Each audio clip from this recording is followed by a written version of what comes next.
All right, testing 1 2. Testing 1 2.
Alrighty, folks, welcome back to another stream. Today, I had no idea what to do. I was working on a sort of a 10-year anniversary video earlier this week on YouTube, and I just completely forgot to even think about what to stream this week. So, I hope you guys enjoyed that impromptu, stream message. Like, I have no idea what I'm going to stream tonight, but I am going to stream.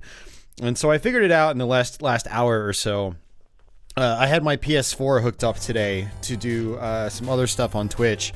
And I was like, you know what? Let's play some Arcade Archives. I've got my PS4 out. I've got my PS4 stick out as well. And I've got a bunch of Arcade Archives titles on the system. Yeah, and I figured this would be a fitting time as well, because I know a lot of people have picked up PS4s this last week because of Black Friday. Sony did some pretty massive discounts on the platform. I want to say like $200 for a console with some games and whatnot. So, for those of you guys that are new to the PS4, like I know one of my friends on YouTube, Solid Nate, he just picked up one as well. There is a lot of retro stuff on the platform that you can check out, including these Arcade Archives titles. These are published by Hamster, and they're, I think, about $7.99 each, or $8 even. So, pretty good deals for the most part. There's a lot of really good titles to choose from. We're going to start off here tonight with Double Dragon, which is one of my favorites in the arcade. I actually used to own the PCB of this game, and so I've played it quite a bit. It's probably the only game on this list that we're going to actually do decently at, because most of the games I have here are just insanely difficult. Stuff like, well, I don't know. I don't really need to list off games, but you guys will see my list in a little bit after we finish up here with Double Dragon. And but yeah, I think we should probably get through to the end of the game. Jeez, I can't even talk today. It's so cold in my room too, and I'm tired still. So don't mind me. I'm still waking up as well. For those of you guys that know, I work the graveyard shift, so I sleep all day and I stream all night. So yeah, still definitely waking up here. But yeah, Double Dragon, it's a good one. So, I also have Double Dragon 2, but that game is much more difficult if you ask me, but we'll give it a try. So, with most of these games here, kind of like I do with arcade games on my streams, I'll probably use a credit or two and see how far I can get. I'm not going to be credit feeding my way through any of these games, because I do actually have quite a few titles here to show off, and so I don't want to spend like an hour on each game. So we'll use like 1 or 2 credits on each game, so you guys get a good idea of what the game is like. We'll get at least a couple levels into each game, and yeah, it should be a good time. So, unfortunately, most of these Arcade Archives, if not all of them actually, aren't on Xbox One. like the traditional arcade archives. Hamster also does a ACA Neo Geo line, Arcade Archives Neo Geo, and those are on Xbox One.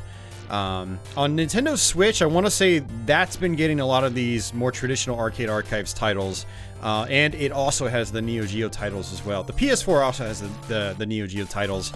I'll do a follow-up to this stream on Xbox One with the Neo Geo titles, because that's where all my Neo Geo ACA titles are. I actually had wanted to do that soon, but we did a Neo Geo stream, Neo Geo CD stream a couple weeks ago, so it's like, I'll put it off for a little bit before I get back to the Neo Geo. But yeah, lots of good stuff here on the Arcade Archives. I had actually thought about going online and trying to buy a couple more for this stream, but I was like, man, there's so many that I want to get. I'll just wait, and then we'll do a follow-up Arcade Archives PS4 stream sometime in the future. So, does this come in a pack? It does not come in a pack. You buy these individually through PSN. They're $8 downloads, and yeah. So no, you can't get these physically, as far as I'm aware. It's digital only. It's download only. But they are cheap. So if you have some favorites, it's not gonna, it's not gonna break the bank to grab a couple of these and enjoy some good old arcade goodness. So hey, Jules, I see Jules out there, and let's go ahead and scroll through the chat real quick before we start here. So John Donnelly, Brandon DeLarge, Desan, what's going on, man? And Red Zero Ranger. Mr. I have a gazillion jobs. I'm surprised you can tune in, man. Welcome back, man. Yeah, Red says some of us bought an Xbox. I mean, a lot of people bought an Xbox this gen. Not as many people that bought PS4s or Switches. Well, I don't know. I'm sure the Switch is probably caught up by now. But yeah, no, plenty of people bought Xbox Ones. I am a little disappointed that Hamster hasn't done these traditional arcade archives on the Xbox One, because I think there's a small market for it at the very least. I had always preferred to have all my arcade stuff there on that system, because it's the first system I had this generation. So I've built up quite a library. So got all my Neo Geo titles over there. So I was really disappointed when the old arcade archive stuff wasn't brought over. I've since gotten a PS4, and I've gotten a PS4 arcade stick and everything, so I've been slowly building up my PS4, retro library. Let's see, Roger Christensen, welcome back. Clifton Knights, how are you doing, man? Welcome back. John Smith, hey, Burley, what's going on, dude? Yes, lots of back elbow. Lots of back elbow. Burley knows exactly what's up with this game. Andy Author, welcome back. Pal Puck. The stuff about intelligible. So Jeff Smith actually made just like a funny quip, because Jeff is a funny guy, saying, I'm calling false advertising on the Gameplay and Talk brand here. I'm seeing neither. More like testing an uncomfortable silence. So I told him, at least you said it in a more intelligible manner than the usual anonymous doofus. So I get that comment once in a while from some random person, on like a stream or a video. We're like, duh, I see gameplay, but I don't hear any talk. So it was just like it was just a poking fun at that. Krusty, welcome back, dude. I was actually talking to Krusty earlier about some Denshin to Go. Hopefully we'll be able to stream that once I get up to snuff with, or get up to speed with that game. And Joseph, if you're still out there. So I think that's everyone. Oh, Fernando.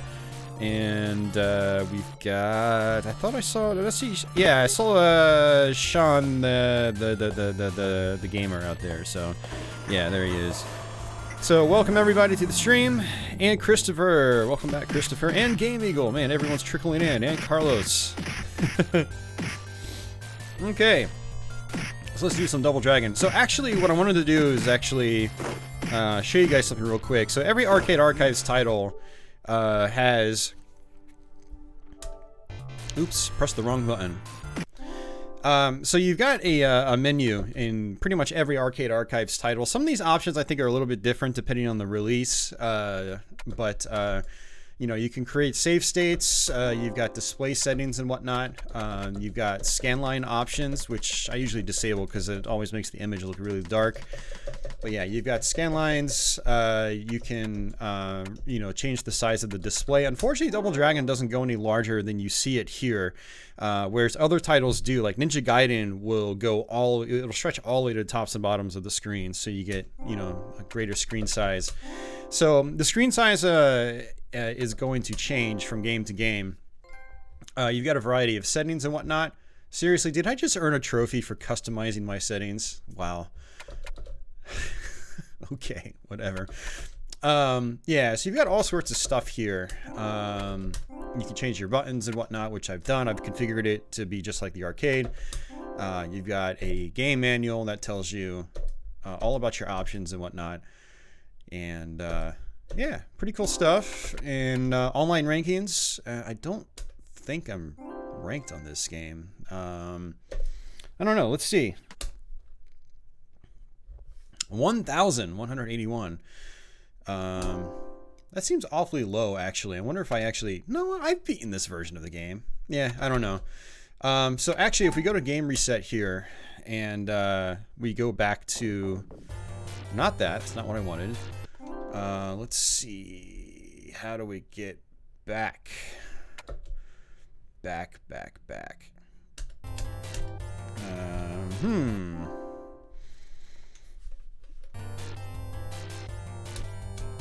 Trying to figure out how to get back to the actual main menu. All right, so let's actually do this. Let's close application, and then we'll just go back into it.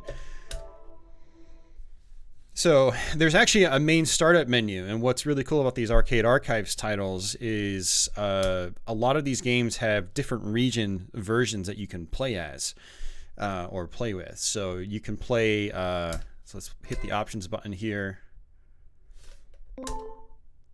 Okay, never mind. So Double Dragon is actually, it's just one region, or maybe it's just like, maybe the Japanese version is the same as the North American version. So, but in other Arcade Archives titles that you'll see as we get into them, like I'm pretty sure Ninja Gaiden has different regions you can choose from. On that main menu, it'll have like North American region, Japanese region, and some of them will have like high score modes or like caravan modes. Which are just these side special modes you can play as or play. So, and those options just kind of vary from game to game. So Double Dragon here is apparently pretty bare bones in comparison.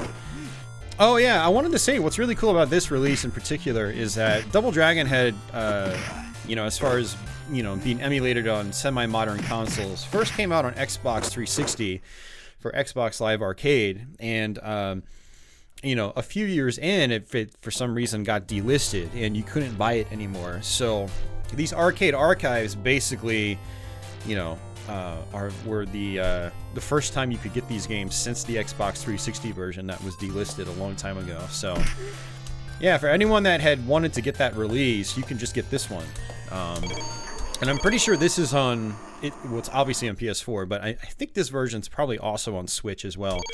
I know there's not perfect parity between the PS4 and Nintendo Switch Arcade Archives. So there are some games that are on Switch but not PS4 and vice versa. But it seems like Hamster is trying to slowly catch up and you know, make sure everything's available on both PS4 and Switch. So Double Dragon here. Yeah, pretty basic game. This is a classic beat 'em up. One of the earliest just straight up beat 'em ups like this, or belt scrollers as the Japanese like to call them. So a lot of you guys have probably played the console versions of Double Dragon in some shape or form. Maybe NES, maybe Master System, maybe Sega Genesis or Mega Drive, something like that.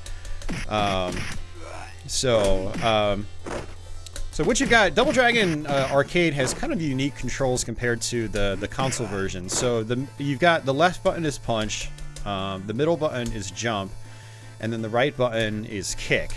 And it just doesn't really matter which way you're facing, just kicks, and punch punches, and then jumps. So you can jump kick. If you press jump and punch together, you'll do the elbow, which is easily the best move in the game. You're going to see me doing this a ton over the course of the game. Degromination, hey, thank you for becoming a channel member. Thank you very much.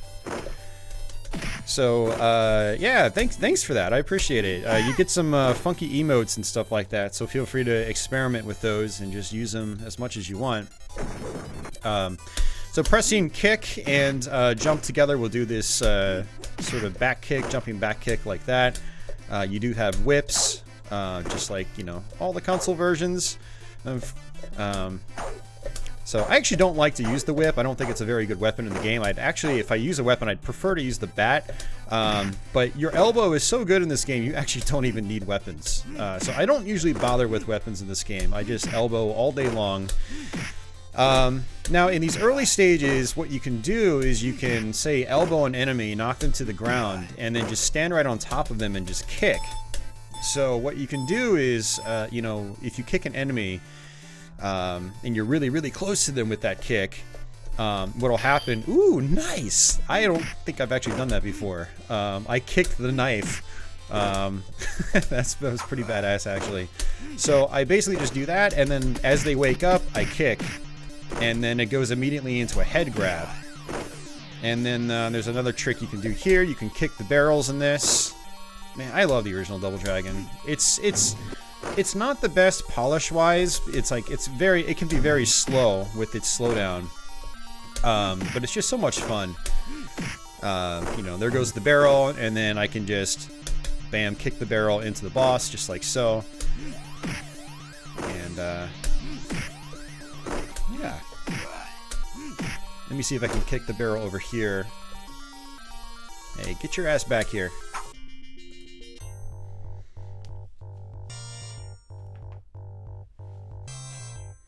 Switch is missing 17 arcade archive that the PS4 has. Okay, interesting. Thanks, Leo. So you can also headbutt. I don't headbutt normally. If you see me headbutt in this playthrough, it's because I'm doing it completely by accident. It's very easy to buffer moves that you don't really want to do because of all the slowdown and whatnot. So there's actually a trick on stage 1 where you can actually kick the barrel just far enough off the screen to where it'll appear on stage 2. And you can actually, I think, do that. Man, you might be able to end up carrying the barrel into stage 3 as well if you do it just right. So there's some fun little tricks you can do in the original Double Dragon. I'm just gonna elbow this guy as he tries... I assume he's gonna try to jump up. Okay, there you go. There we go.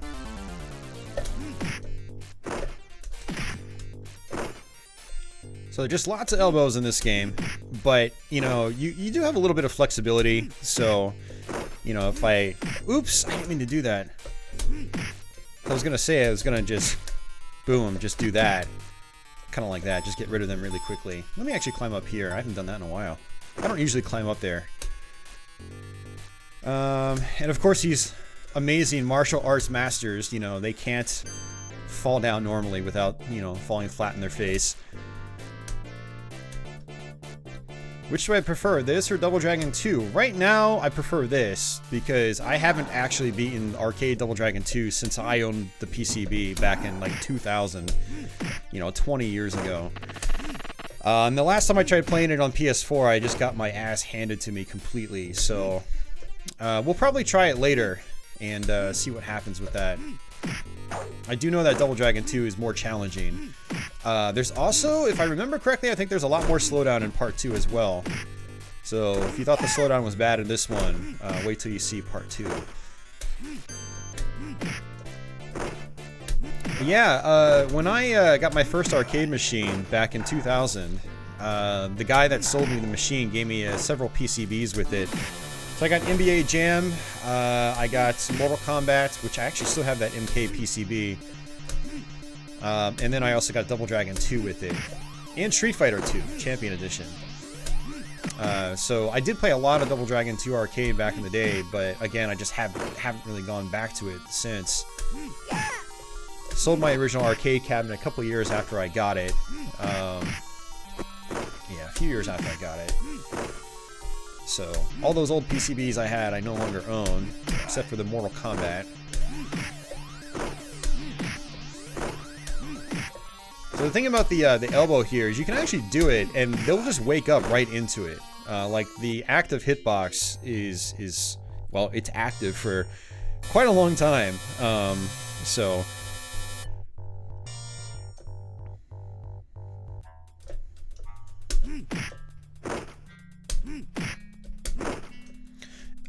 Jules, that's a good point. Yeah, Double Dragon does have this feel of adventure that a lot of beat-em-ups don't have.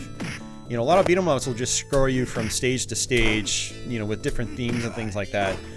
But Double Dragon has this cohesive world. Like, you start in the streets and you actually see, you know, yourself making your way to, you know, the big boss's hideout and whatnot. Like, there's a clear path to it, and it's really cool. Yeah, I don't think the game has the best combat, you know, compared to something like, I don't know, Streets of Rage 2 specifically. But this was a seminal title. I mean, without this game, we might not have gotten beat 'em ups, you know, how we know them now, like, as quickly as we did back in the day. Like, there was Double Dragon, and I think before this there was actually Renegade as well that these guys had worked on. But then this led to stuff like, you know, Golden Axe and Final Fights and all that stuff. So it really helped kickstart the genre. Double Dragon was a big release in that regard. Helped kickstart the genre. TMNT, you know, TMNT was, God, that game was massive back in the day. So many people liked that game. I remember going to a theme park. I don't remember what theme park it was, but they had a bunch of arcades, and in like every arcade, they had rows of TMNT cabinets. The game was so popular.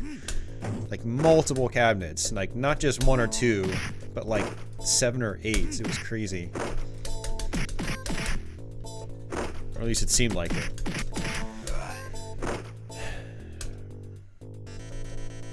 Yeah, so I do like to use the barrels and stuff like that. You know, the knives as well. The knives are actually very powerful, so if I see those, I grab them and I use them right away.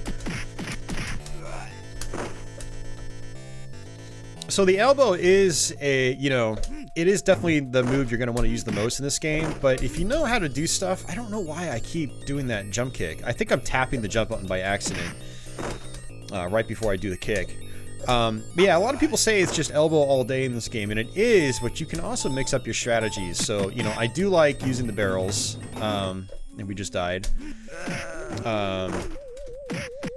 And for regular enemies, I do like, you know, kicking them as they wake up and then getting them into a head grab. So I usually mix up my strategies between those 3 options. So elbow, and then kick, and then head grab. So it's not all elbow for me when I play this game. It's a mixture of those different strategies. I don't think I can throw the barrel over here. No. So this bridge is terrible. It's one of the worst things in this game, not counting the last level, which is also pretty terrible, and you guys will see what I mean once we get there. See if we can use this on these abobos. Yep, got him. Nice.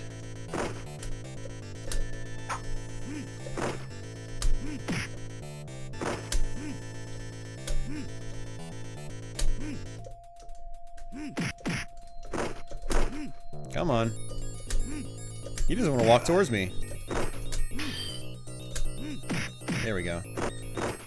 So as you can see, your elbow will also hit multiple enemies at once, whereas other attacks will not. That is one reason why the elbow is so good in this game. It's just a crowd clearer. Oh, jeez.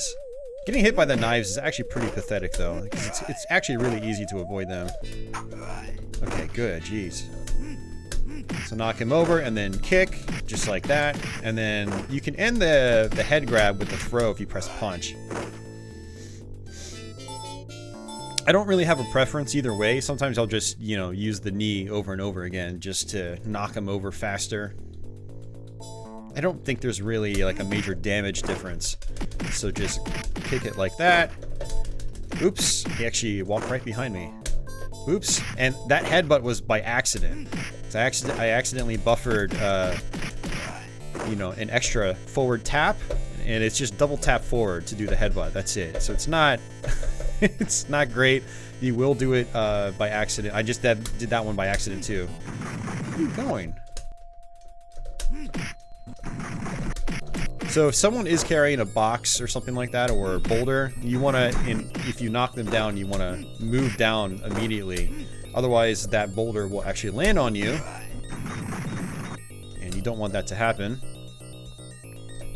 Oh, come on. Seriously, dude? This is actually kind of a bad run. Normally, I'll get here without dying at all, you know. I'll usually get to the last level without dying, and that is not happening right now. I'm gonna make the excuse of my hands hurting a bit, and I'm not as nimble right now as I normally am. I actually, last weekend, I went to go play pinball, and I had flipped my sleep schedule by accident again for like the 3rd weekend in a row.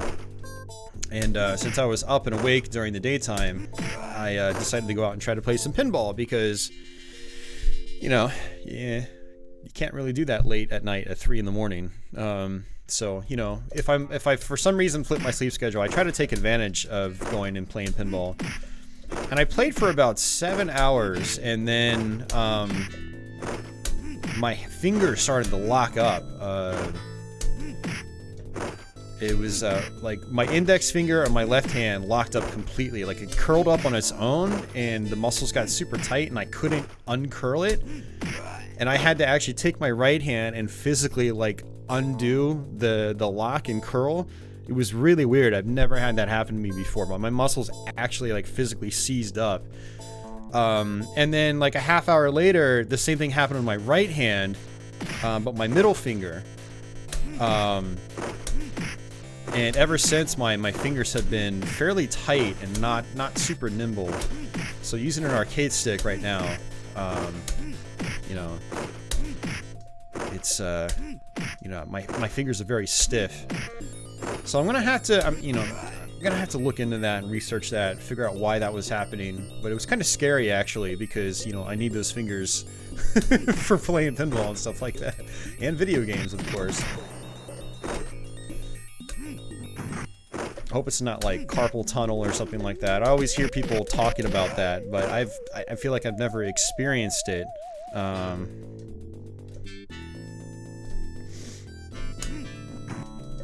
Yeah, and Krusty, you know what? It wasn't even really painful.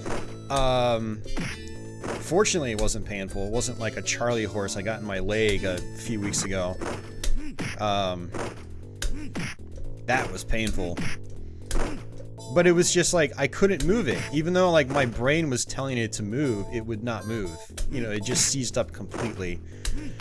Yeah, very scary stuff, so...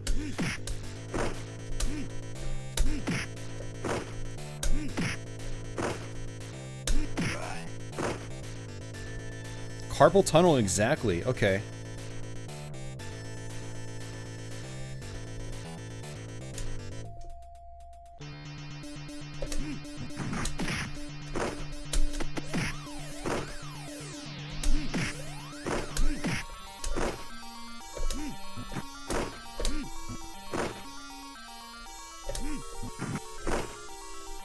So one other nice feature in the original Double Dragon that I don't hear a lot of people talking about is that when enemies' health gets low, they take longer to get up. So you can actually kind of tell how long, or how much longer you have to kill them based on how long it takes them to get up. But if you're doing lots of elbows, that also, you know, requires you to, you know, adjust the timing of your attacks constantly. So this is the real crappy part of Double Dragon. I'm sure a lot of you guys are familiar with this from the console versions. And so very, very cheap shots here. And let's just run through like that. I think that's the only block section on this level, thankfully.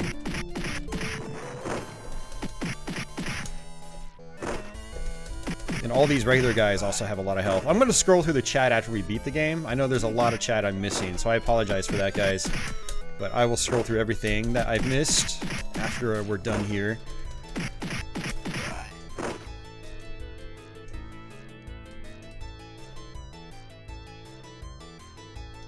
Alright, this is the last stretch, actually. I don't think we're going to get this in one credit, but... And I pressed both buttons together, but my elbow didn't come out. So that's the other thing about doing the elbow strategies in this game, is that you've really got to time your button presses perfectly. It is very easy to accidentally do something that you don't want to do, which can be frustrating.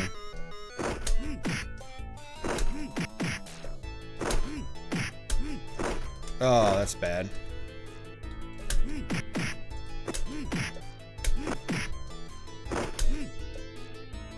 Yeah, really tough part here because you don't have a lot of room to move, and if you press down, yeah, see, I didn't time my button presses well enough. I ended up doing a jump kick instead.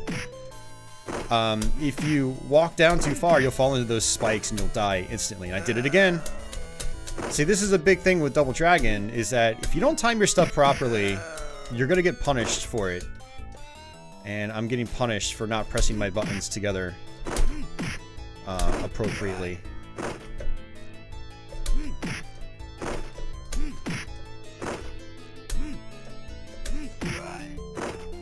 Good, get rid of him. It's that third enemy that makes this part really difficult. Alright, last stretch.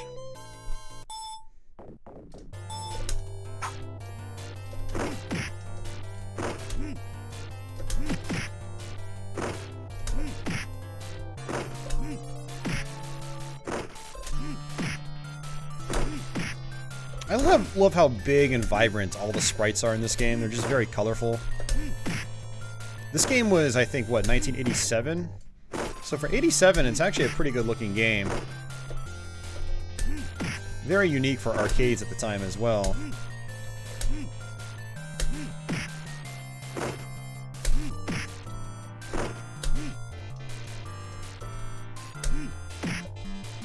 You know, arcades at this time, I think, were still heavily dominated by, you know, action games and shoot 'em ups and stuff like that.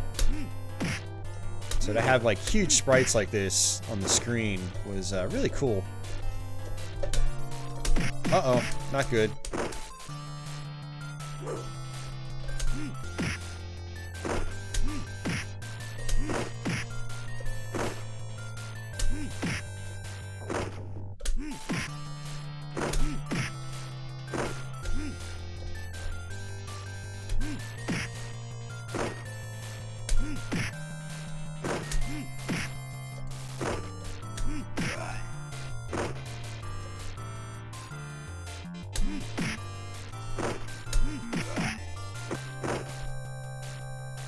Alright, so I think the big boss is going to come out here in just a minute. And he's got a machine gun. That's right, 3 of these guys. Yep, there he is. Same elbow strategy as before.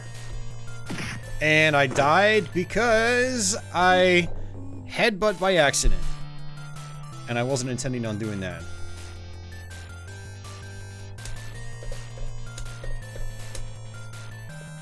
Alright, let's see if we can continue. So that's a bummer. Really close to a 1 credit clear. But I'm not too disappointed. I mean, it's a pretty easy 1 credit clear for anyone that likes to get 1 credit clears. I would definitely recommend trying this game. And one of the things I really like about this game, it is a very controllable 1 credit clear. There are a couple of really crappy points, like the beginning of stage 4.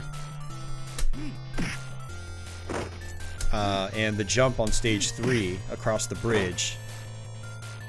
Yeah, I did 2 headbutts by accident because of all the slowdown. So these guys try to exit. You can actually try to kill them all. And be like, nope, you're not escaping from me.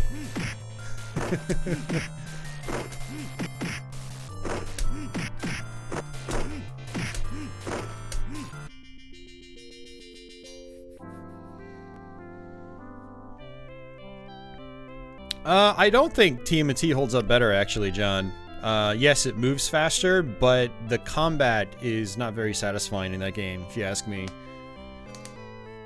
Honestly, I think the TMNT, the arcade game, the original, is actually kind of overrated from a gameplay standpoint. Like, when you attack enemies in TMNT, you don't feel an impact at all. Like, enemies don't keel over when you swipe them. It feels like you're just, like, slicing butter. Whereas Double Dragon, like every hit, like you feel the clunk and like you see the enemies keel over. Like you feel like you're really in control of everything at all times. So while the slowdown's not that great, like the slowdown definitely keeps it from aging well, the gameplay itself is pretty good still. You know, it's a fully skill-based game. Whereas a lot of other beat 'em ups later on, it's just button mashing and quarter munching. You know, there's not as much rhythm or rhyme to it, and so it's one reason, like, I think Double Dragon, the original, is still a really fun game. So okay, let's go ahead and go back to my PS4 menu here. All right. So we did our first beat 'em up there. What I'll do is I'll switch over to something else, like... Yeah, I don't have as many titles here as I would like to show off, but it's okay. Let's do Gradius II. And let me scroll through the chat here. Now, don't get me wrong, like TMNT, the arcade game, like I've got a ton of nostalgia for that game, but as far as actual gameplay is concerned, I think a lot of other beat 'em ups actually hold up way better. Like Double Dragon and Final Fight in particular, stuff like that. You know, even Golden Axe. You really feel like you're in control in those games, basically. Of course, the difficulty is all over the place depending on the game that you're playing, but there's a real oomph to the combat in some of those games that TMNT lacks. There are folders on PS4, Leo. Yeah, I do. I've got arcade stuff grouped together. I've got downloads grouped together, and then I've got physical disc games grouped together. So, hey, Migdo, welcome back. Long time no see. All right, so we're gonna scroll through the chat here, but actually, what I wanted to do is show you guys that, you know, this has, you know, both the North American version. I think Vulcan Venture was the North American version, and then Gradius II, Gopher. Then you got Caravan mode and High Score mode. So we're gonna do the original Japanese version. So let's go ahead and just select that. And I think all my options should be set here. I've played pretty much all these titles, and you can see visually this one actually takes up the full vertical screen space, unlike Double Dragon. So let's go ahead and switch back to this. And it looks like the crop is about right. Okay, cool.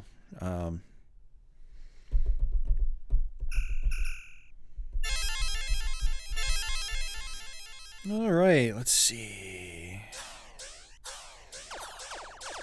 This is a very, very difficult game. I mean, most of these games are very difficult. They are arcade games from the mid to late 80s. A very, very difficult period in gaming. Arcade games from that time period. Ethel is eating quinoa. I need to actually learn how to make quinoa, because I hear it's really good for you, and I hear it tastes alright. So, yeah. Alright, let's go all the way back up. Well done. Standard viewer, welcome to the stream, if you're still out there. Shoot in the head.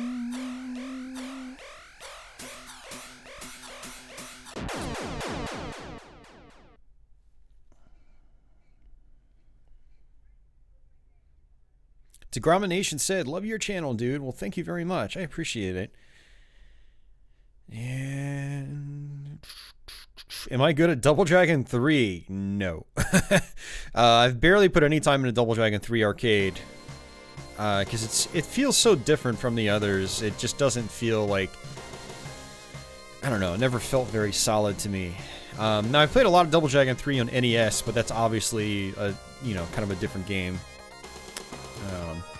Idea, a Flappy Bird reskin themed after Streets of Rage called Ragey Streets.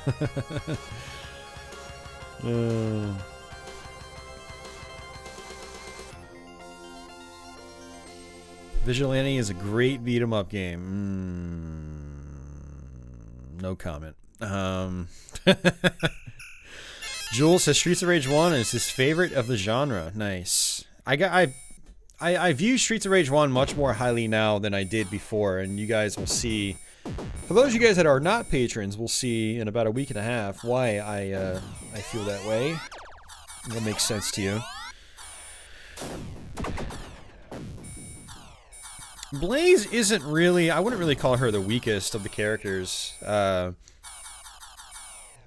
Every character is... Hey, Lodging Dolphin, thank you, man. Dude, 2 sponsors tonight. Hell yeah, or members. $5 support. Holy crap, Lodging. Thank you, sir. Really appreciate it, dude. I wouldn't really call like Blaze like the weakest of the characters. Like every character has benefits. So Axel's weapon range is the shortest, while Adam's is the longest, and Blaze is kind of like in the middle. Blaze has a really high jump kick, and she can throw enemies all the way across the screen, and her throws still do a lot of damage. So every you know, there's different balancing for each of the characters in the game. So no character is like clearly better than the others, if you ask me, in Streets of Rage. Like Blaze moves the fastest as well, so whereas Adam moves super slow, so he's hard to use. I beat the game multiple times with each character back to back in 1 week, and every character is good in that game. There's no clear winner in Streets of Rage 1, which is cool. So I like that.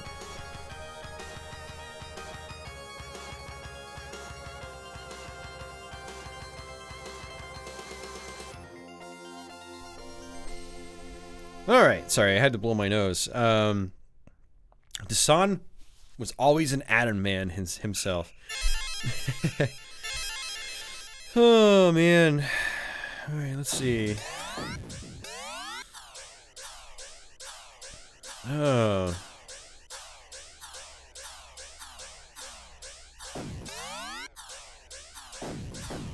You got something similar with your shutter finger after shooting all-day music at festivals. Okay, Jeff. Yeah, you might have experienced the exact same thing, because like when you're taking photos, your finger is like curled up in probably like you know, the same pattern or same shape or same position. I don't even know how to say it. And then it's just you're constantly doing the same thing, and it's like once you stop doing that, your finger just doesn't know what to do, and it might just like seize up completely if you try to do something else with it. It's really weird. Cramps are typically a symptom of dehydration. Interesting. Yeah, I don't think I've been dehydrated the last couple weeks though, because like I've been drinking lots of water lately. But then again, my food consumption hasn't been all that great. I've been eating a lot of junk fast food and stuff like that. But no alcohol in 3 weeks now, and mostly just water. So gameplay and talking about getting old.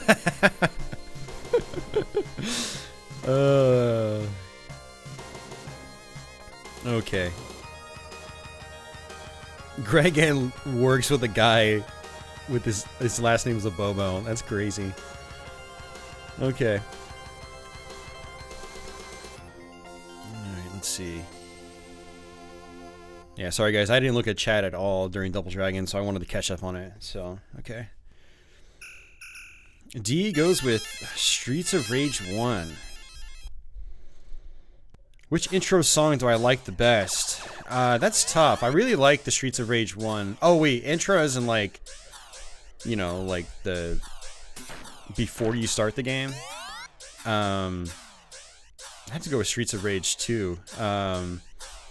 But as far as stage 1 themes, it's kind of a tie between Streets of Rage 1 and Streets of Rage 2.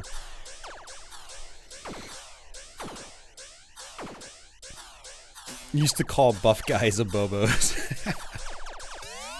Hey Kazuya, welcome back.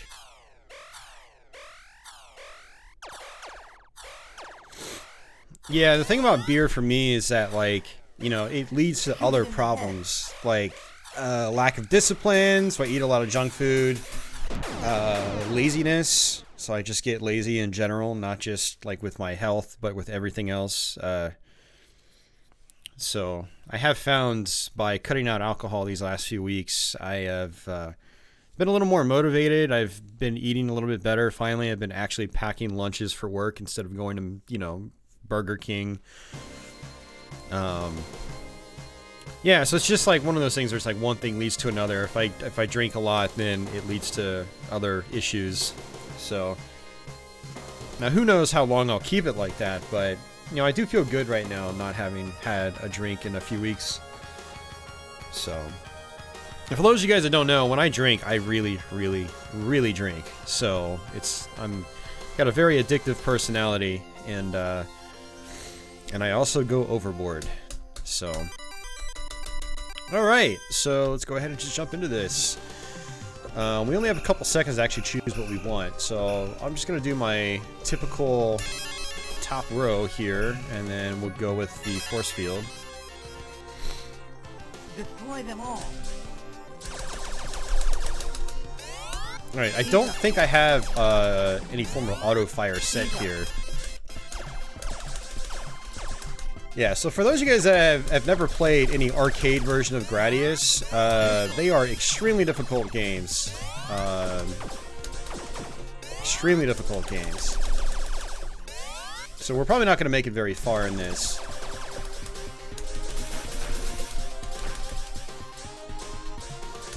That's right, there are separate buttons for missile and main shot in this game. Always forget about that. Go ahead, and I like to go with some options first because they doubled and tripled my firepower, even quadruple it. So I like to have that advantage first before I go with something like shield or laser.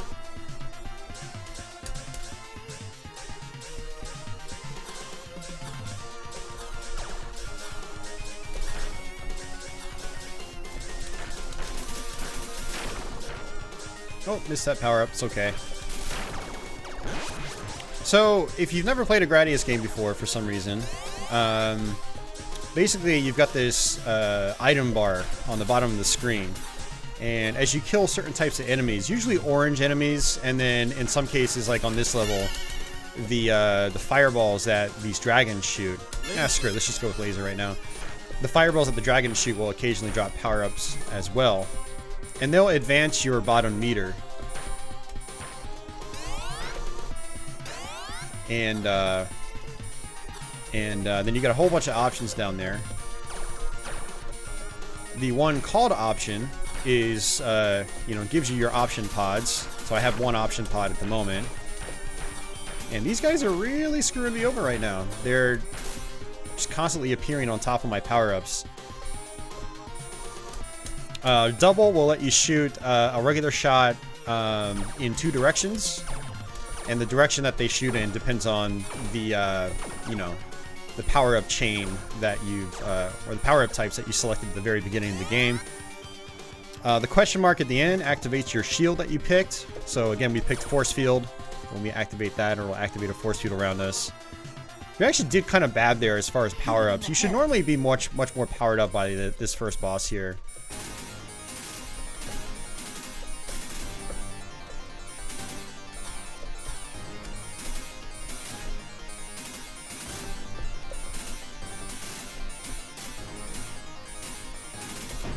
There we go. First boss down.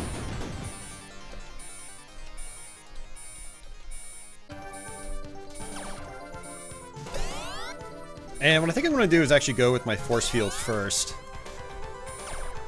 Because I don't really trust myself. So there we go. So now we have a force field. We can absorb a couple of hits.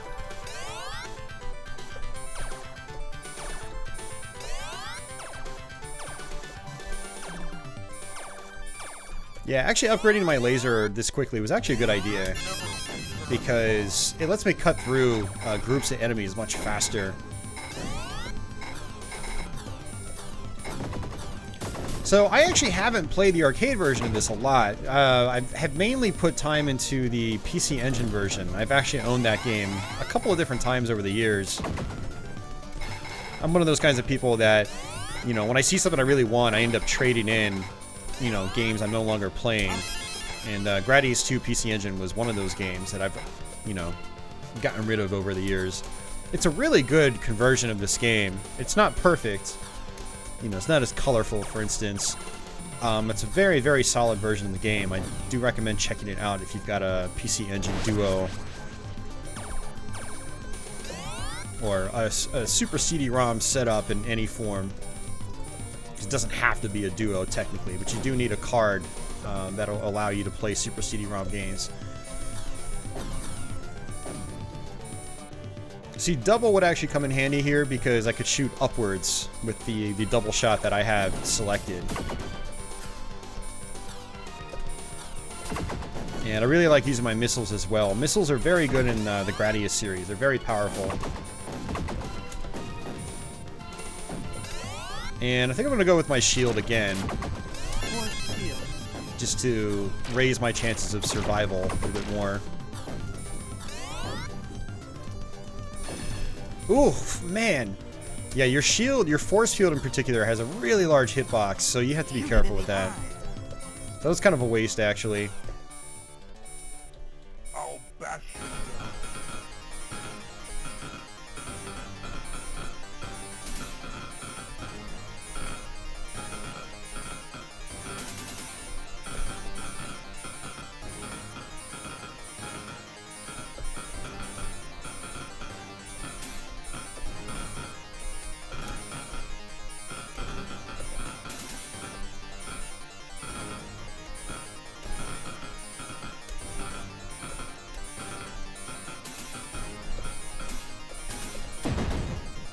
Okay, good stuff.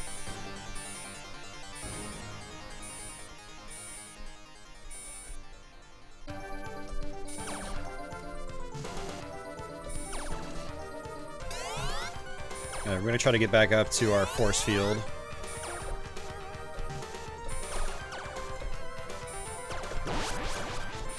The blue items that you can see on the playfield, they appear every certain amount of, you know, power-up instances,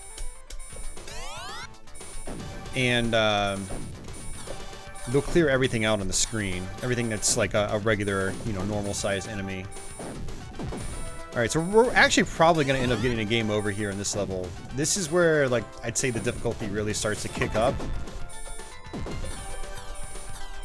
So we'll kind of see what happens.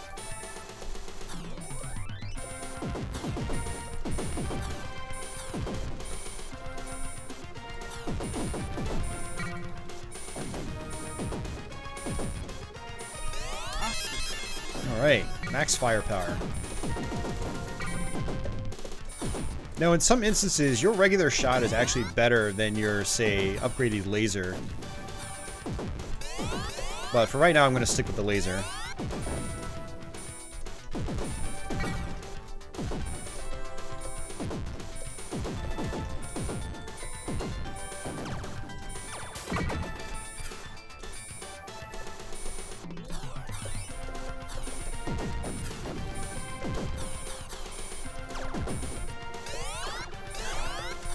Okay, good. So I've actually got my power-up on the question mark. Now the question mark is blanked out because I've already got my force field. But basically what we've done is we've got it to where if I lose my force field, I can reactivate it immediately.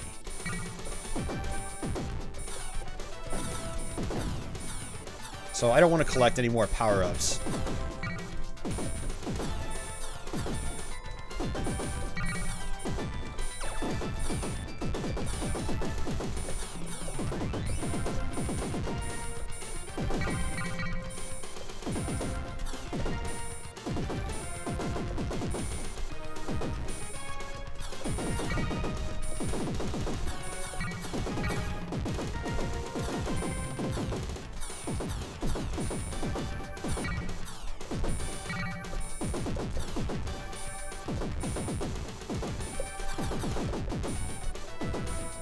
I have to be really careful with this part because I'm pretty sure all of these will just override my shield entirely and probably kill me instantly. So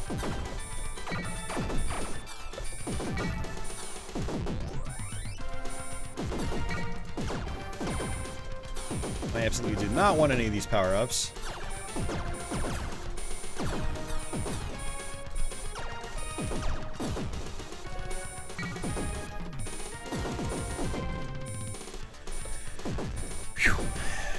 Pretty intense. Hey Phoenix, welcome back. Destroy the core.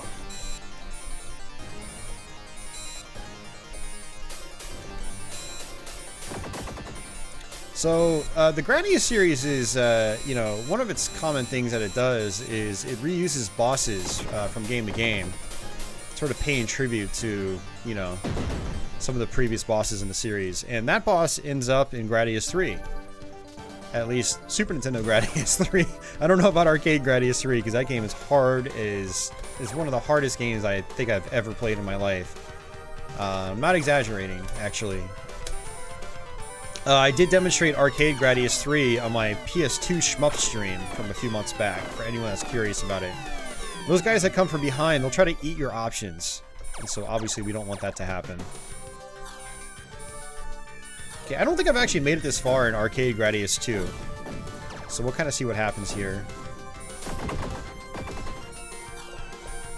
But seemingly every Gradius game has a stage like this, with this theme. It might actually be beneficial to switch over to my double. Oh no! Alright, we're screwed. I moved too fast and I got too close to the wall and it countered as a hit. See, we're probably gonna get a game over now. It's gonna be really difficult to recover.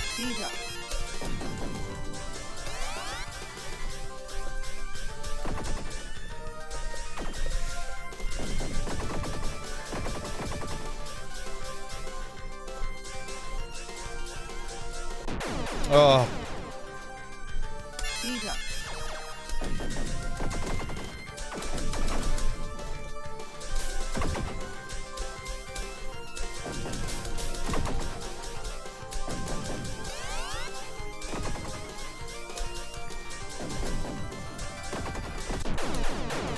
God, your hitbox is so big in this game.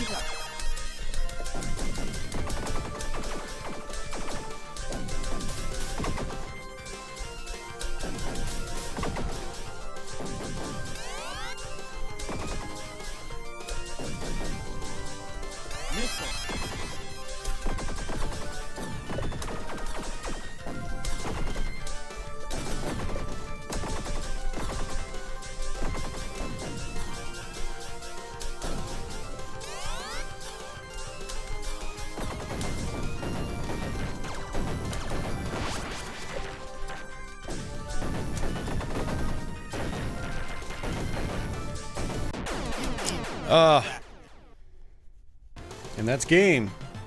I mean, I can try to continue, but there's probably no point in even trying. I am using a stick, Mario. I'm using my Hori RAP4. Sure, let's register it. So yeah, this it's Gradius II. We actually ended up lasting longer than I thought I would, so that was pretty cool. I'm not going to do Versus Castlevania tonight because I've got a full dedicated stream of this game. It's like, I think 3 or 4 hours long back in October. So for anyone that wants to see that, feel free to go check that out. Let's do old Contra here. What does it ask for your age? It's just this weird thing the Gradius games do. Hey, thanks to Son, I appreciate it. Contra one life run? Yeah, one life run's not going to happen.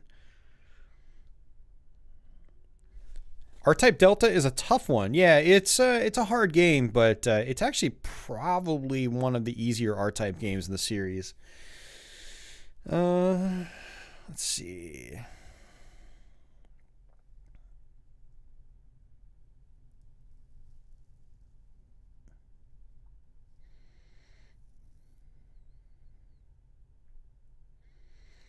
Leo says a soft drink that cost me $1 at McDonald's is like $3 across the street at Burger King. Yep.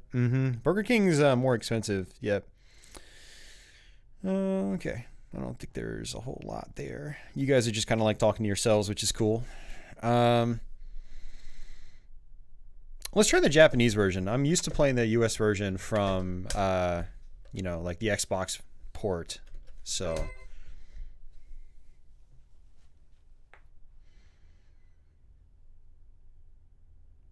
You have accepted that you will probably never beat Gradius II in your lifetime. Me too. Or Gradius III for that matter. Or Gradius IV. It's okay to accept that, you know, you're not going to beat a game. It's totally okay.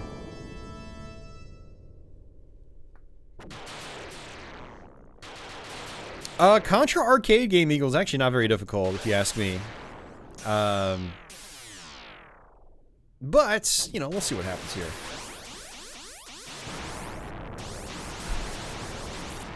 I'm actually 100% sure I've done Contra Arcade One Life Clear on the Xbox 360 version back in the day. Yeah, I know I've done it. Back when I was playing with, you know, playing for high score a lot. You beat Gradius 5, Andy. How many credits did you use?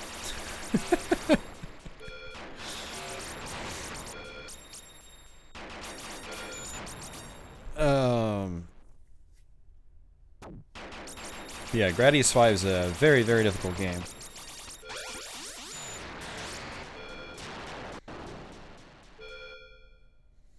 I think you saw me do a 1cc on Super C. If you're talking NES, yeah.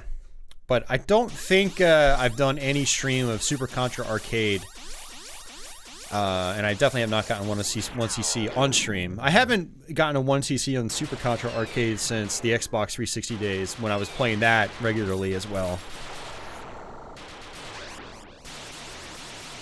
Never been able to get into the early Contra games. For shame, Dasan. For shame. You don't know what you're missing out on, man. Those games are so good. They play very, very well. So much fun. So Contra Arcade has this really weird aiming system where it almost tries to simulate like analog controls but on a digital stick. So it takes some getting used to. But I actually kind of like it. It's very unique.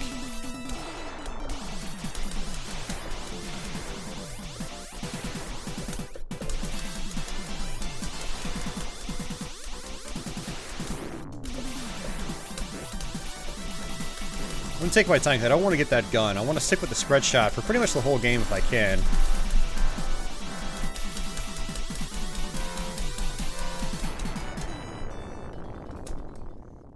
Well, the Genesis Contra, from Contra 3 and on, the series went in a totally different direction with its gameplay style.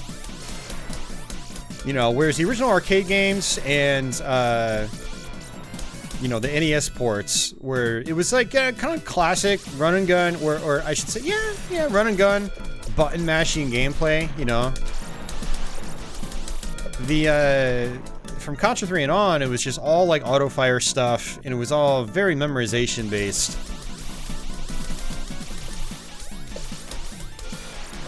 Bosses with like super fast attacks and stuff like that you had to memorize 100% if you wanted to survive the games.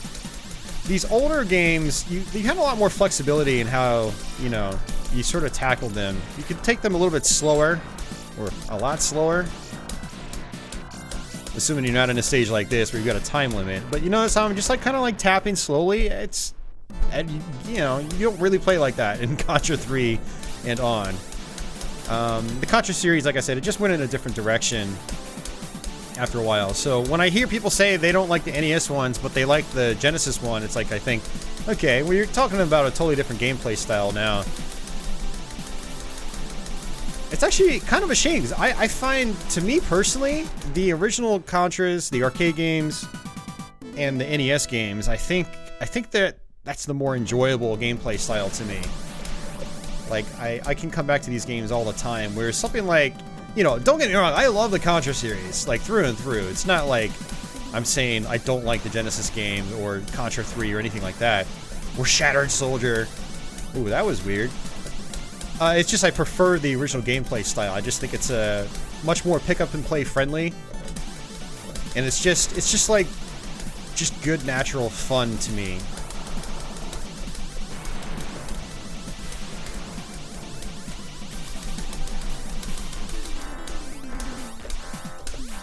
Oh, and we're dead. I knew that was going to happen. I wanted to take out that turret.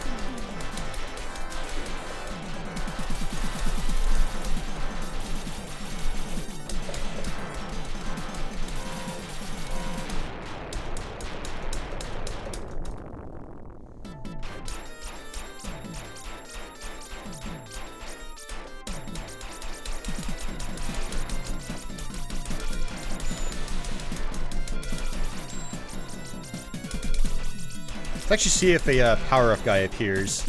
Yep. Spread! Nice! Back in business. We are back in business. Spread is definitely the best weapon in the game, by far. So if you're playing for score, you want to try to hit every turret, every enemy, and whatnot. But you don't have to do that. You can just wait for the core to open on the bottom, and then just you're done with the whole screen.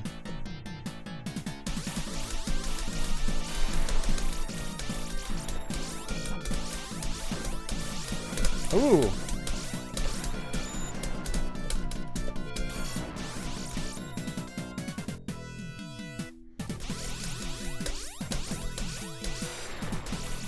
Another spread shot.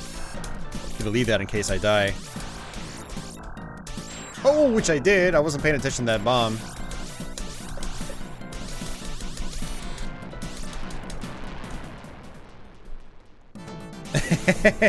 Hey, Tony, thank you for your donation, sir.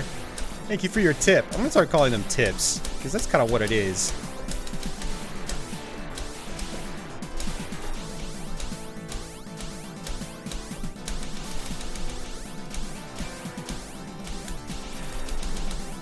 Back in business. So these guys shoot down these sort of bubble things, and with the spread shot, I like to just sit in the middle and try to get rid of the bubbles first. It's the same in the NES version too. Same concept. Alright, good stuff. Contra NES actually gets really challenging on subsequent loops. So if you really want to make it a challenge, I definitely recommend trying to do that. Try to loop the game. Oh, that was close. You need to get rid of that big flying saucer first. It's not really a saucer, but that big flying enemy first. Because it'll actually start moving towards you. And then it'll corner you, and you'll pretty much just be dead, guaranteed. So you do have to get rid of it.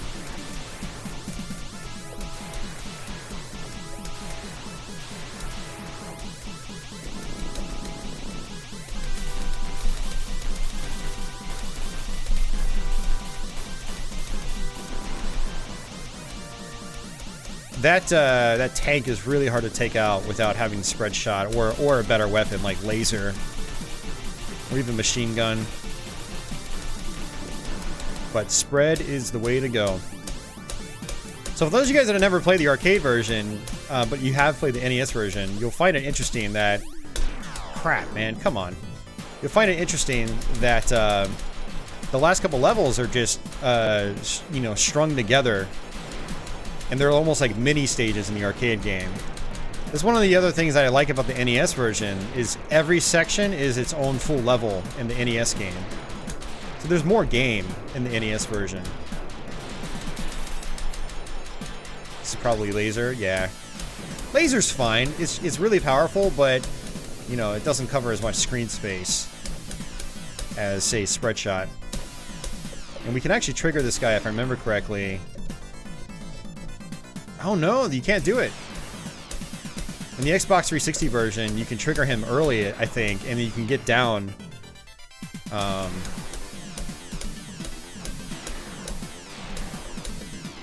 Oops. I walked too early.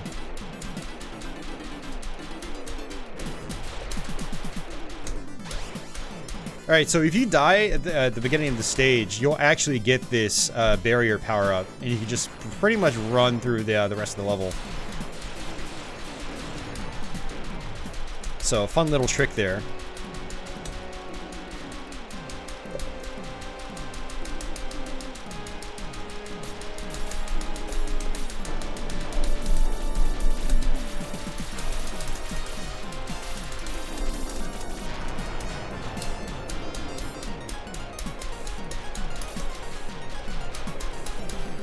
So a good rule of thumb here is just to take these guys out from the distance.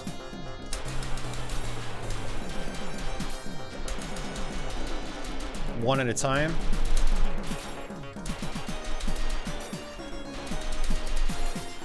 Kind of like that. Where's the next one going to be? down below. Oh, up top and down below.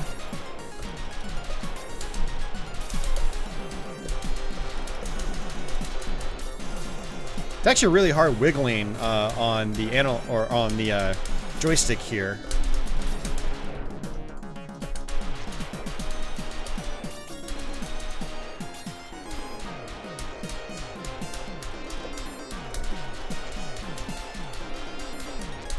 Oh, I didn't mean to jump like that. Wow, there's 6 of them. Really?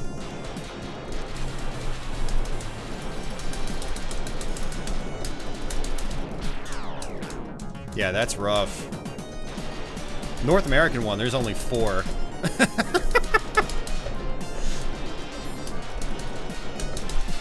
Yeah, that's brutal, man. Alright, we'll continue. Yeah, in the North American version, there's only 4 of them, not 6. Well, that's interesting. See, I've never actually played through the Japanese version. It seemed like most of the game was the same, except for this part right here. God, my hands are just seizing up, man. I just can't do anything with them. I think I'm gonna have to activate my heat. I think part of the problem is just like my apartment is like frigid as all hell.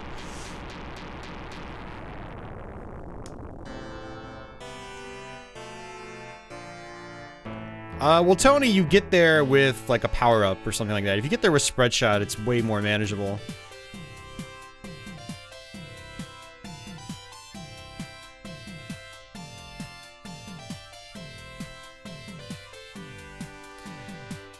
Never very good at Super C. Always found it much harder than Contra. That's interesting. I feel like Super C is actually easier than Contra. They don't throw as much stuff at you in that game. I think you just gotta keep playing it. Just gotta play it, play it, play it, play it, play it. Get good at it.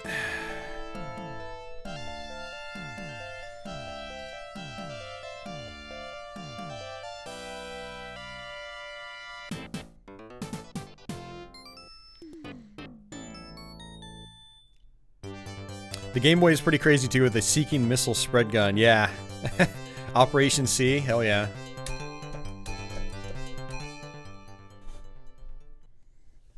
Operation C is really fun.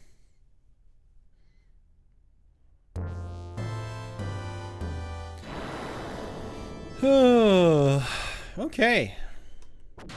So let's go ahead and swap out.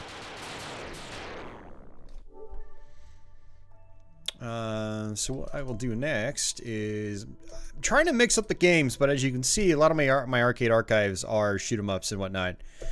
That is actually a lot of what the arcade archives are. There are a lot of shoot 'em ups. So let's go back and do another shooter. This is X Multiply. I'm fairly new to this game. I downloaded it about a month ago, and it's pretty cool.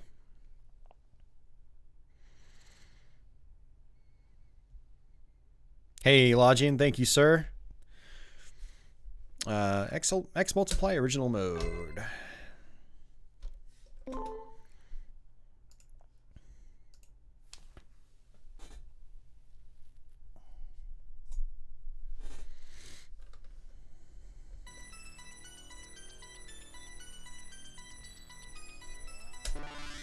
This one seems a little bit more quiet, so I'm going to turn it up quite a bit.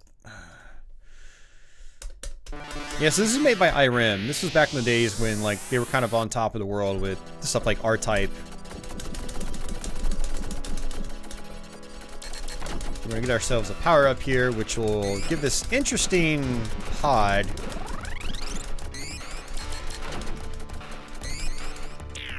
There we go. And I'm pretty sure this thing can actually hurt enemies, yeah, when it touches them.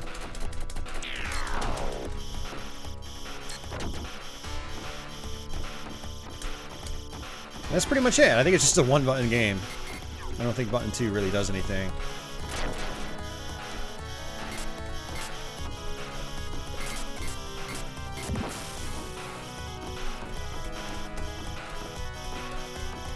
Oops! God! I was looking at chat. Don't chat and drive, folks.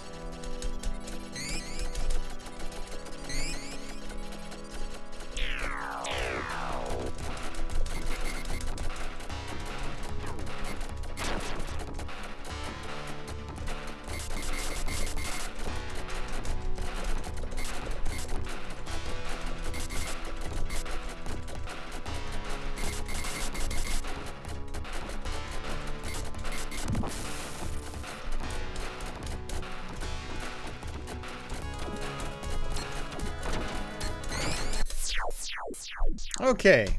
You know what?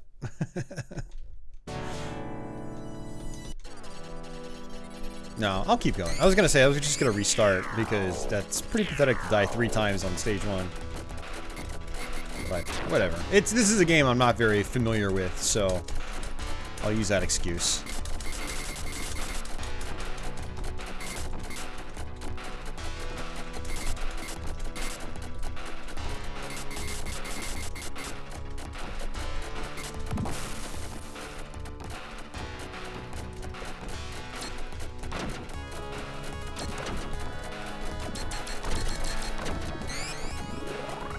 Alright, speed up.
Oh, I ran right into it.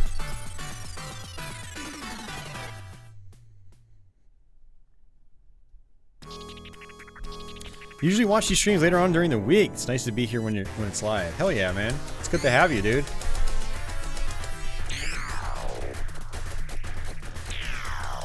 Lodging Dolphin has tuned in on Twitch. So it's good to see him over here at YouTube.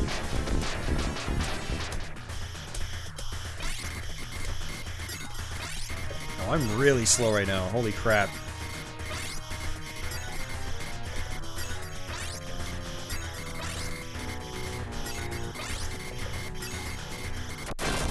There we go.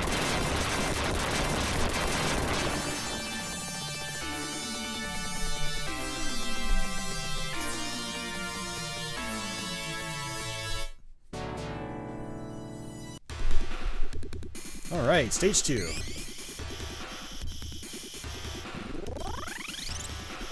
Yeah, last time I played this, I got a few stages in, but that was like a month ago, and I barely remember what it was like.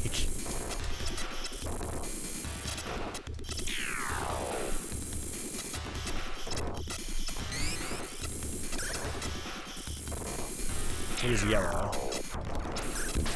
Oh, it shoots in all directions. Okay, cool. It's actually pretty handy. Ah, I knew I was gonna get hit by that.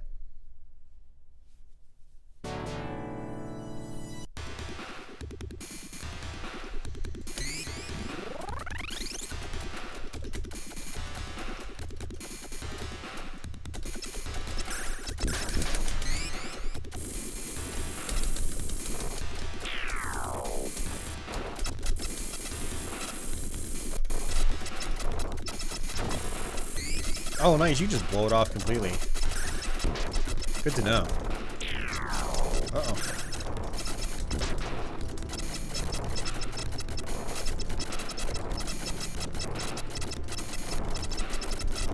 Come on, die, please. Thank you.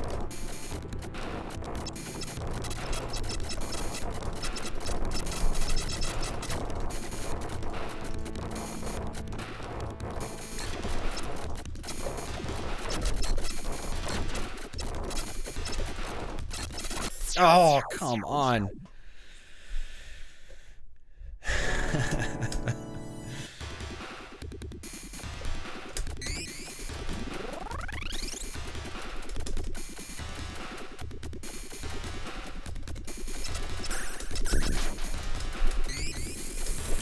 Yeah, speaking of IRAM, I've actually been working on... last weekend I was working on R-Type Delta again.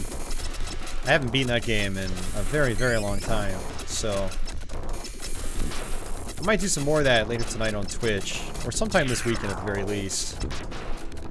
Try to continue working on that game again. Maybe be able to do a Let's Play of it. I've been wanting to do a Let's Play of that for a long time. But it's, again, it's also by IRIM, same company that made this game.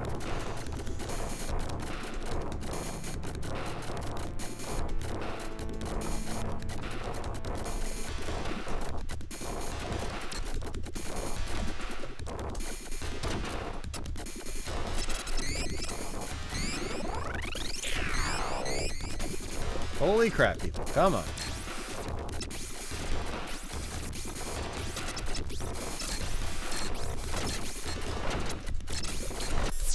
I knew that was going to happen. Brutal. You got to follow me over on Twitch. Yeah, you can. Oh. Alright, we'll try it one more time. And welcome back, Phantom. How's it going, man?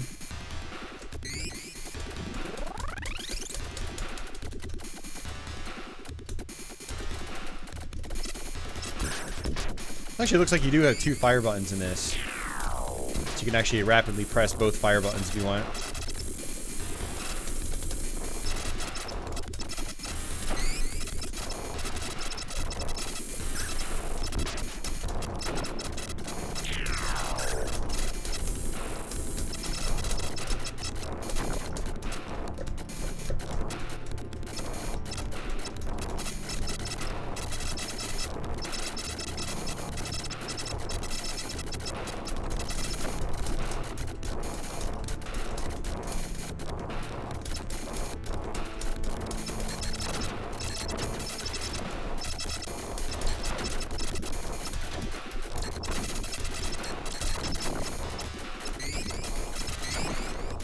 There we go, that's more like it.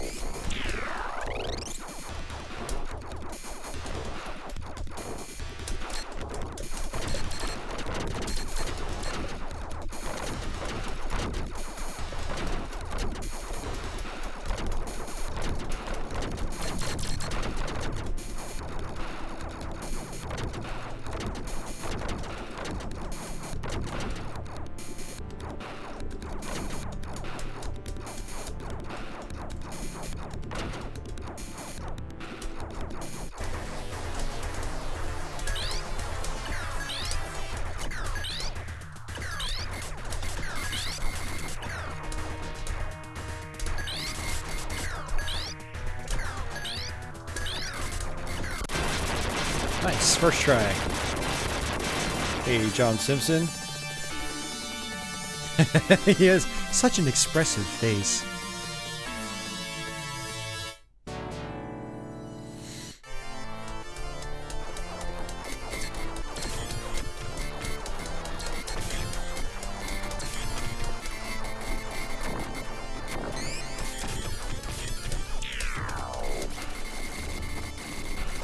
I do like blue because it's got homing missiles. Homing missiles are always nice.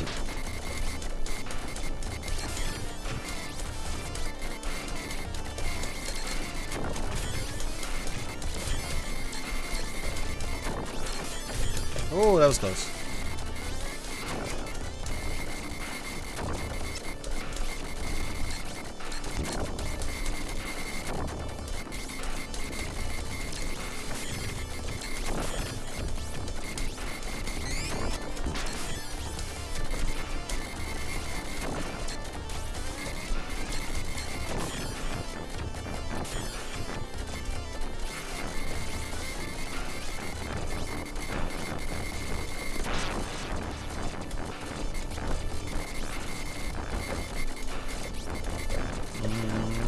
That's tough. Is this on a PS2 compilation? I don't think so.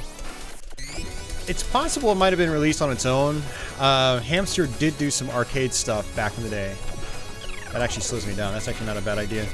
Yeah, Hamster did do some arcade stuff on PS2 in Japan. Like, they released Haunted Castle. They released the first Aero Fighters. Stuff like that. It's possible X Multiply might have gotten its own individual release, but I don't know 100%. I do believe this got a Saturn port back in the day, though. There was like Image Fight / X Multiply or something like that. I think it was like a 2-for-1 pack on Saturn.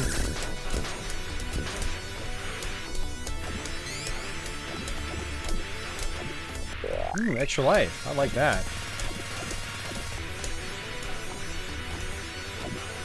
Oh, I can just hold down this fire button too.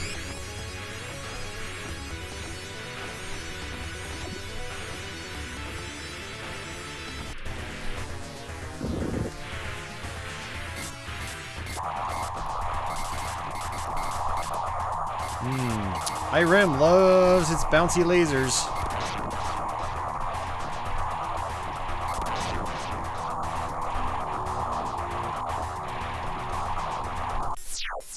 Wow, that's gonna be a pain.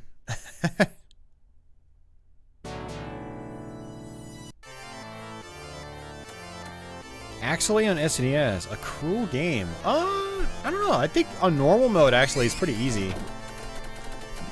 Now, if you play it on the hardest difficulty, it's definitely a good challenge for sure. Remember the last time I tried doing that, I wasn't able to beat it. I think I got to the last level. But normal mode on XLA is actually pretty simple.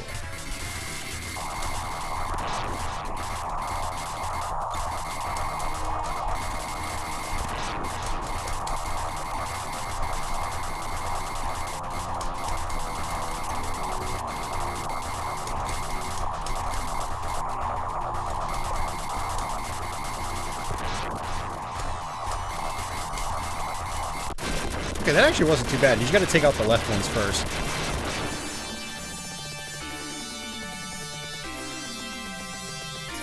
Pepperidge Farms. Pepperidge Farms, I remembers. It's hard to pronounce. I remembers.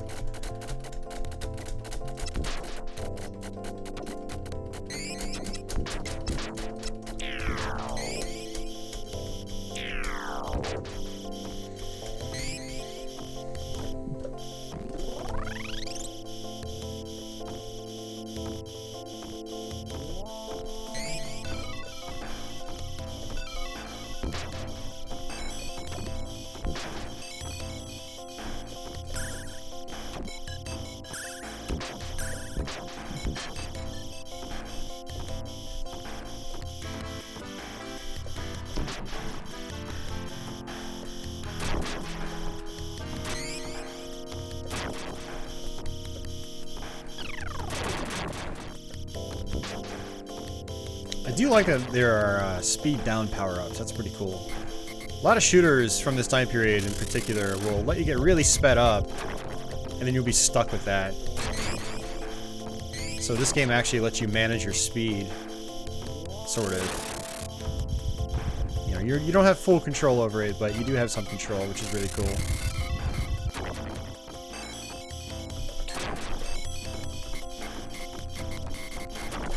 Oh, that was very close. That was cheap.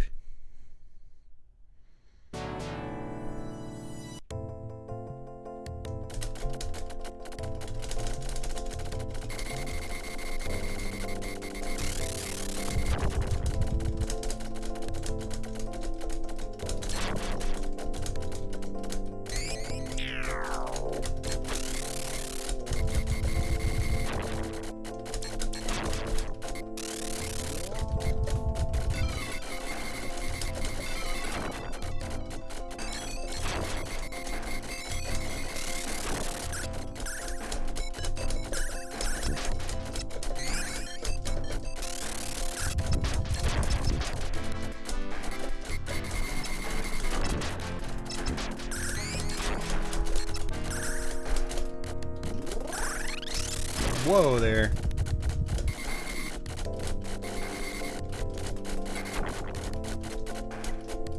Okay, that's insane. That's crazy.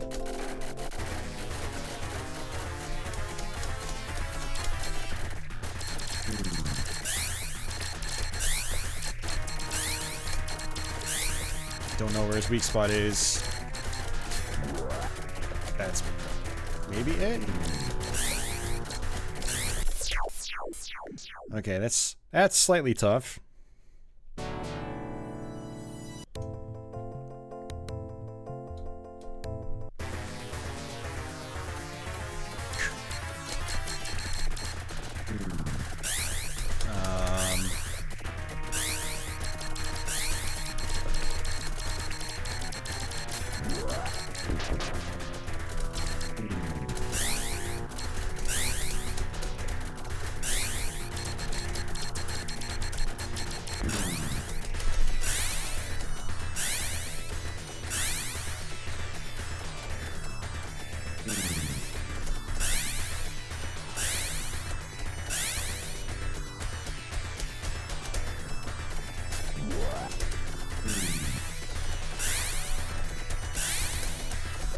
Ah, that's bad.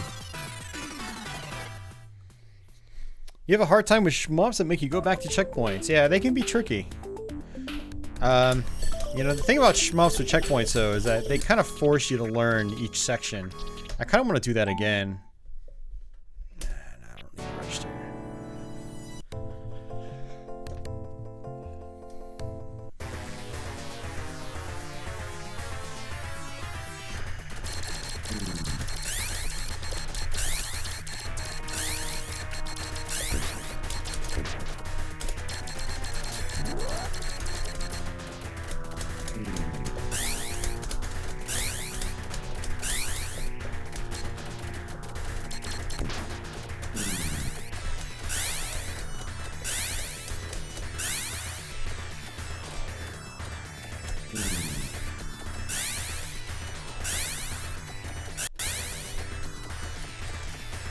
Yeah, I know. I've seen actually some YouTube reviewers that talk about shmups, and like they hate checkpoints. It's like, well, you know, checkpoints force you to get good at the game, you know. So, yeah, they can be really brutal, but they can also really teach you the ins and outs of levels. You know, if you can recover from a checkpoint, then you can easily get through the whole thing on your, like, you know, when you're fully powered up.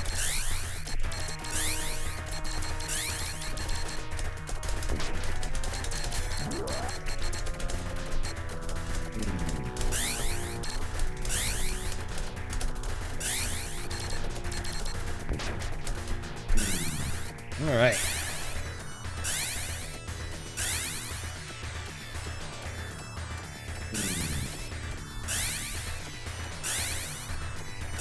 I like how he's got like this handle on the bottom. If you look at it, it's a nice detail. Like he's hitting the switch every time he shoots at me. It's clever.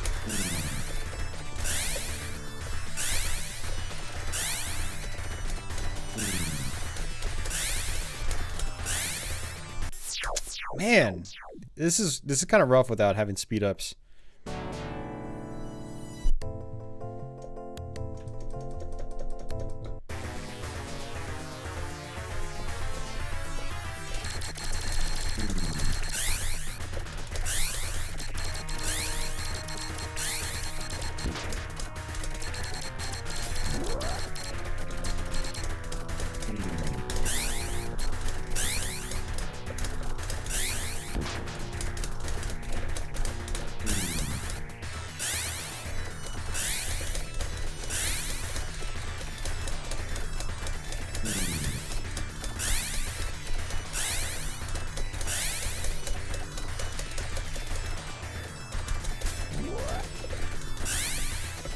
Oh, that's not good.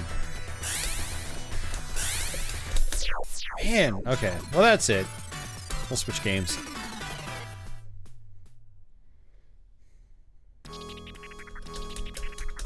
Yeah, really cool game. I'm definitely gonna put more time into it in the future.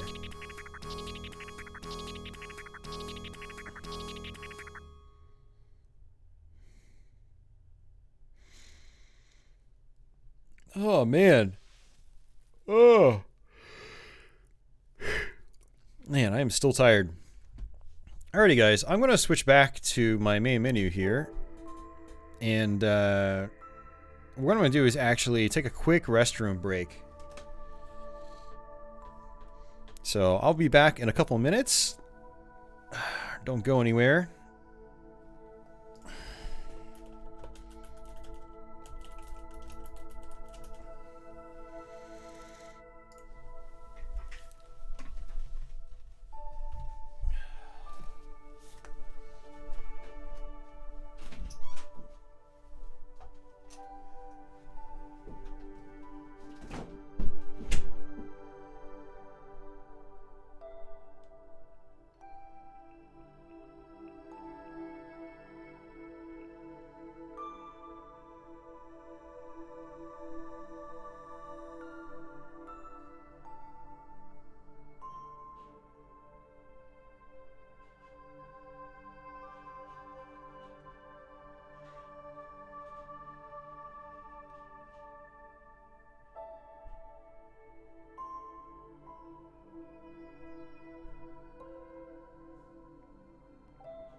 You want to come in here? Come here.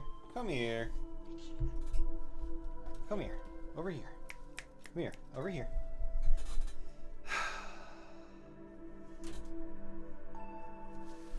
She got up when I went out into the living room, so I'll let you guys see her for a couple minutes.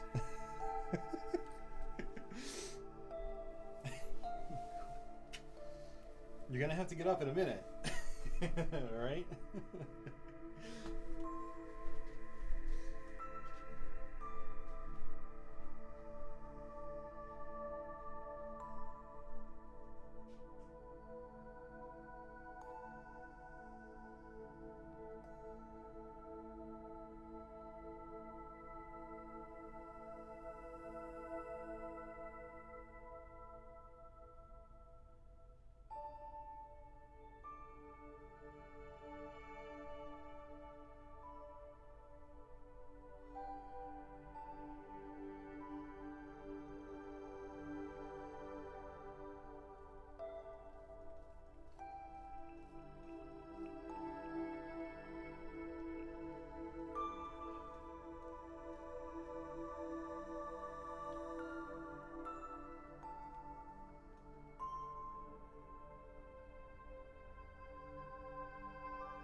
do it to get down. Alright, let's go to the living room. Good girl. Say bye, Patchouli.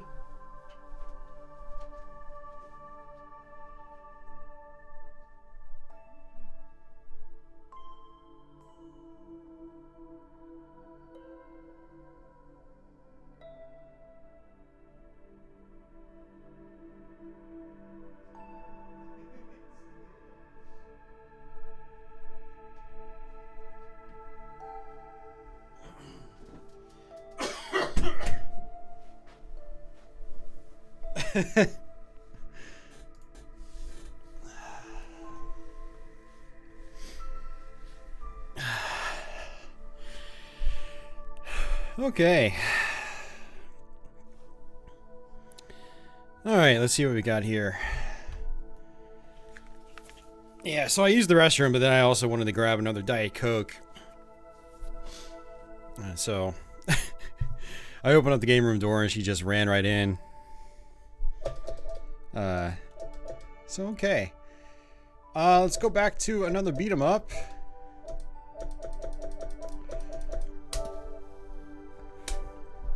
Ninja Gaiden. Very, very difficult arcade game.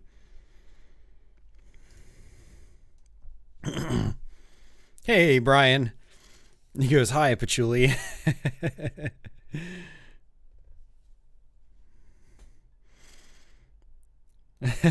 Glad you guys enjoyed some Patchouli. Defender of the throne.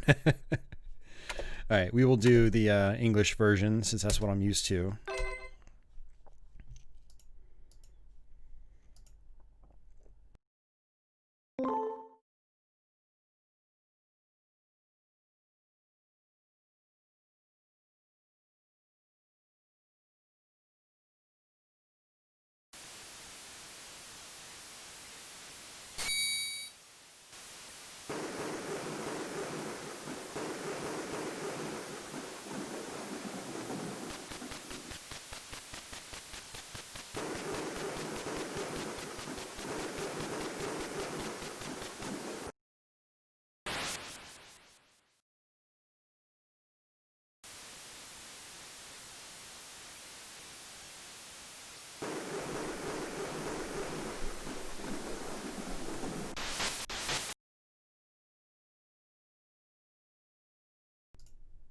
Oh, alright. Thought this one was louder than Double Dragon, but maybe it's not.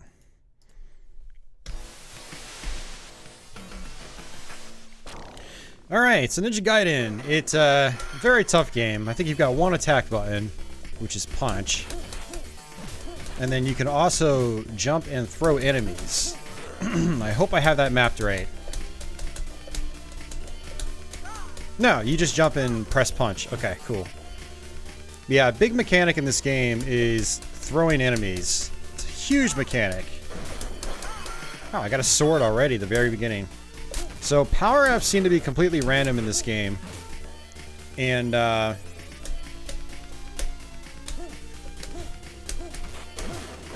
you've got a latch button as well, so you can latch onto or grab onto like poles and things like that, which is pretty handy.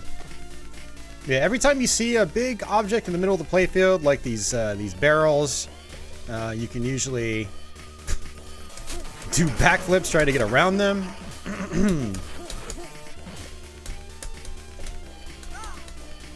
There we go. Unfortunately, it's off the screen.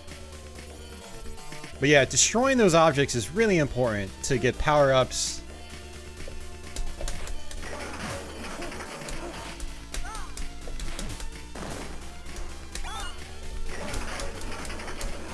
I actually, a friend of mine, one of the local arcade guys that also plays pinball, he actually loaned me the PCB of this back when I had my KI arcade cabinet.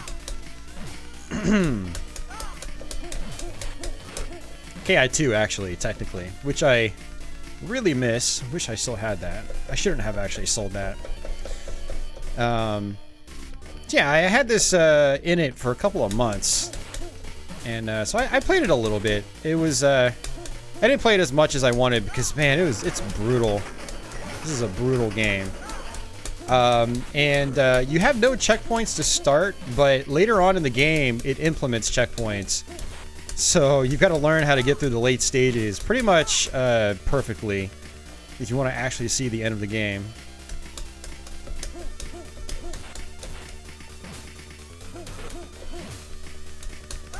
Hey, what's up, Snazzy? NES version much better. Yeah. It's a totally different kind of game, though. Can't really compare the two. Apples to oranges. Yeah, from what I understand, if I'm correct, Arcade Ninja Gaiden and NES Ninja Gaiden were actually developed in conjunction with one another. Like, they were developed simultaneously, so like the NES game actually isn't the port of the arcade game, and vice versa, as so many people seem to believe. That's why they're so different. NES version was clearly developed with the strengths of that hardware in mind. Both games are pretty cool, though. I actually first played this via the Atari Lynx port, which is actually a really cool version of the game. It's fairly faithful.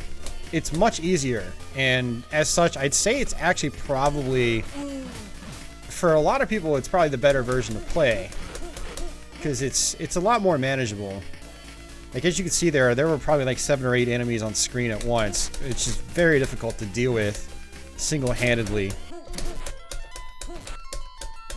The game was clearly designed with 2 players in mind. It's very difficult as a 1-player game.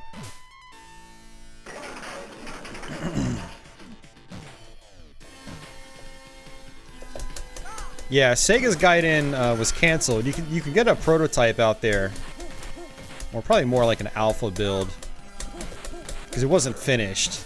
But yeah, it seemed kind of cool. Kind of a shame that never came to fruition. There we go.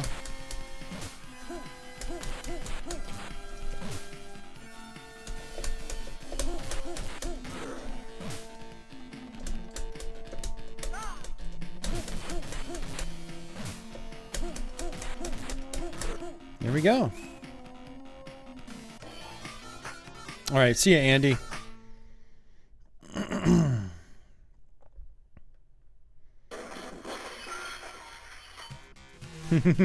Stop in for a beer.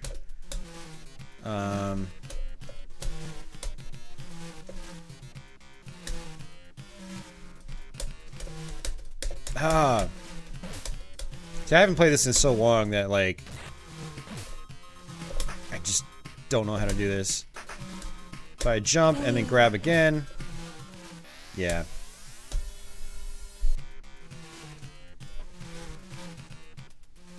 My best videos are the variety streams. Well, if you say so.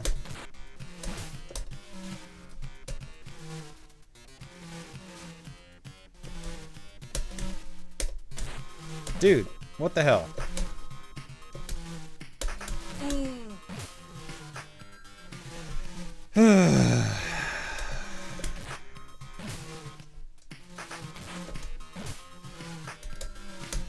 That is weird. How do you get past that? I don't remember struggling with that before.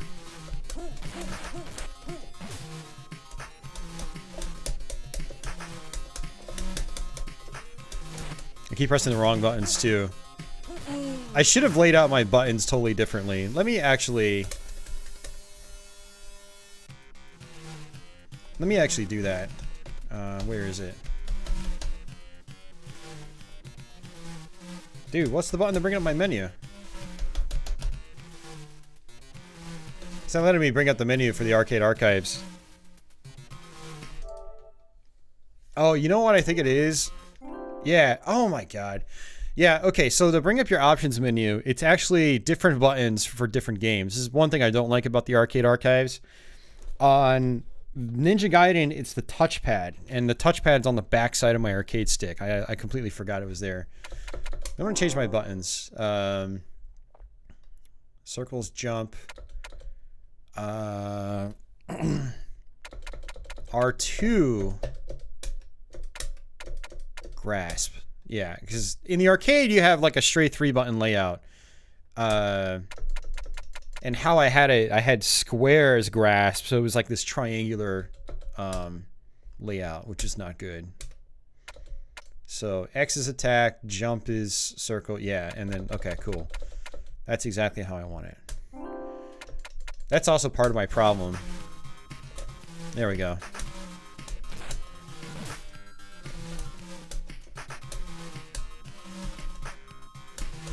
Like, it's, I think you have to just find the exact perfect pattern for that. And I don't know it at the moment.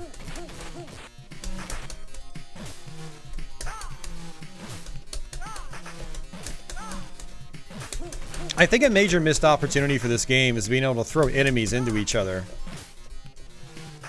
You know, in a lot of later beat-em-ups, you could throw enemies into one another to do extra damage and to get a handle on crowd control. Hey, Mike, welcome back, dude.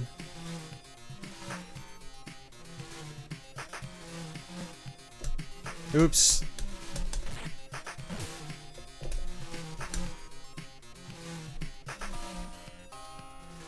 Yeah, and the screen scrolls so slow, too. Ninja, slow down.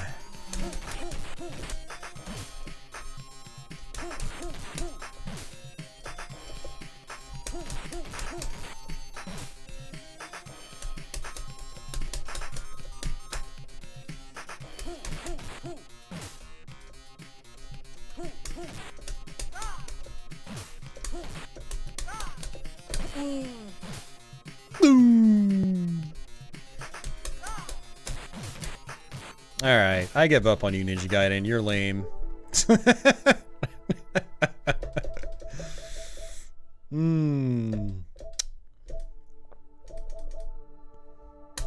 Alright, back to another shooter. This is Life Force, or aka Salamander. It's going alright, Mike. How are you doing? Yeah, that was frustrating. That whole level was just absolutely frustrating. Okay, so you have two different versions in this.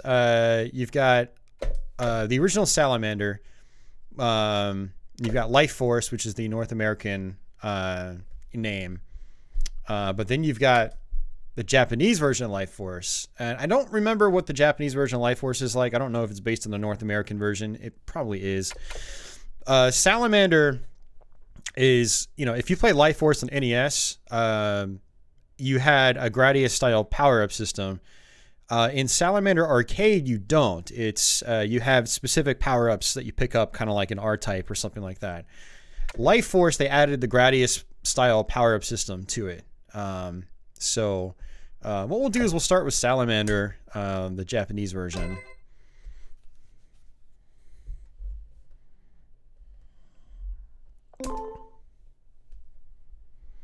I have played R-Type, Leo. Yes, I've actually played it quite a bit. Much louder. Destroy them all. Destroy them all. Pick it up for multiple. Multiple. Pick multiple. Missile. Pick it up for force field. Pick it up force field. Ripple laser. Look at that. I'm almost fully powered up already. Alright, so I've barely played the arcade version of the game. So we'll see how we do here. As you can see, the screen scrolls way faster than the NES version of Life Force.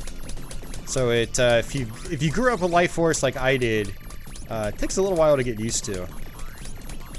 Of course, once you start factoring in all the slowdown, it actually does scroll at a more comparable speed, apparently.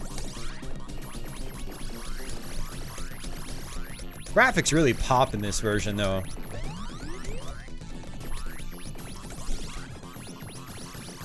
Looks like I can kind of just hold down the fire button in this, which is sort of nice.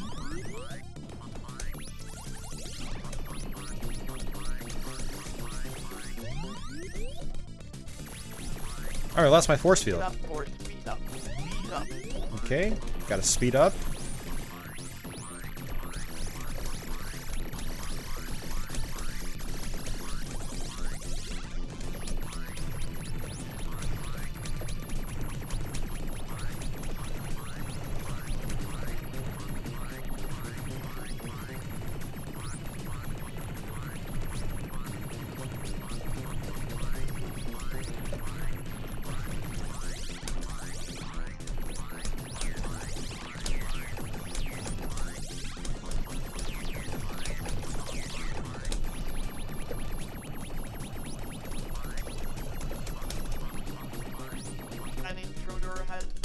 Nice. Alright, first boss.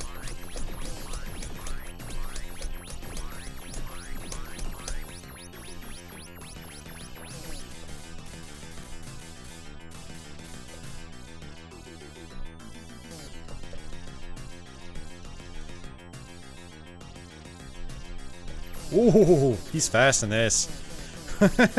He's not messing around. Alright, vertical section. And what's really cool is it transitions right into it. No pause, no nothing. And these levels are in a different order too.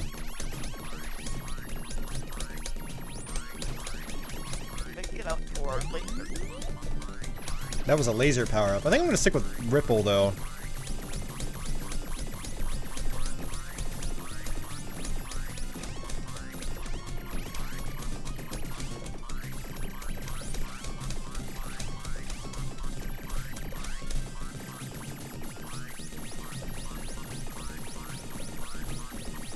It's actually really cool seeing this version of the game because Life Force in the NES was actually, aside from, you know, some basic Atari 2600 shoot 'em ups, I think it was the first shooter I had ever played.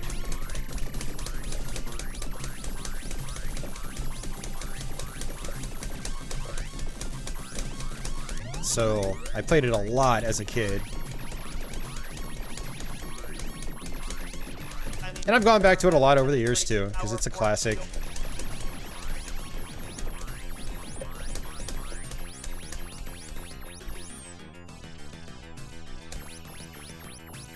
What boss is this gonna be? Oh, it's this guy. Okay. So he's on a different level in the arcade version. That's interesting.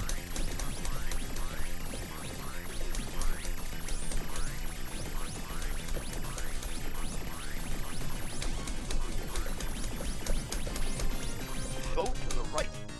Go to the right. That's cool. I love how it just transitions in immediately. It's just non-stop. And this is our fire level. I can hear the music.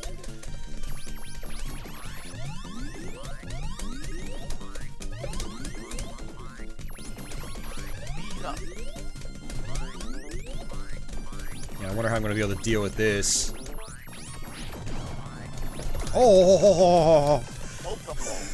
I did not see that coming. Oh, this is going to be rough. I have to really keep an eye out. Oh, dude, what the hell?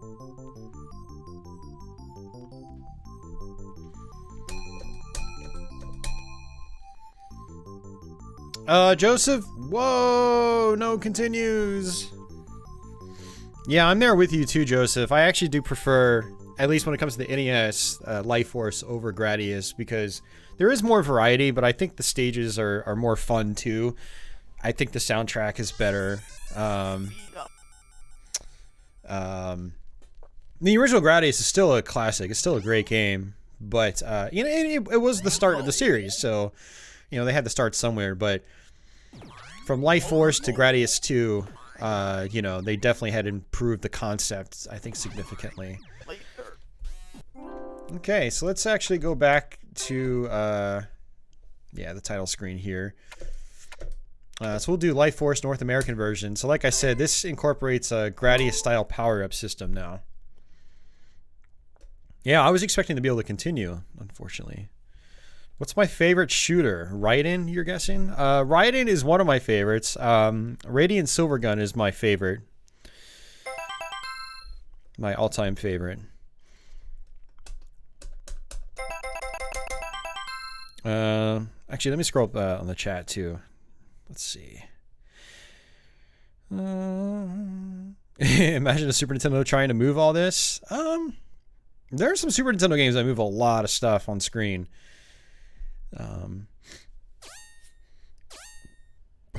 How long have I been streaming for, buddy? I don't know. You do the math, Mike. I always start at the same time. So, calculate now from this, you know, my usual start time. I've been streaming at the same time for like 2.5 years now. Same time, same place. every Thursday on YouTube. Yeah. Hyper speed. Let's see. Do do do do do do do do do do do do do do do do do do do do. Multiple. There's a song in certain versions of the game called Thunderbolt, and it is awesome. Laser.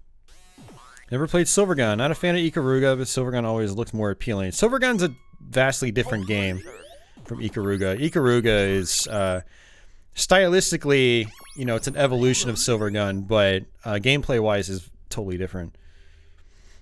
Same Austin time, same Austin channel, same Austin place. All right, let's try this again. Enter stomach muscle zone. Destroy them all. Enter stomach. Oh, the background's a different color too. Hey, wait a second. Multiple. Increase power. This isn't right. Shield. Pulse laser. So, okay, there is no... Hold on. I feel gypped. Maybe it's the Japanese Life Force that has the Gradius power-up system. I thought the North American one had the Gradius power-up system. Okay, well, I just learned something. Hey, Adam, how's it going? Destroy them all. There we go. There's our Gradius power-up system. Dude, and this background's different too. Dude, this is really cool, seeing all the different versions of the game. I am too fast. Wow. I am way too fast. And the ripple is called pulse, apparently. It's not called, ripple. Destroy antibiotic? Wait, huh? What, did he call these antibiotics? That doesn't make any sense. Dude, I am so fast. Yeah, it's really cool seeing like the different backgrounds in each version.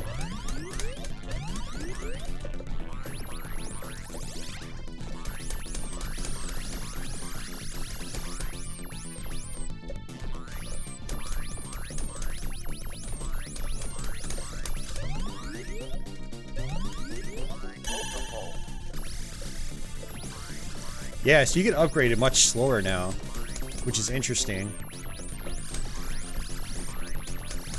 Because there aren't as many power-ups to grab. I kind of like that. Like, I was fully powered up, like, right from the very beginning of the game. When we first played Salamander.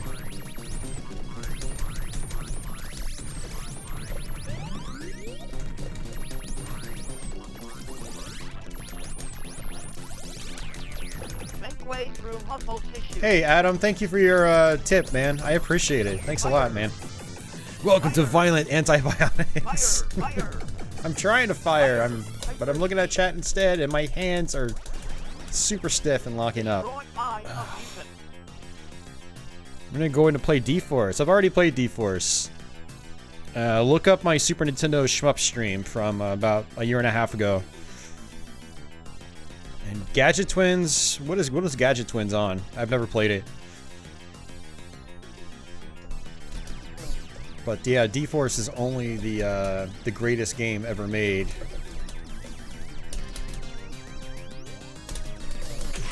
It was so good, we even played it twice on that stream. See, this is really cool. They're doing, the levels are in a different layout too. Wow, man. Okay, I'm gonna have to put more time into this version of the game. I mean, all the versions of the game, just to see the differences. Kidney stones cannot be destroyed. Thanks, Mr. Speak and Spell.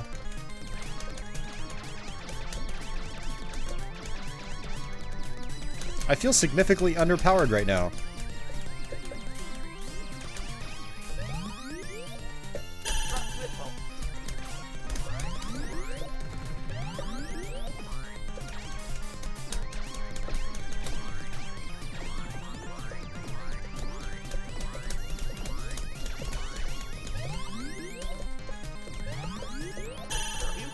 Ion attacking. Yeah, the laser is so good in this game.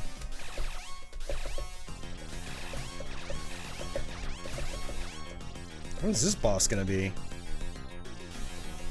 The ladies like D-Force. Destroy center membrane. What the hell is this? I've never seen this boss before. This is not in the NES game. It's just a variation on the other boss that we played, though.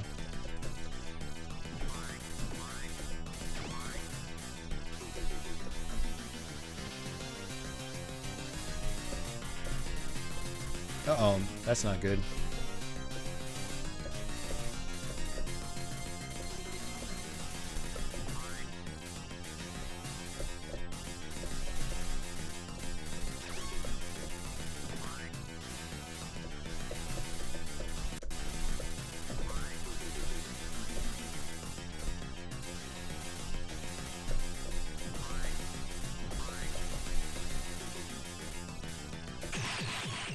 Okay. I wonder if it timed out.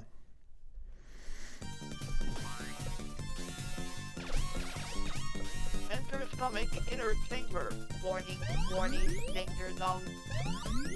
Warning, warning, danger zone. Acid flame. Shield. Oh, it's the same level. It's just, ow, this is crazy. Acid flame. Man, that is awesome. I didn't know they went through the effort of, like, changing all the colors and stuff. That's really cool. Acid flame. Ugh.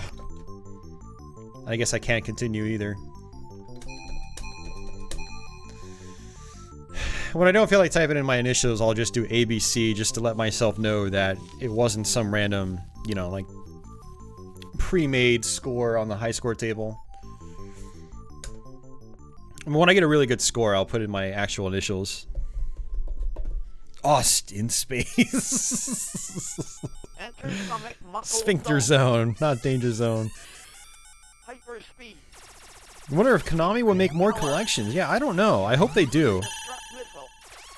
I enjoyed the Contra arcade and Castlevania collections.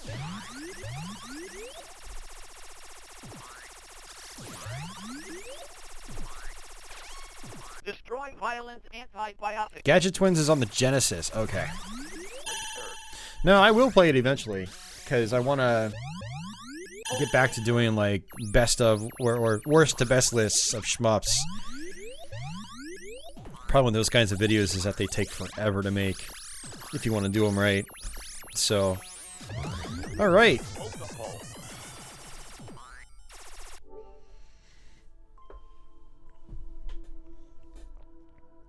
All right. So we will try Ninja Spirit, which I am absolutely terrible at. I mean, I'm terrible at most of these, but really terrible at this one.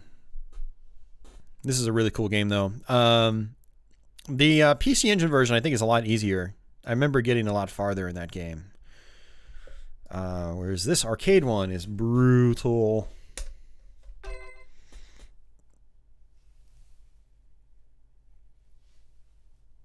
Oh, man.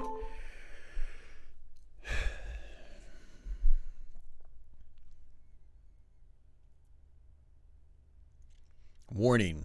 If you are playing this video game outside of the country of Japan, we didn't even give you enough time to read it.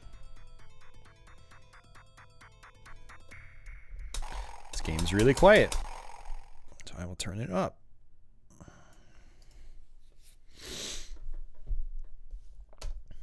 All right.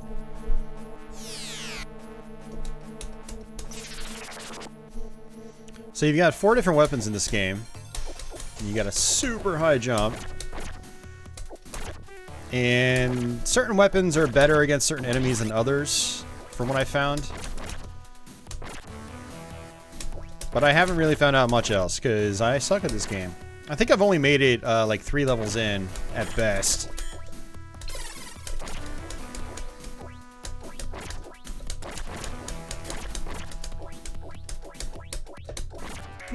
Yeah, I think it's level 3 is... No, it's either level 3 or level 4. We'll see. But yeah, it's one of those games where it's basically one-hit kill. Oh, that was close.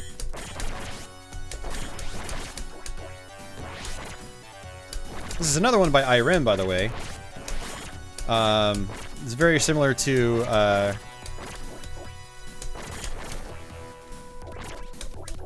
you know, it might be on the same hardware as, say, like R-Type 2.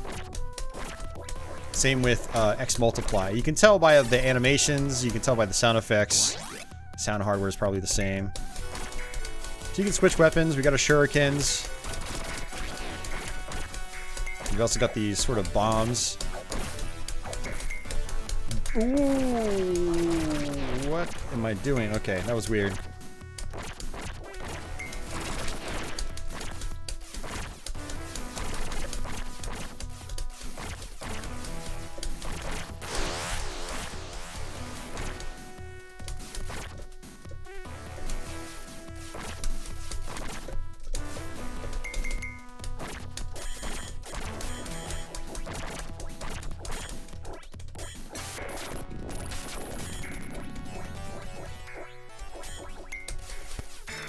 Alright, boss time.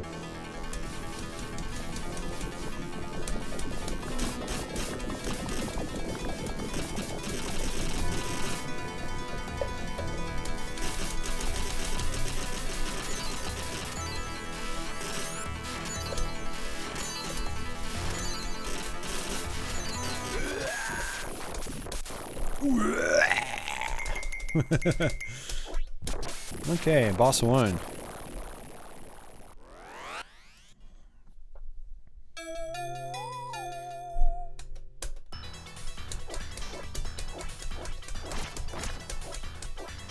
Alright, so I think in this level you just keep moving to the right. That's pretty much it. You know, what I noticed is that they have a tendency of blinking the weapons that I feel like they want you to use. Kind of like a hint as to like what's probably most effective on a level. I don't remember how to do it, but this weapon you can actually fling around in like 360 degree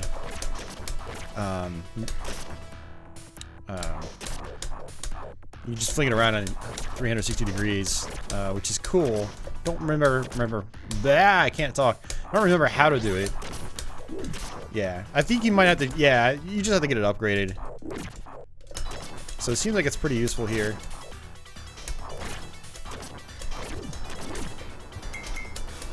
And then it blinks the shurikens, so I'm switching back to that.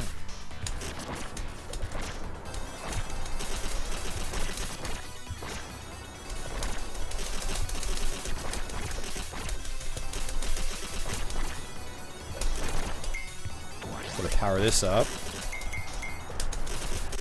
Oh, I didn't see that one. I thought I killed it. Great, lost all my power-ups. So arcade is harder than PC Engine. Yeah, I think it is. It's been a while since I played the PC Engine version, but I don't remember struggling with that one. Really, at all. So, well, at least in the few stages I played.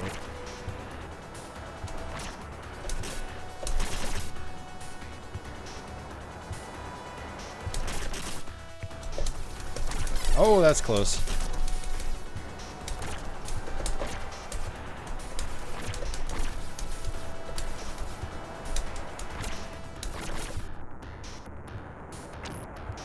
I want to say power-ups typically appear in the same spot every time you play the game.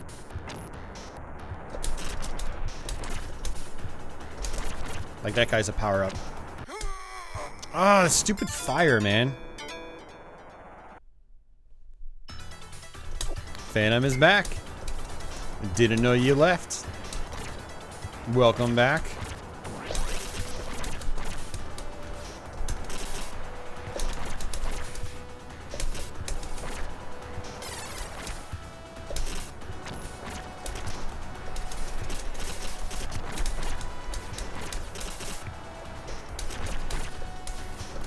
Oh, that was close.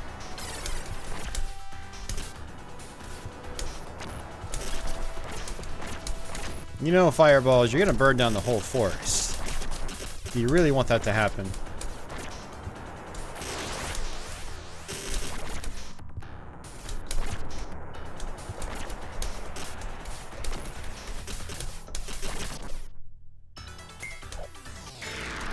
Alright, boss time.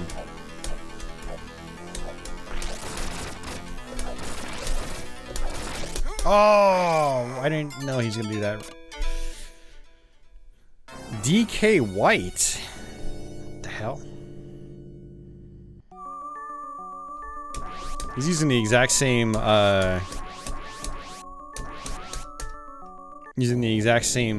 thumbnail as Crestline Iceberg. Is that Crestline in disguise? Or is it imposter Crestline?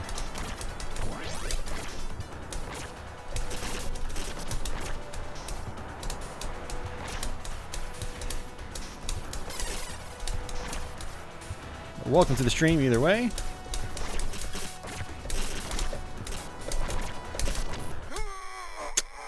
Only you can prevent forest fires.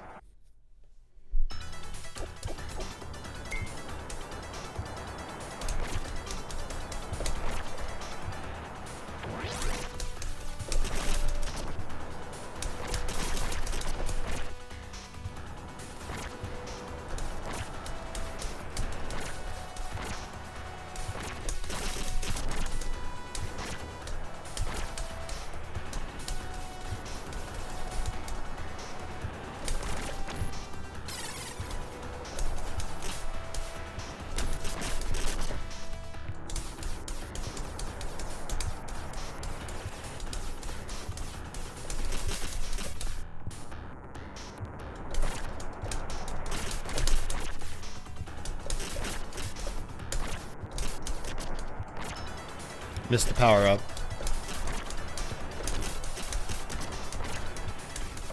It's a bummer.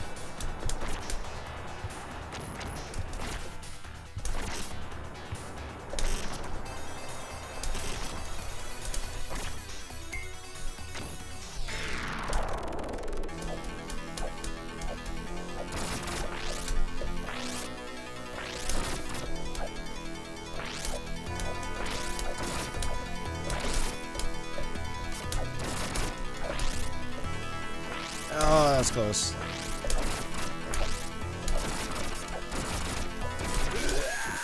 Nice.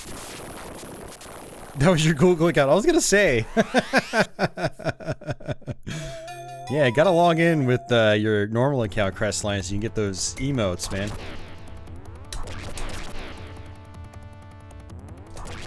Alright, so this is actually as far as I made it.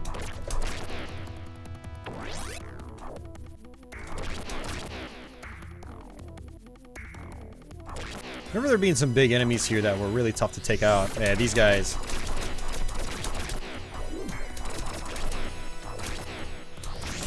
Yeah, they just keep respawning too.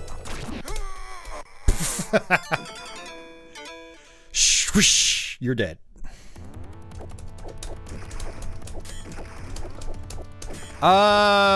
It's not a shooter collection, Leo. It's just an arcade collection. Like, it's got Haunted Castle on it, I believe. I didn't stream it on YouTube, but I did stream it on Twitch, yeah. I only played it for, you know, maybe like an hour. I didn't play it that long. But yeah, I will do a YouTube stream of that eventually.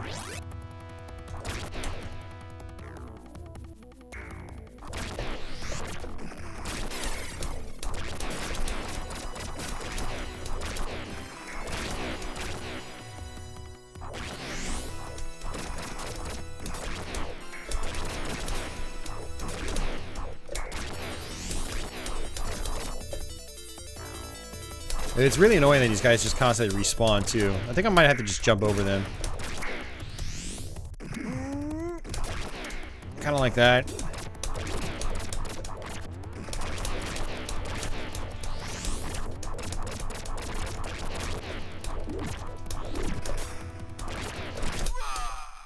So many enemies.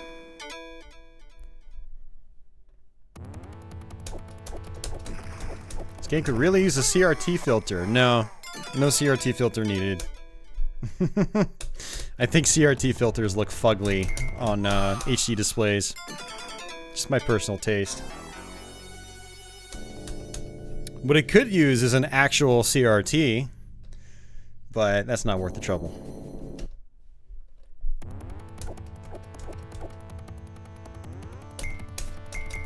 Was it all vertical shooters? Or I'm sorry, not vertical, but was it all shooters, Leo? I thought there was at least one other non-shooter on it.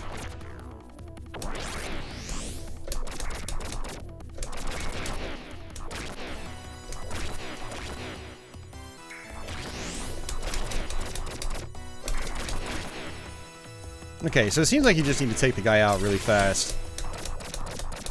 And not scroll the screen over too far. That was close.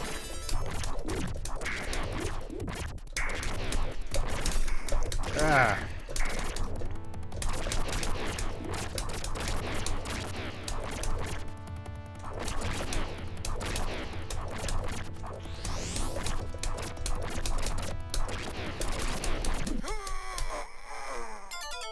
Okay. Yeah, if you check, Leo, let me know. I do know that one of the shooters on it is a little more unique than just like the typical, you know, scrolling shooter. It's kind of like almost like an isometric, not quite isometric, but you shoot at an angle downwards. Forgot what it was called.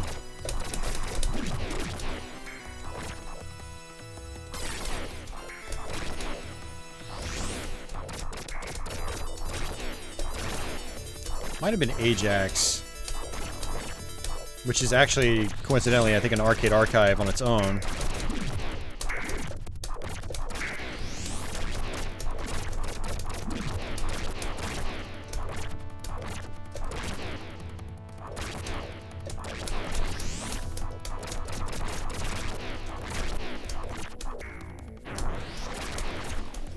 Shields. Okay. I like that. And they don't do anything. Oh, Thundercross is the one. Okay.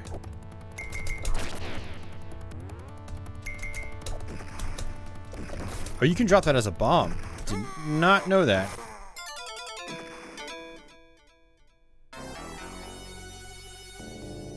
Arcade Classics Collection, every other game is a shooter of some type. Okay.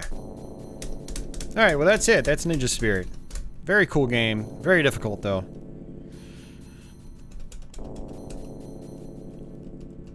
Yes, that's true, Leo. Scanlines and YouTube compression do not play nice. Absolutely. This game is very washed out looking. Yeah, it is kind of desaturated. That's just the game. A lot of IRIM titles, were like that, you know. Like X Multiply was also kind of washed out. If you play Kung Fu Master, that's washed out. Not really washed out, so to say, but like, you know, it's, you know, the colors aren't as saturated, for sure.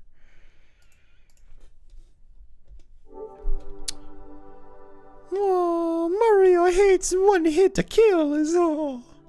I prefer two-hit to kills like in Super Mario Brothers. Alright. Let's try some Image Fight. This is another difficult one. Also by IRIM. Lots of IRIM games tonight, actually.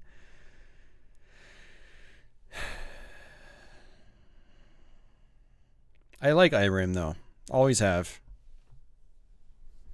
One hit to kills make it the game of fun.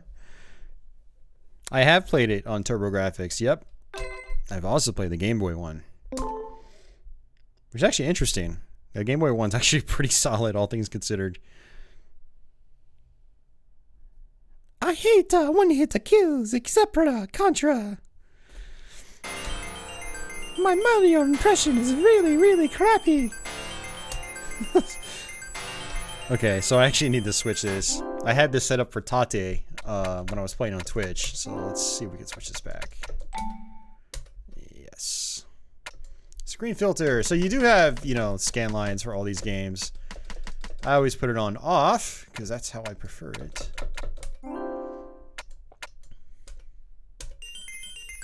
Alright. Yep, Adam, there is a Game Boy one in Japan. Uh-huh.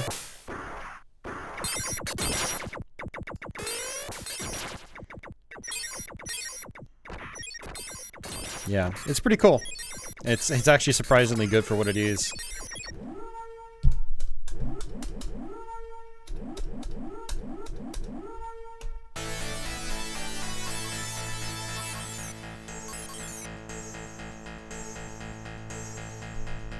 Okay.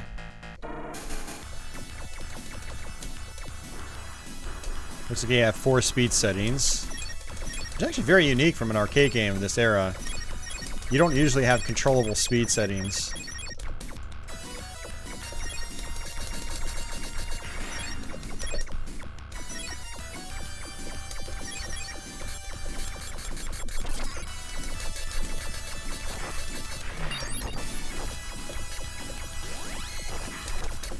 Looks like you can throw your pods out too. What did I get hit by?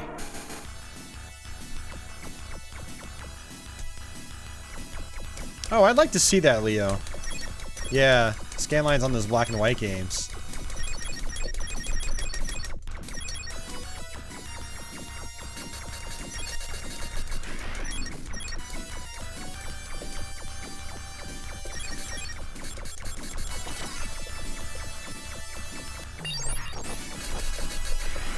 Okay, it looks like your blue pods just shoot straight forward, which is...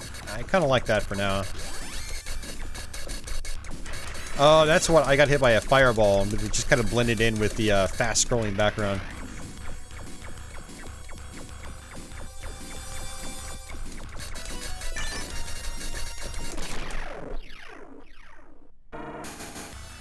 It's not a kind of Galaga at all, Jules. It's called Image Fight.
Okay, nice. I like this combination.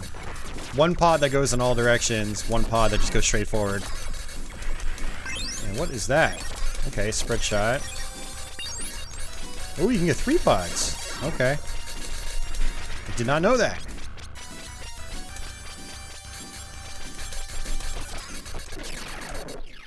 I was not expecting that. Let's go ahead and just restart since we're just still towards the beginning of stage 1.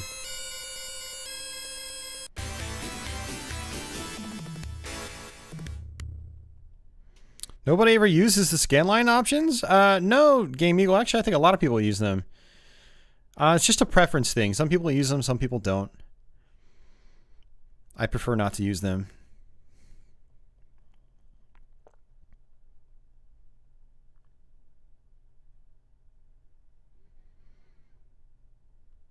Ninja Spirit on Game Boy is $80. Yeah, I don't think it's very common. Hey, Office. Yeah, you're 2 hours and 39 minutes late. Yeah, exactly. Good excuse to buy an EverDrive. Yeah, I mean, that's how I played it. I don't have the cartridge. I just popped it on my EverDrive GB or whatever it's called.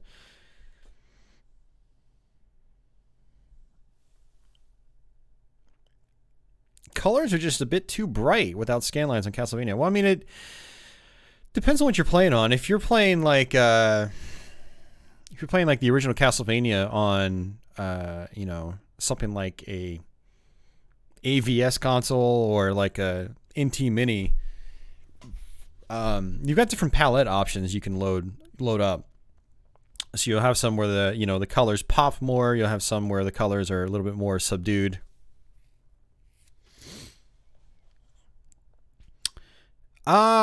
Joseph, I don't think the GBA EverDrive supports original Game Boy ROMs. Can anyone confirm that? I have the EverDrive GBA X5, and I don't think it supports GB ROMs. Like, it's only Game Boy Advance, I thought. Which is why I have a separate EverDrive GB Or maybe it does support all of them, and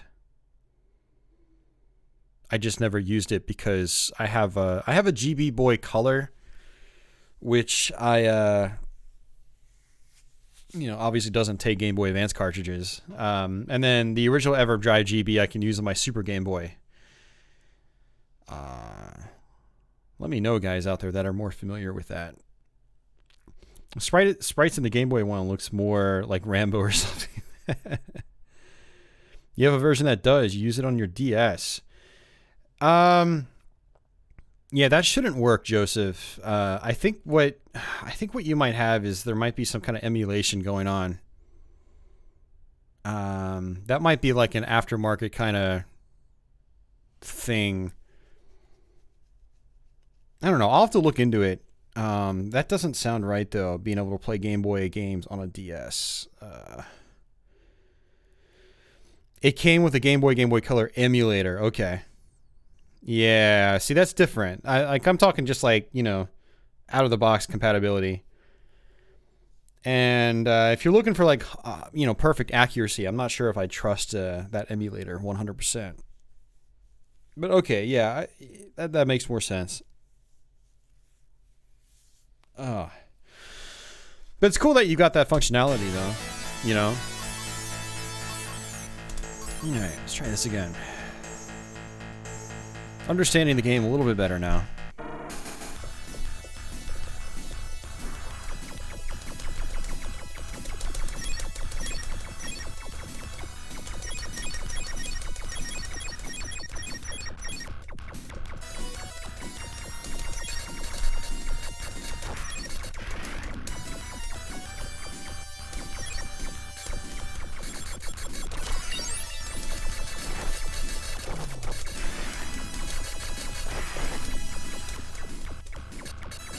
Am I going to get an analog pocket? I'd like to eventually. As far as right away, probably not, because I'm really tight on money. And I know it's going to be super expensive. Like, it's going to be at least, what, like a couple $100 for the pocket itself, and then they're going to charge separately for the dock. And we all know how crappy analog shipping is. So I'm predicting at least a $300-something purchase. But I also mainly want it for like Atari Lynx and Neo Geo Pocket. Although Game Boy Advance would be nice too. It would give me an excuse to sell my PAL GameCube, which I bought earlier this year. Because it does RGB out of the box, so much better video quality than, say, my US GameCube with the Game Boy player. Zero interest in the dock. Yeah, the only reason I want it is because of the dock. I don't do a lot of handheld gaming. Really at all, to be honest with you. Not anymore. Yeah, so I would be buying it for the stream. Pretty much.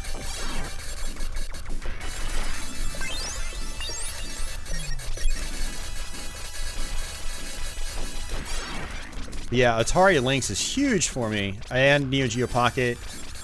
Maybe, if we're lucky, we'll eventually get Wonder Swan or something.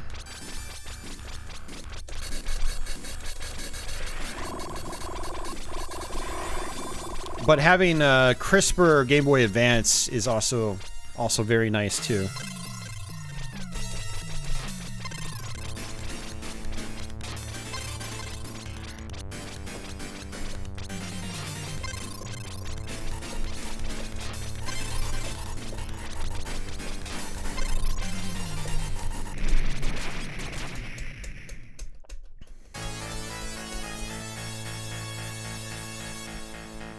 What, you're going to sell that PAL GameCube? Yeah, Tony. If I get an analog pocket, I have no use for the PAL GameCube. There's no point in having it. I don't need two GameCubes. The only reason I had the PAL GameCube is to do Game Boy Player stuff in RGB. So I wonder if it's possible to get rid of whatever weapon you have, because I can't pick these up.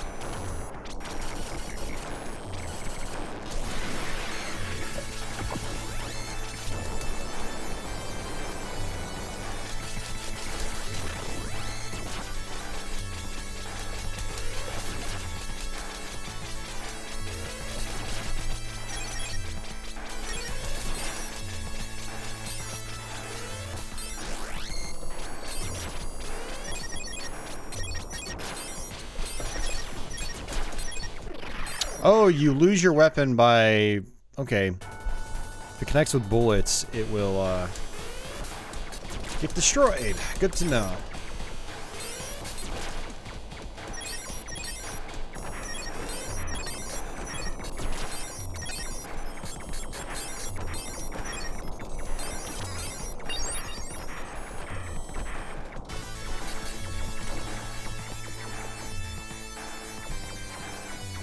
So much fast scrolling in this game. It's kind of hard in the eyes.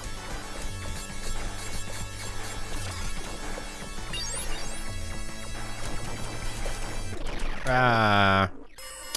Hey, John Evan. Let's see. 3DS still has Office in its grips when it comes to handheld gaming.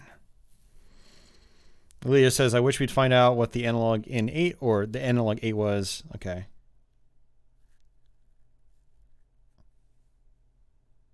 Oh, yeah, me too, Leo. It's a good point.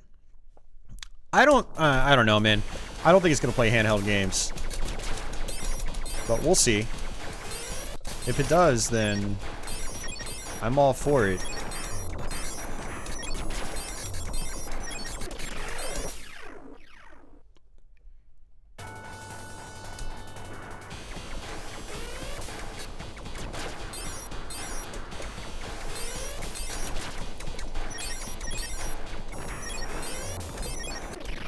I can see why people think this is a really hard game. Some people say this is one of like the hardest shooters. You know, one of the hardest classic arcade shooters. We're only on stage 2.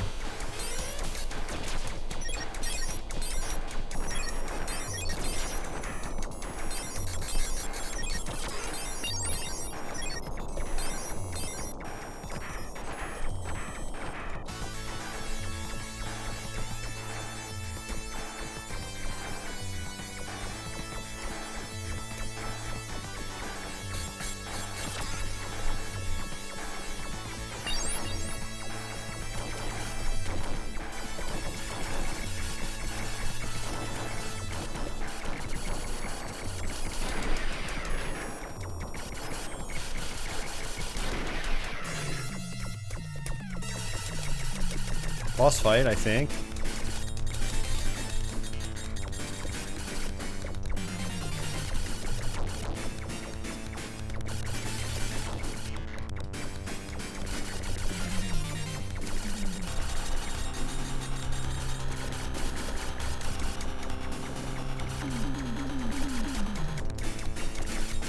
Ah, not fast enough. All right, one more try.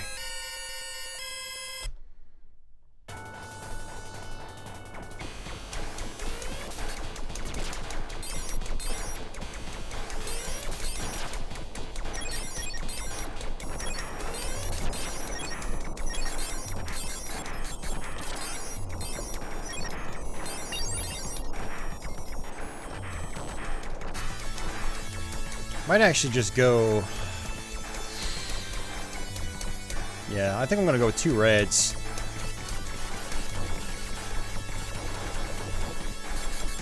It's more useful for this part. Oh, okay, never mind.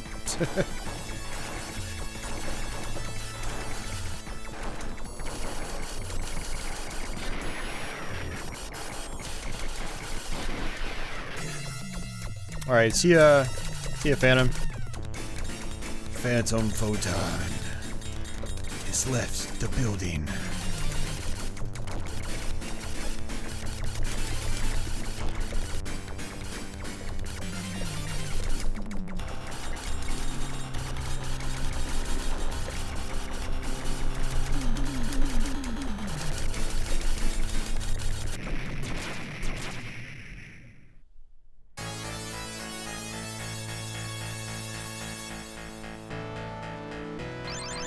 $2,600 cartridge adapters. What? I would love to have an FPGA 2600.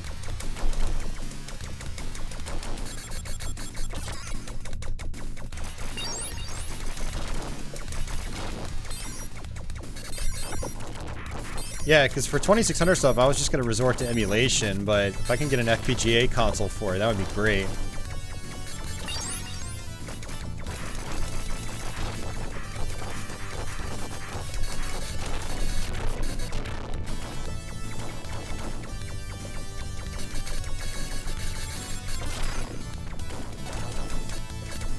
I guess technically the NT Mini did 2600, right?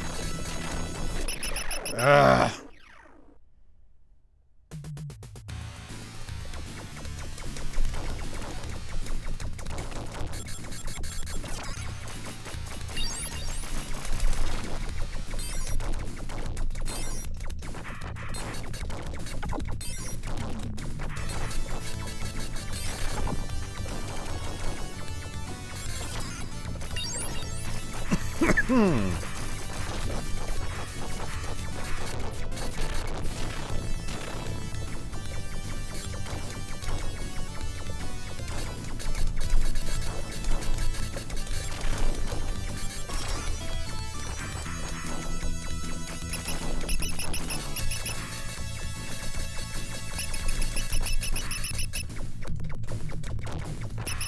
Oh, stupid laser.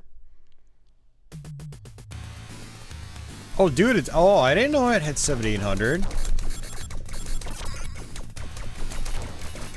Dude, I'd like to get that and just get rid of my 7800. Probably gonna get rid of my 7800 anyway before I even get an FPGA solution, because it's only S-Video modded and it looks like crap. And I really have no desire to hook it up to my CRT, and I have no desire to build a collection.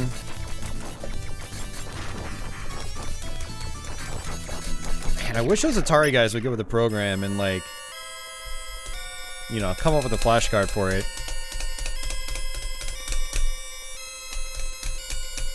I know the follow-up to the Harmony, there was a limited run, and, like, they just abandoned the project completely, it seems like. So, and that was years ago.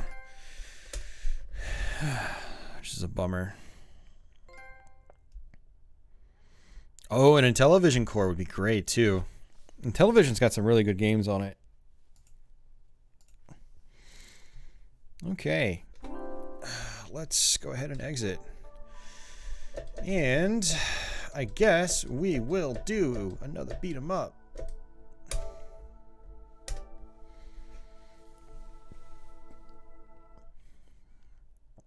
Oh, nice. Astrocade would be great, too.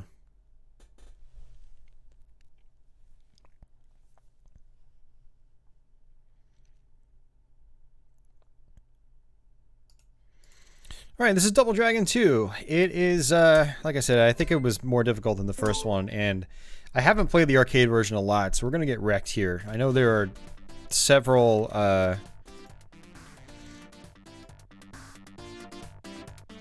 you know, several very tricky parts in this version.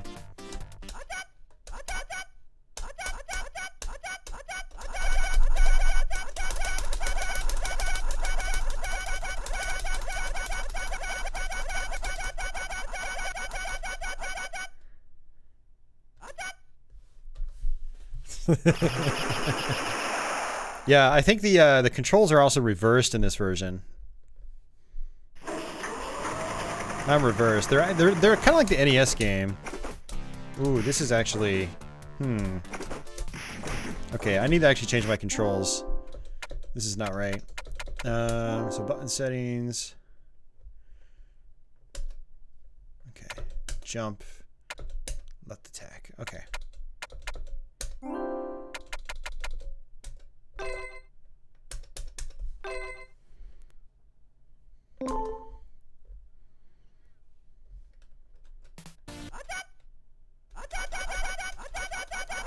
Okay, I'm not, I'm not gonna do it again. Yeah, so like the NES game, whether you punch or kick depends on like the way you're facing. So you press the, you know, you press right, or press the right button when you're facing right to punch. You press the right button when you're facing left to kick. It's really weird. So it's awkward. Okay. So you jump in the air and press both buttons together to do your hurricane kick. And I don't know if you've got like the rising uppercuts or the knee. Yeah, I don't know.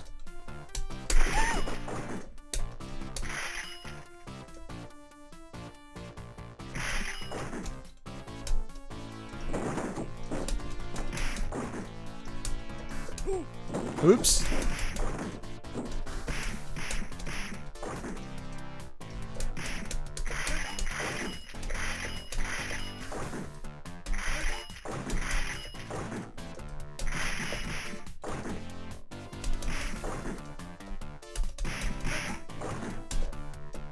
Definitely more animations in this game.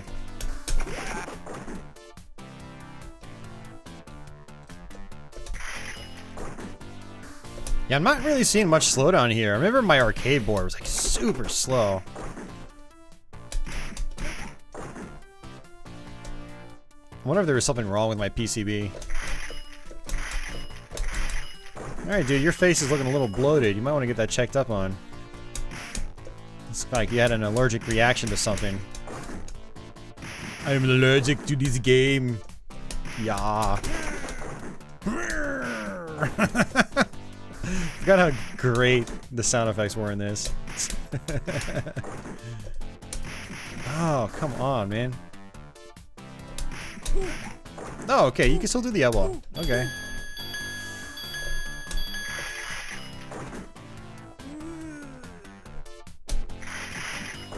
Everyone sounds like they puke when they die in this game.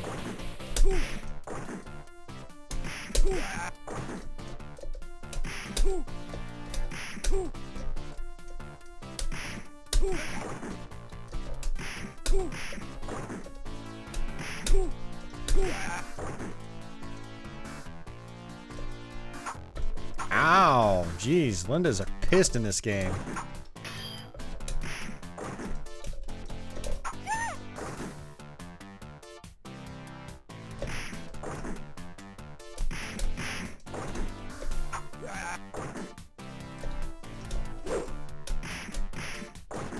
Throwing a shovel, that's something.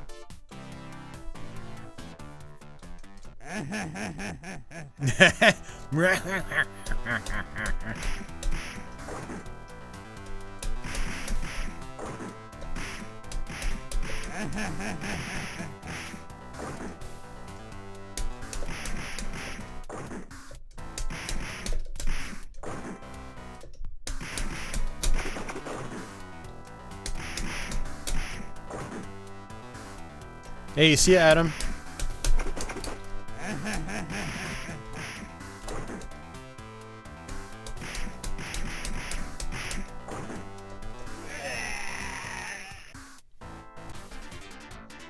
Oh, he doesn't come back in this one. Okay.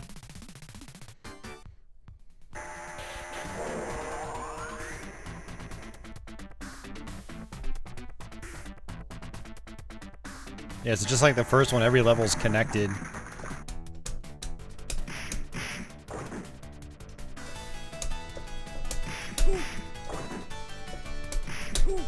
Oops. I keep pressing the wrong buttons.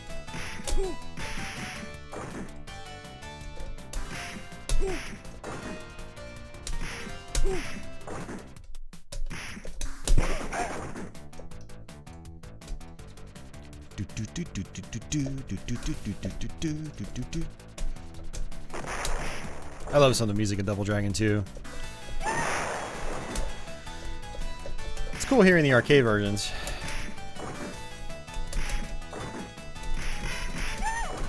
Oh, look at that. My punches can hit multiple guys at once. Pretty sure in the first one, it only hits one enemy at a time.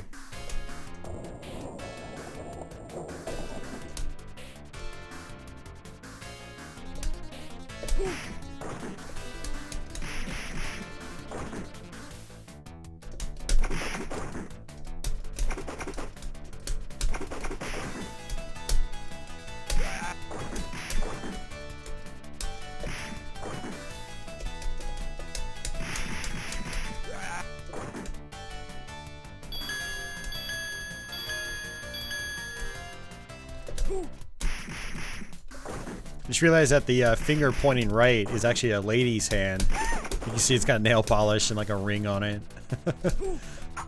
That's different from part 1.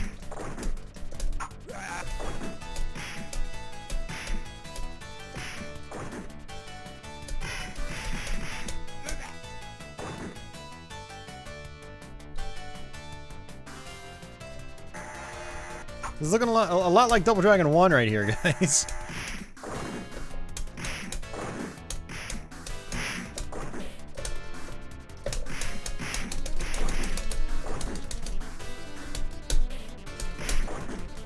And I'm dead.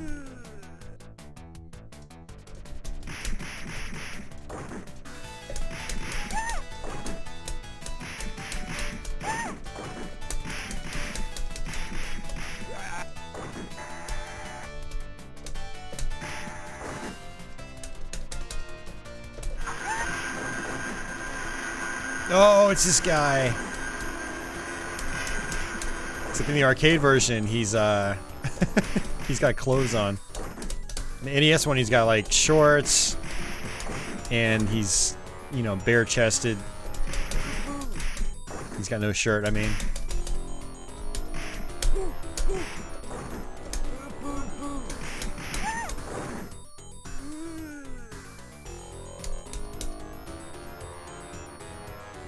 Alright, let's go ahead and continue.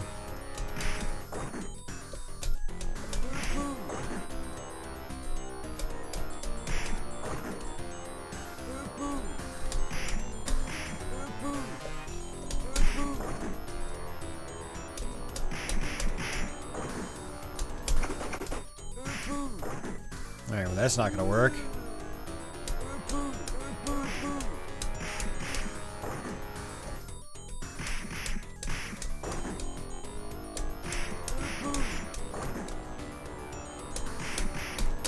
I always liked how evil, like, the boss music was in Double Dragon 2.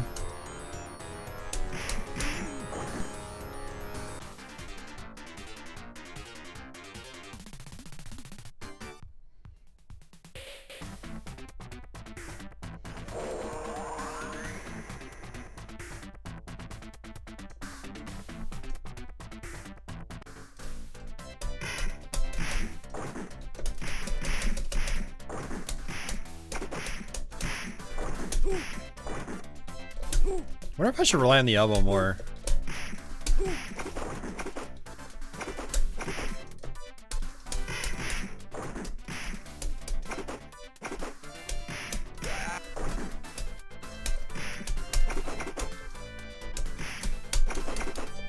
That's not working.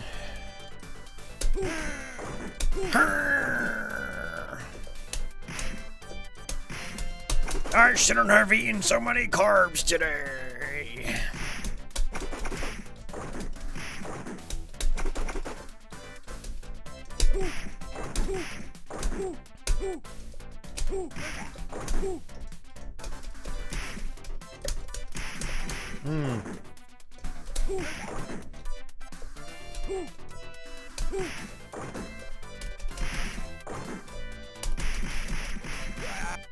Okay, so you can still do that in this. Just you don't use a kick.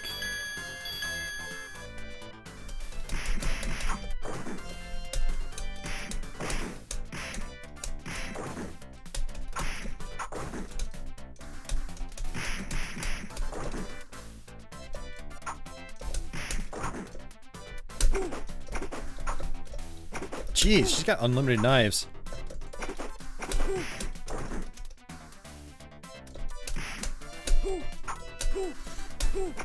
The Lindas went from being some of the least dangerous enemies in the game to the most dangerous.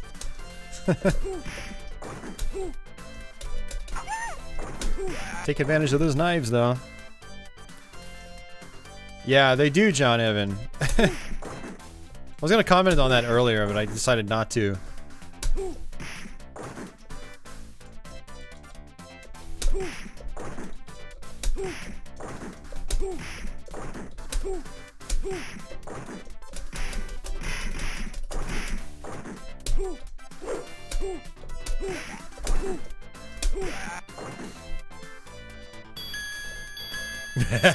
I got another bill in the mail. Yeah, that's the sound I make every time I get a bill in the mail.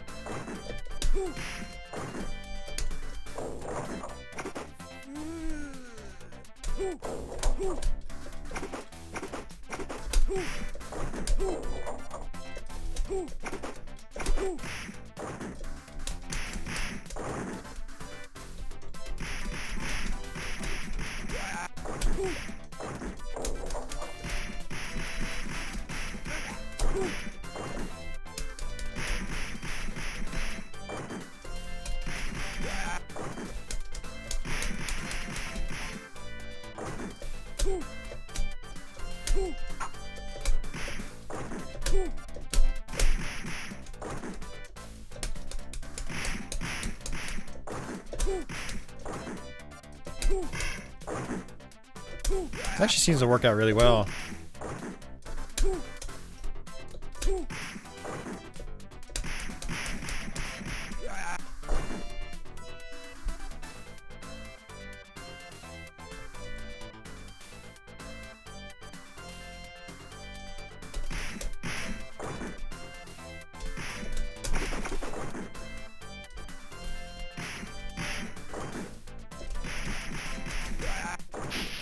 Yeah, so this part right here is, there's a part where, like, you can get killed by, like, farm machines. It's coming up right here, I believe. Let's see. Yeah, this.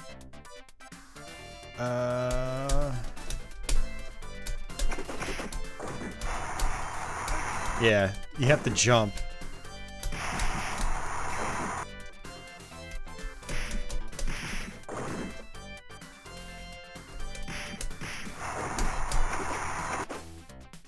It's tough.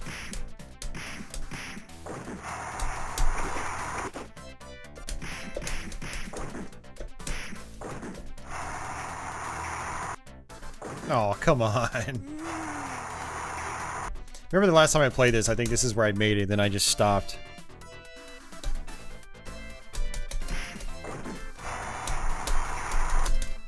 Okay, you just have to jump at the right time. You don't even have to do your hurricane kick or whatever.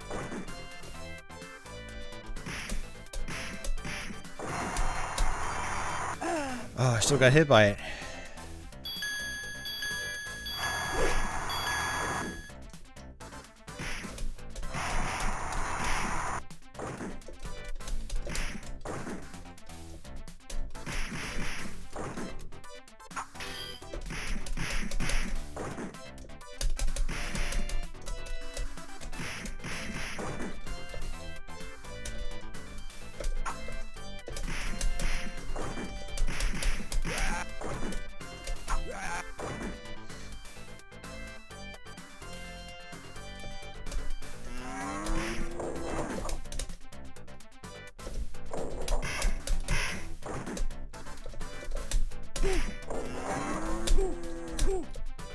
The cows are mooing.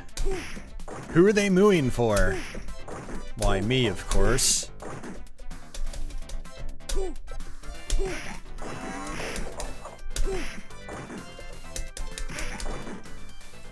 Moo. I've got $5 on the guy in blue.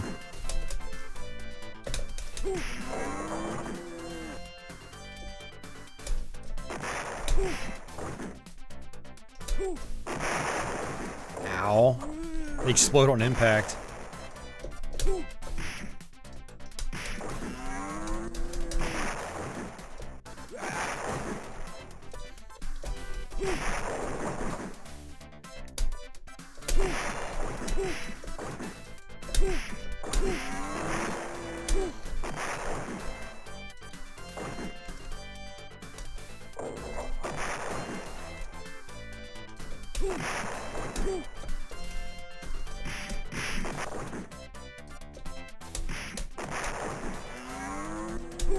Could you please stop throwing grenades?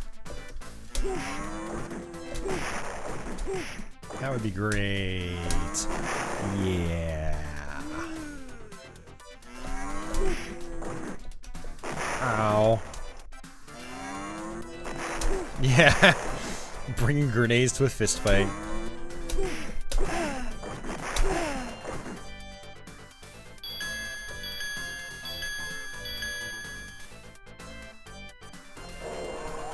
Well, Game Eagle, I think there's only one logical solution or location.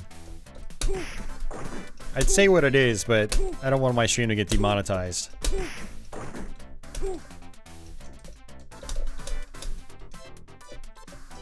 I think they chopped out all the slowdown in this game. 'Cause I'm pretty sure the original arcade game was super slow.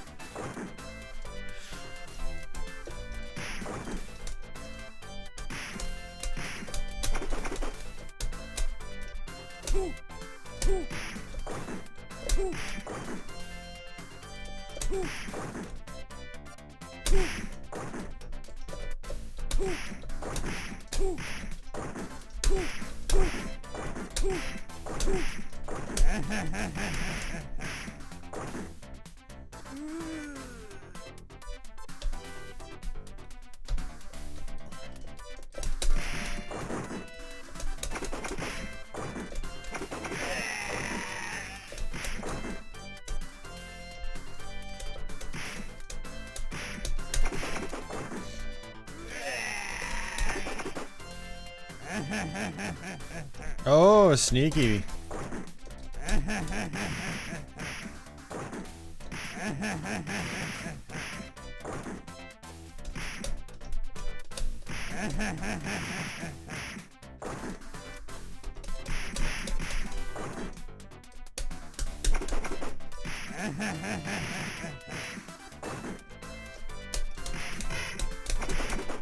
That's rough.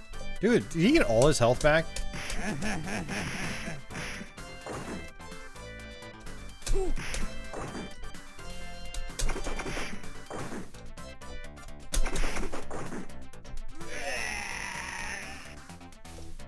Cheater.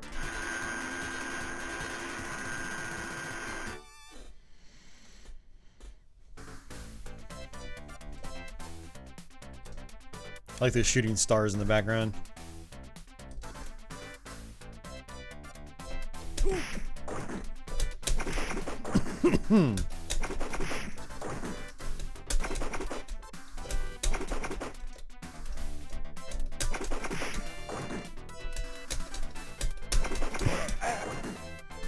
Maybe I should be using this hurricane kick a lot more often. Holy crap. Game's not messing around now. Well, I've got my own exploits, so...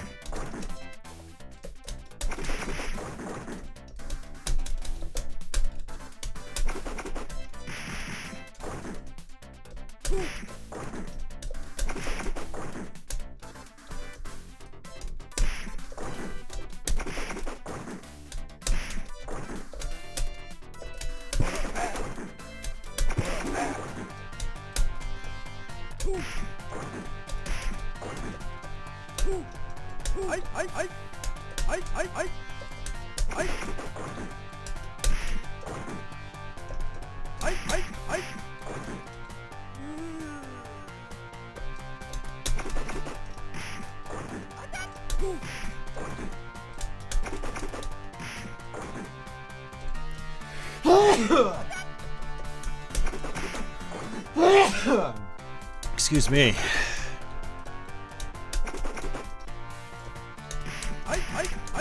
Jeez, you do a ton of damage.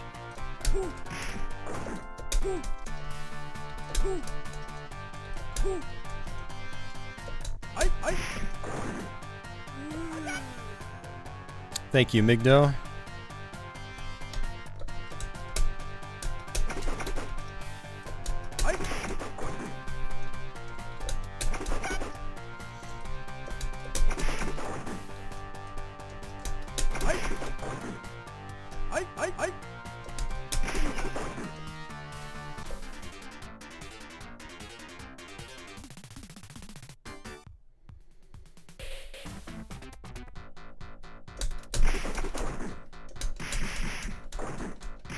Alright, so this is like the NES version, and we're actually close to the very end of the game.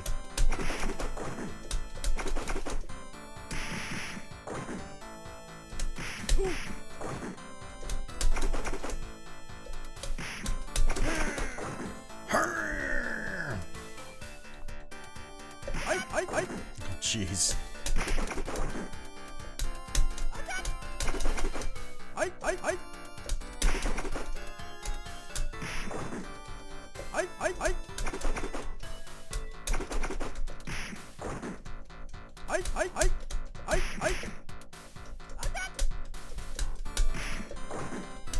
I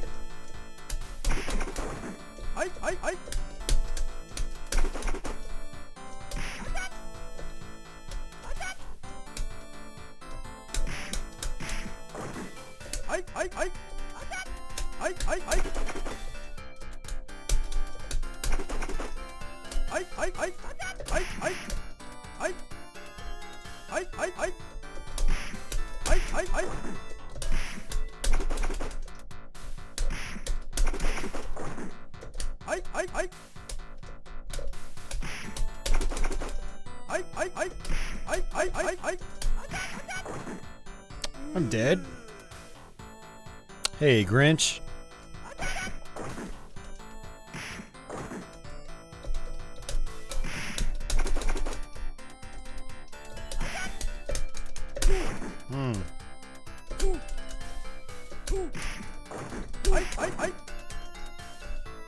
I might have to play this game again later off stream or off YouTube anyway.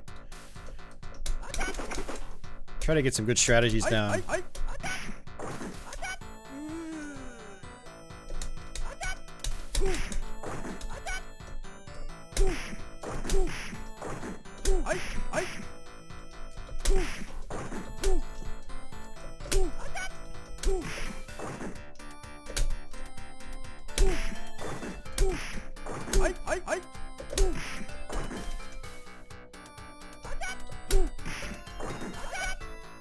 Hey Tony, thank you for your second donation. I appreciate it, dude. You were spoiling me, man.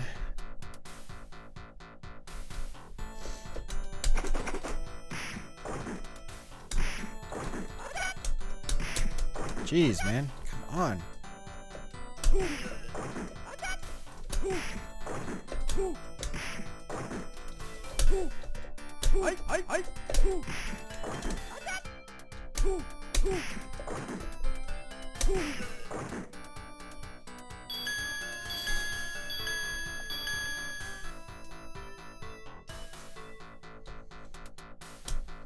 Oh, geez, more of these things.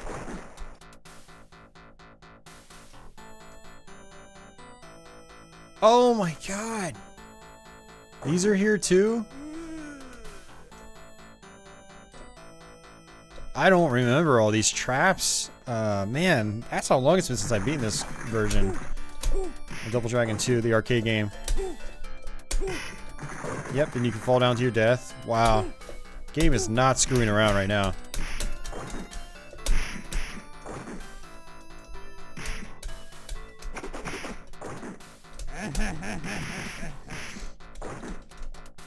We're dead, and yet we still have a sense of humor.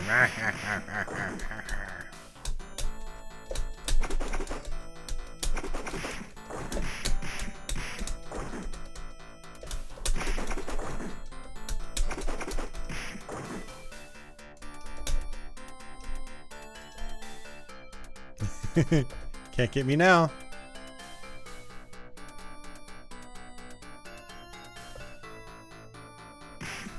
Ow.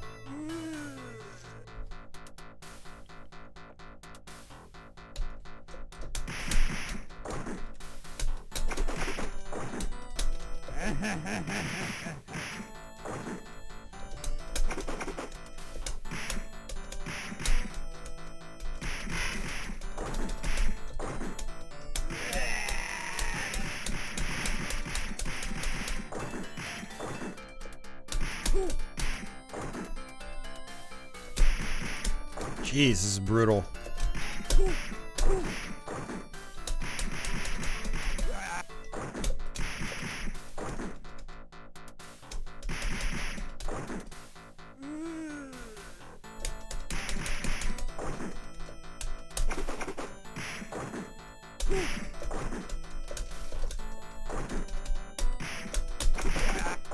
Thank you.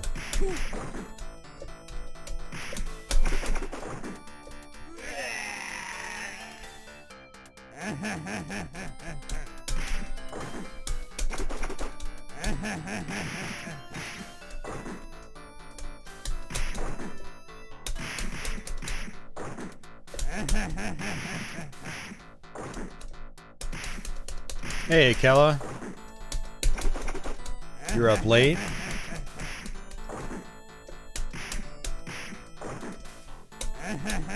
You missed more X multiply.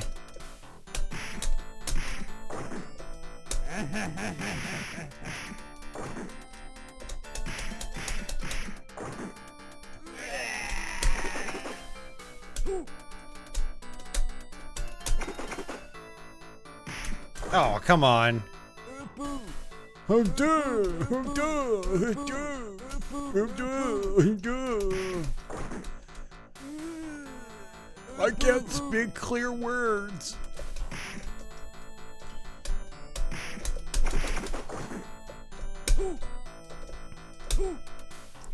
Two of them, seriously. This game is much more brutal than Double Dragon 1. Holy crap.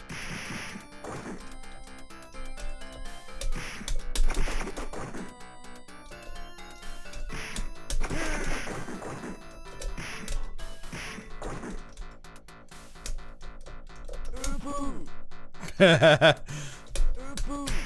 blue.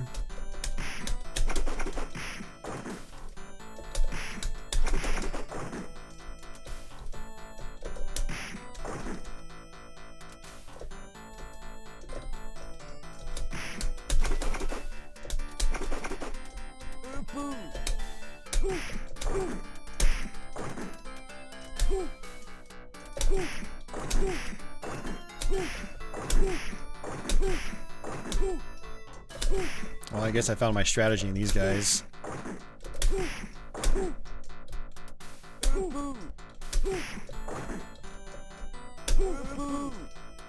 This feels like the kind of game where certain moves work better on certain kinds of enemies than others.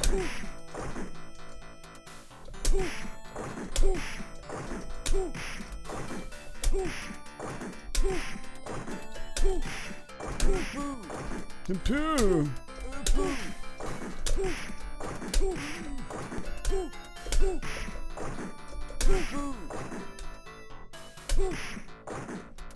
Really?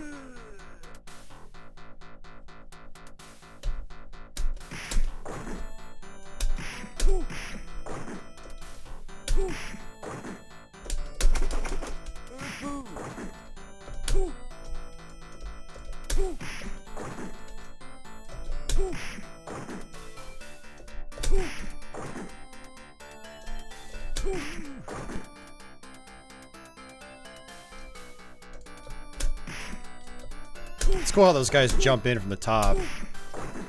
They don't just randomly appear. Nice touch.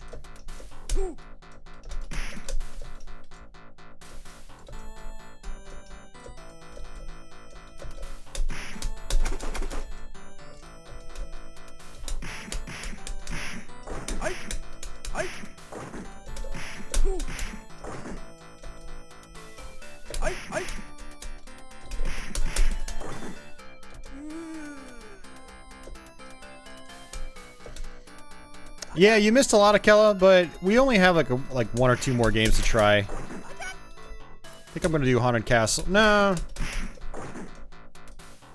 Yeah, I think I'll do Haunted Castle next, since I know people probably want to see that.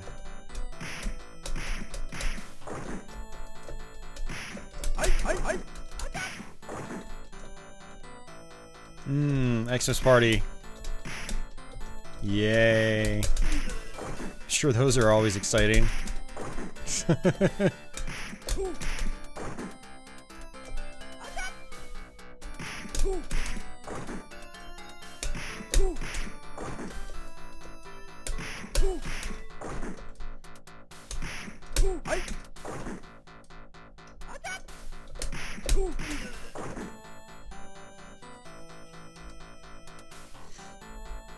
Hey, it's you again. I killed you in the first game.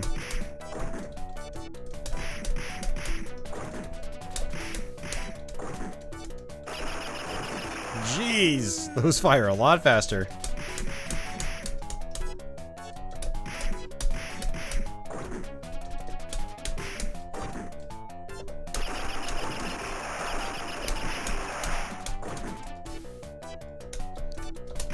Willie's like, yeah, I'm using a real gun now. The gun in the first game was a toy gun.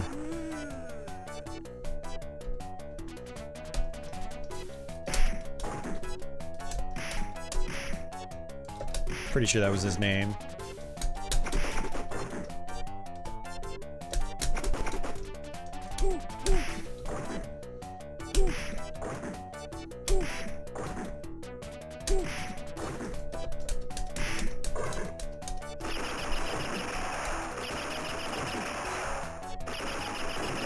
I don't own In the Hunt, Akela. Not sure if I'll buy it, because, like, I don't know, I probably will eventually. I mean, I own it on PS1.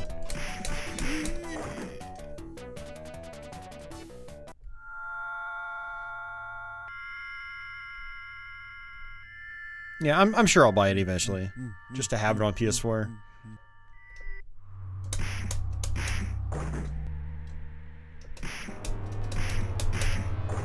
So eerie.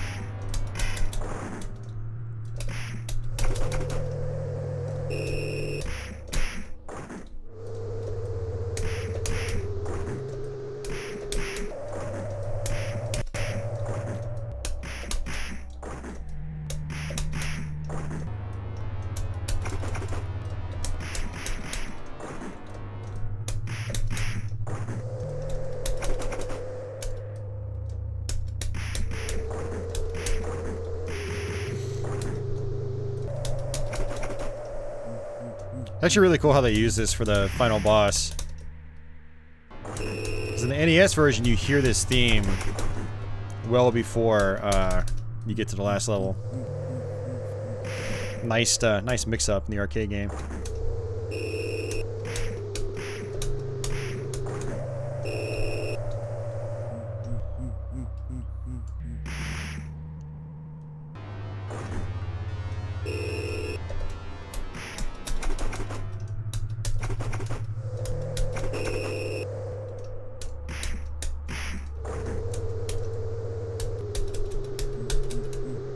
Oh, that's cheap. I was jumping.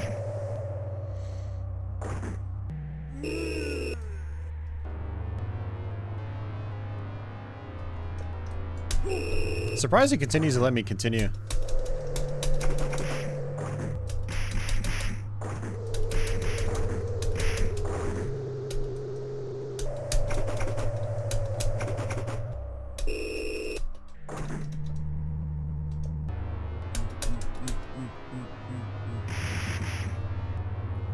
Not as much slowdown, but that's good. That's a good thing for In the Hunt. In the Hunt slows down way too much. It's one of my big problems with the game. Like, I feel like they removed pretty much all slowdown in this version of the game.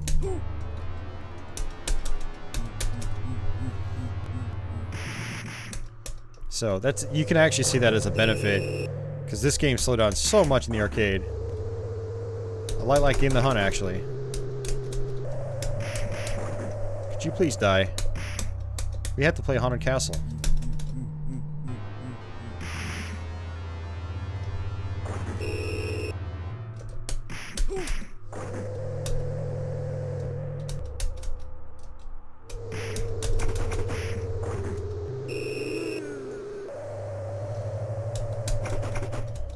Also, the Saturn version wasn't, like, arcade perfect when it came to replicating the slowdown on In the Hunt, by the way.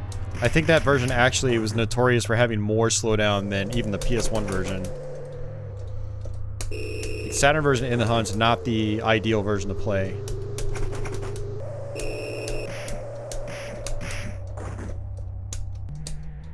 Alright, this is getting annoying. Saturn usually had the better ports of shooters, but PS1 actually had the edge on In the Hunt.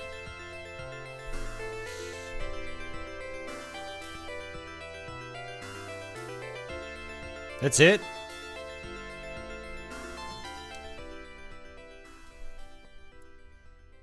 It's kind of anticlimactic. Okay.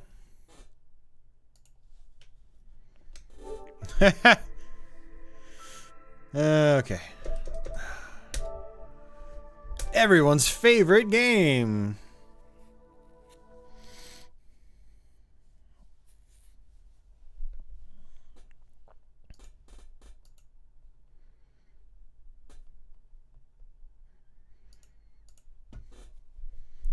All right. So every version of the game actually has various differences. I want to say North American version might actually be the hardest of the bunch, or maybe it's the European one. There's slight differences to each one, like bat patterns and, you know, other enemy patterns and things like that.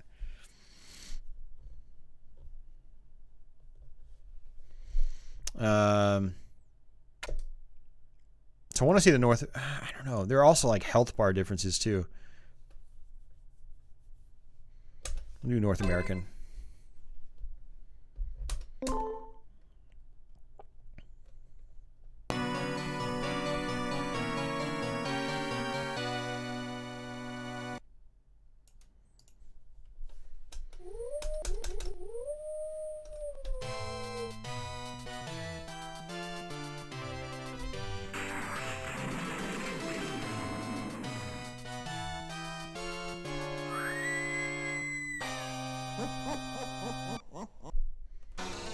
All right.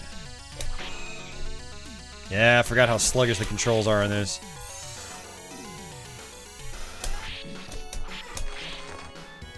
So yeah, this is the OG Castlevania, or one of them, anyway. Technically, I think the first one was on MSX, then NES, and then arcade.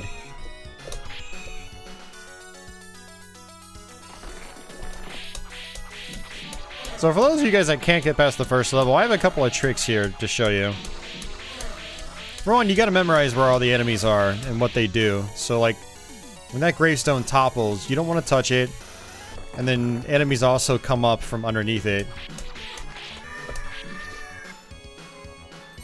Alright, and so for this right here, you just want to stand and attack some of these, and then duck and attack. Pretty easy part. A lot of people die here, but it's actually really simple.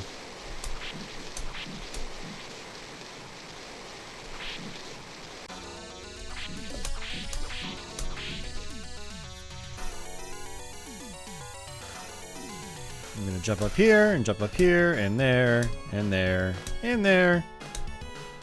You can just keep jumping here. Then you want to duck and attack this guy.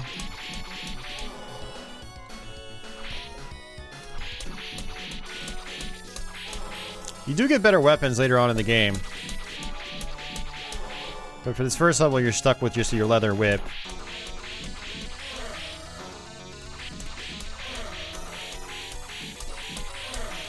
This music was remixed. If you played Keyboard Mania, which was a Konami rhythm game, there's actually a remix of this in that game. It's actually pretty sweet. Okay. Press up and attack to use your sub-weapons.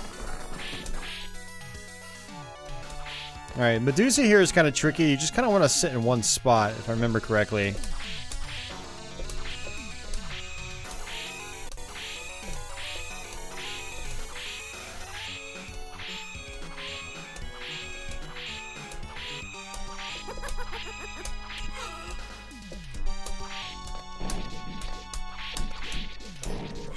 Yeah. Ah.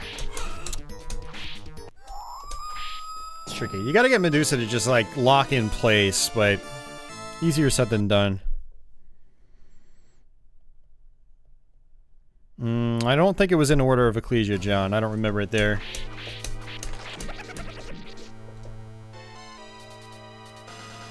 But yeah, it might have been in, some other games.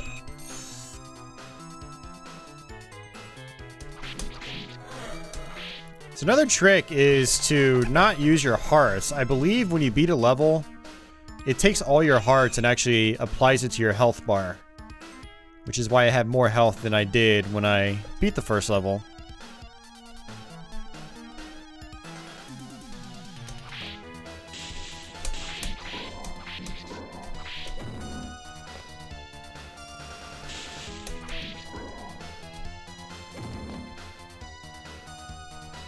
Gonna be some boulders flying up top. Oh, cheap shot. Alright, it's gonna be a platform here.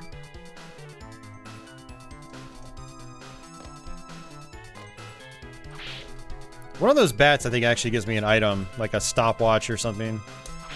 I don't know. I can't remember if it was up there or if it was down here somewhere. Stopwatch is one of the best weapons in the game. It's so good.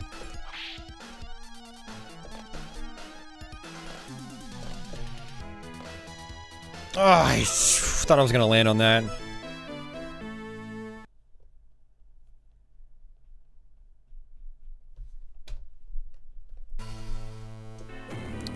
Jules, it is fun when you know what to do. Problem is, a lot of people don't want to ever get to that point where they actually, you know what to do. Ah, I missed it. I mean, it's a memorizer. You've got to memorize everything. But once you get that down, it is pretty fun.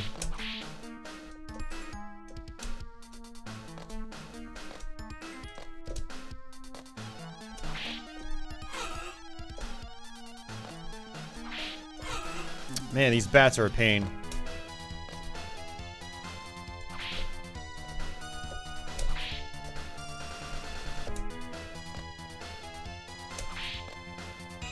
So you want the stopwatch for right here. I'll take that, though.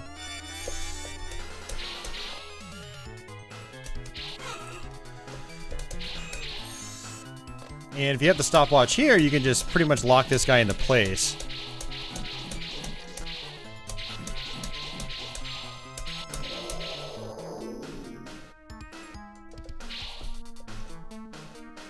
I think we have Mudmen up here.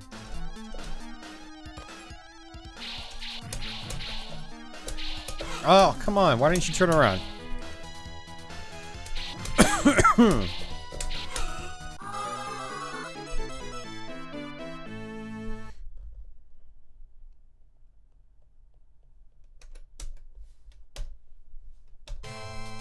Oh, only 2 credits, huh? Okay, well, in that case, let's go back and play a different version. Let's play the Japanese one. So what you're gonna notice here is slightly different, you know, like slightly different bat patterns and things like that.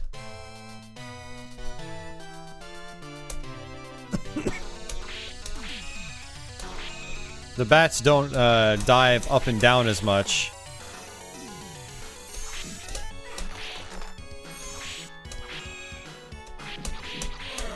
So that might make the game easier in certain parts, it might make it harder.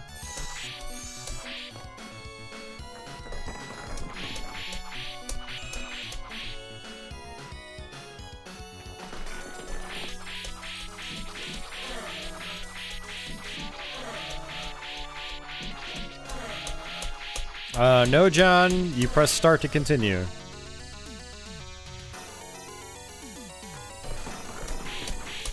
I'm not sure why you always make wild guesses like that when you're not actually playing the game. I had already continued multiple times. So you think I would know how to continue?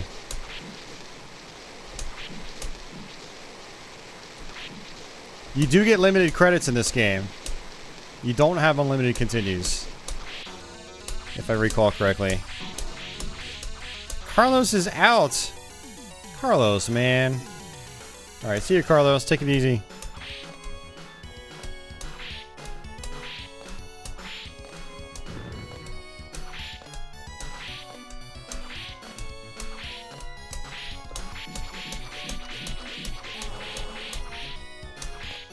Alright.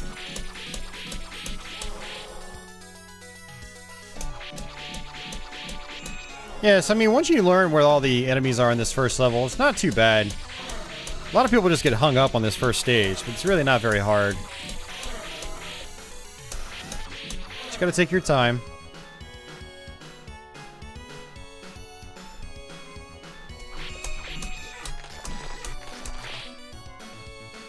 Double bombs.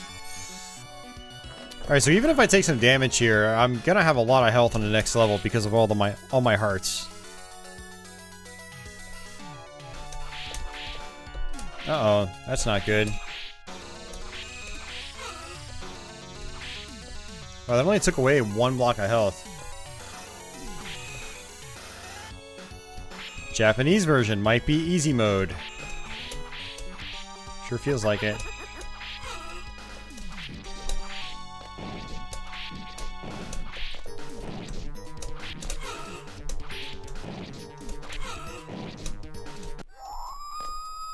Yeah, that barely takes away any health. I'm surprised.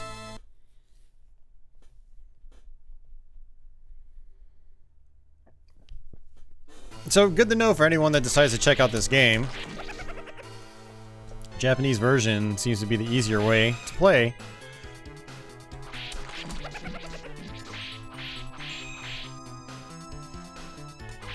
When I learned this game many, many years ago, I learned on the US version, not the Japanese one. So I'm actually used to, you know, the hard mode. Or the more, nasty design choices. But really, it's the kind of game where once you learn how to deal with every situation, you can get through the game pretty much like without taking a hit. You know. Or only taking a couple hits. It's that kind of game.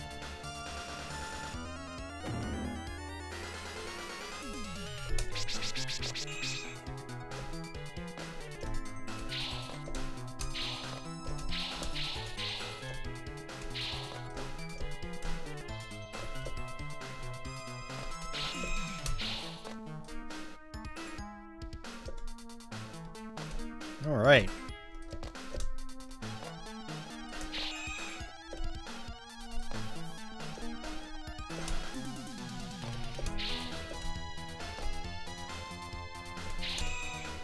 There's my stopwatch. It's good to use the stopwatch right here. Oh, hi. Hi, bats. Bye, bats. Then you could use it right here.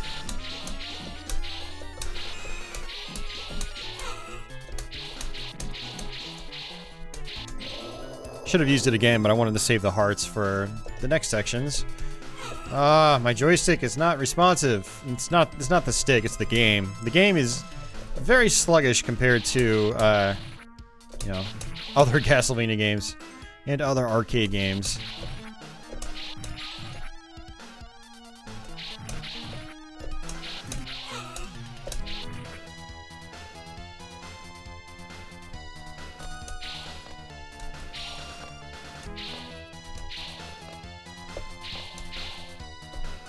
Ah. So I can also do this. Use that watch.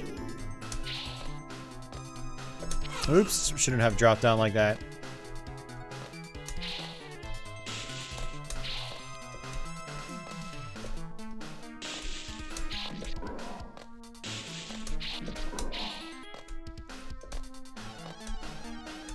What do I think of the PS4 D-pad? I think it's great. I think it's a great D-pad. It's comfortable, it's accurate.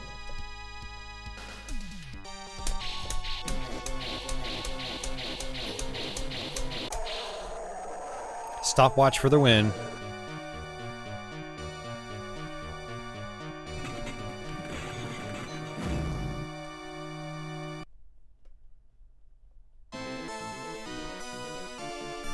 But I'm using an arcade stick right now.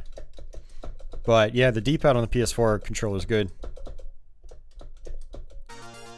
Indeed it does, John. Indeed it does.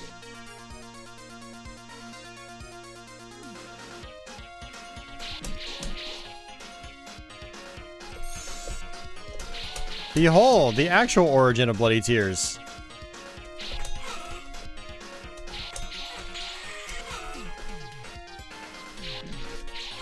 Oh, come on.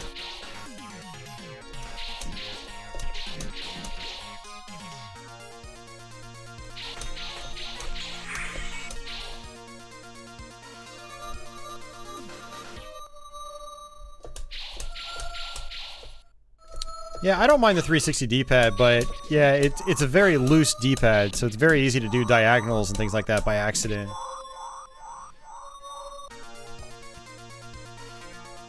It's not anywhere near as good as like the PS3 or PS4 D-pad though, because of its lack of accuracy, you could say.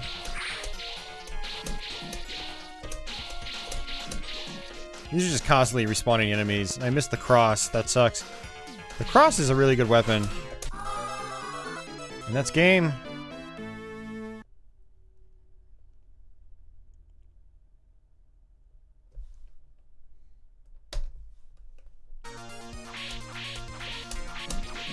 Oh, I forgot. You go back to your whip.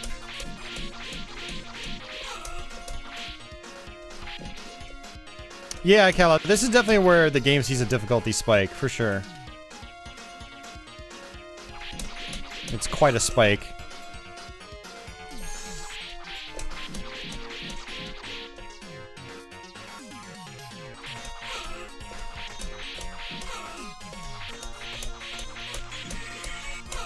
I mean, John, we go through this over and over and over and over again, man. I don't know why you keep doing it. You're like, hey, I think you're supposed to do this or that. It's like, dude, I'm playing the game. I already know how to do it. Like, come on, man. You know better than that. I'm just kidding. Like, I'm not trying to be mean. I'm just saying, you know, we go through this over and over and over again. So, please take a hint. For the sake of my sanity.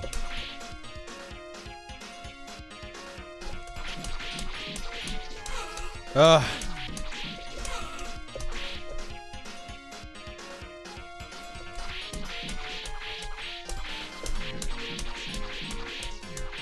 It's all good. You hate misreading stuff all the time. Get it together, John! Jeff, man.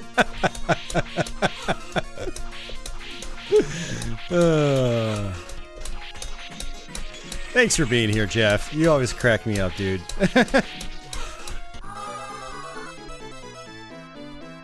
My sanity is razor thin. I blame YouTube.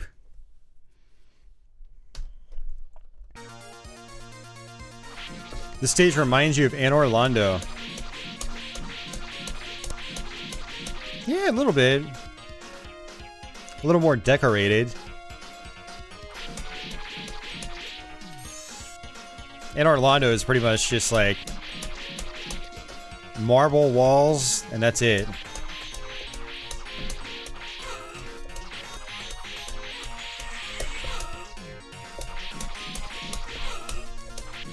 Yeah, this is a pain without a regular, like, a better weapon.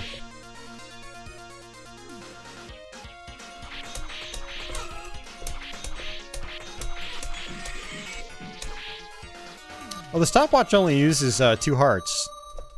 I thought it used a lot more than that.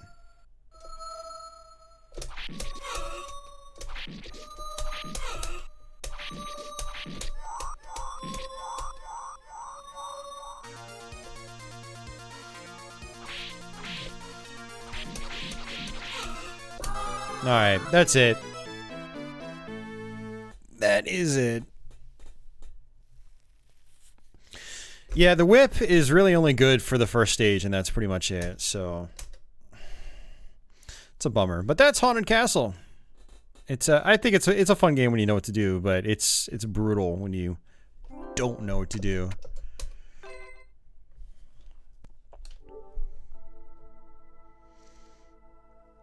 Okay, so we don't really have many other choices here. We got Versus Gradius, which is actually the NES Versus System Gradius version, which is kind of cool. But if I'm going to play Gradius, I'd rather play the original arcade game. I will do just that.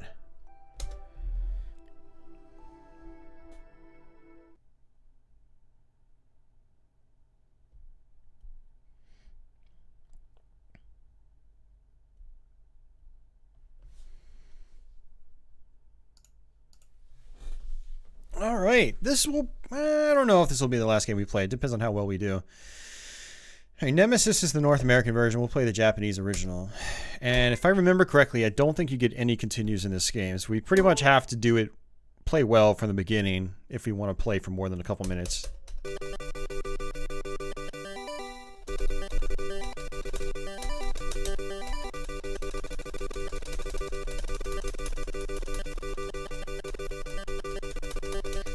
Office, it's going to end in the next half hour because I want to go out and get some food and then go do some errands at Walmart.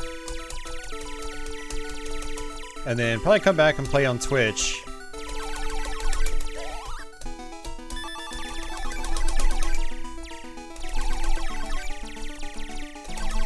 Man, I forgot how much more colorful the arcade version is compared to the NES. It's nice.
Oh no! Alright, we're gonna restart.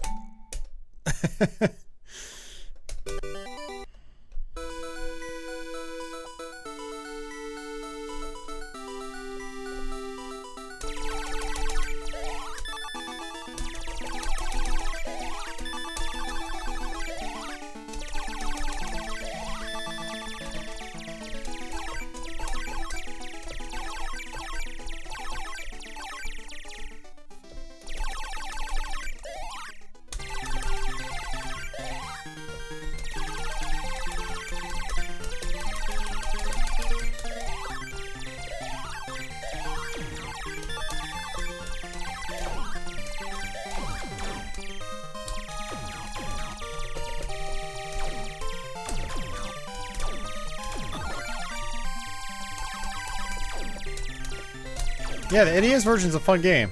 Definitely.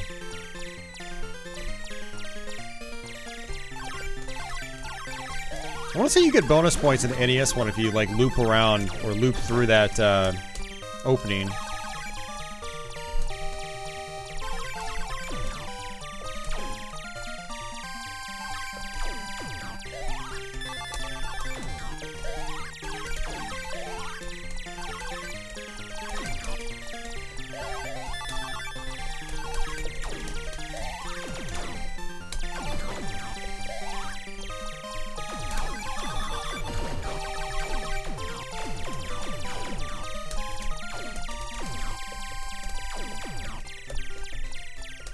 Alright, boss time. I want to say in the arcade version there's a safe spot. NES version, there's not.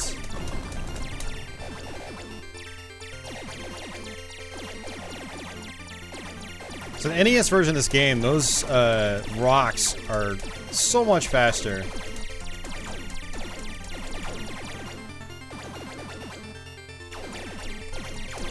And I pretty much have to stay at the top left in the NES one with my options out.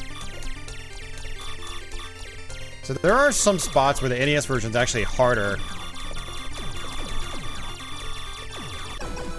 Cool.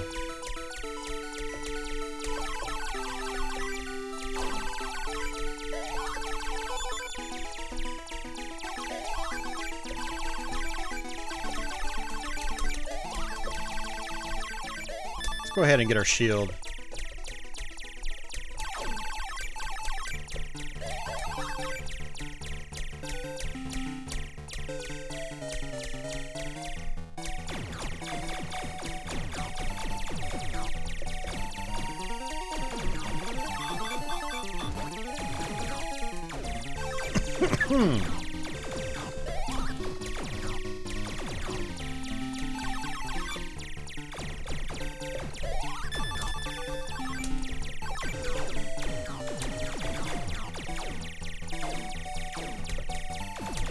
This is a really nice looking game, considering when it came out. It was like 1985 or something.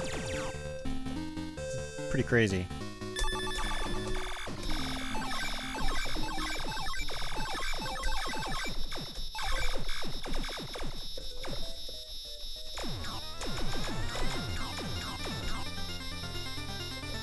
Yeah, Gradius forever changed the scrolling shoot 'em up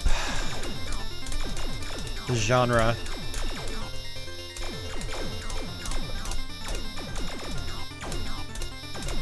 Really propel the genre into a new direction.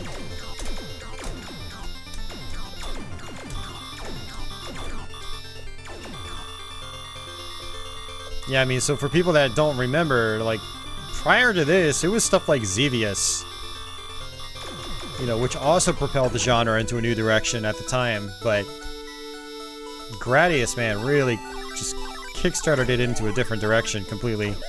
It just evolved the whole genre. It's great. It still holds up very well, too.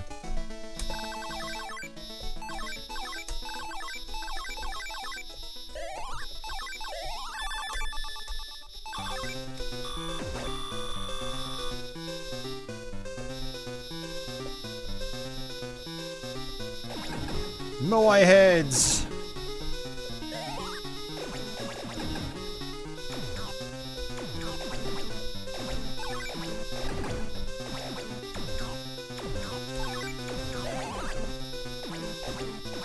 Uh-oh, this could be a problem.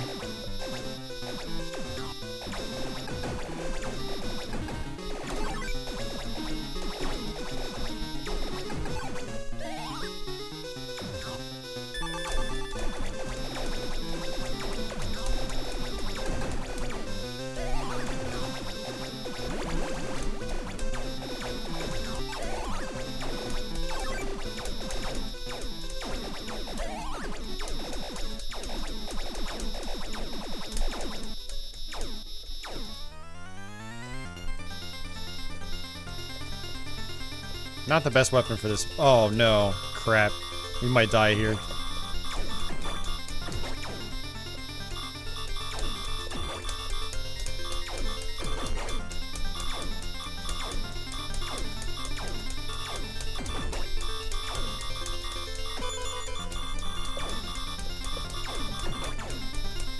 Okay, got lucky.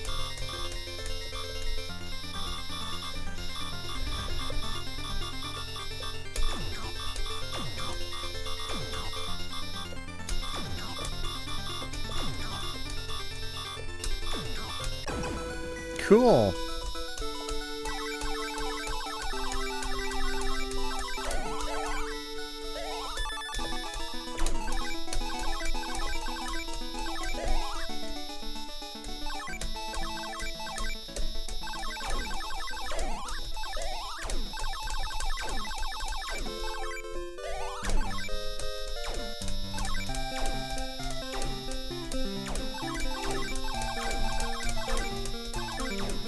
And here we go. This is that level we experienced in Gradius II. Yeah, every Gradius seems to revisit this stage. It's kind of an iconic level in the series, I guess.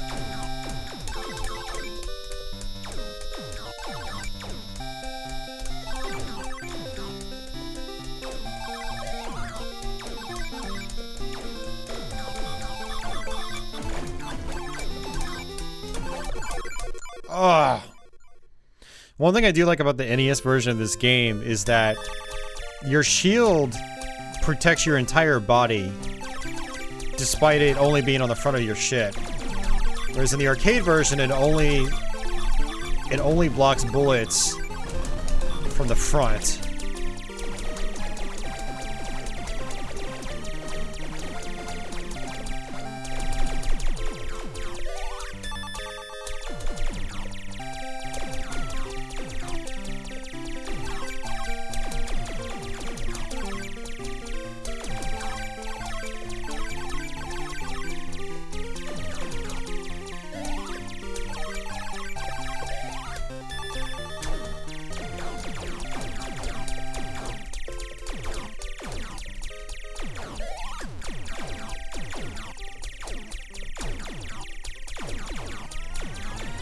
Oh, great. We're screwed. Without power-ups, this is gonna be a pain in the ass.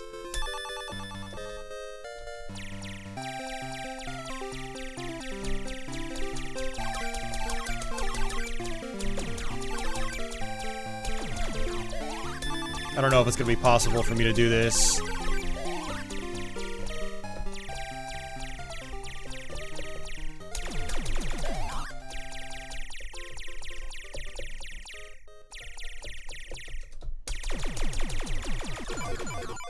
God, the hitboxes are so huge in this game.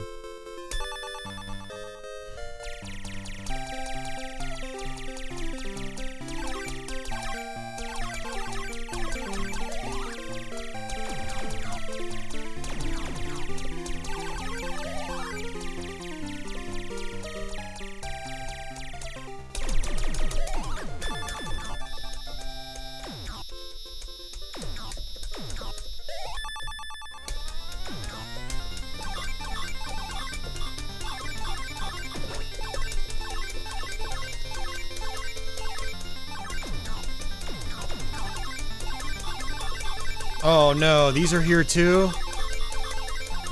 Oh, this is a problem.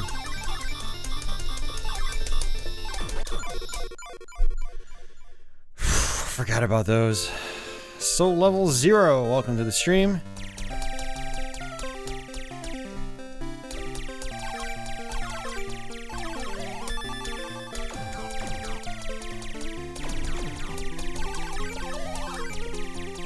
Yeah, I thought I was clever by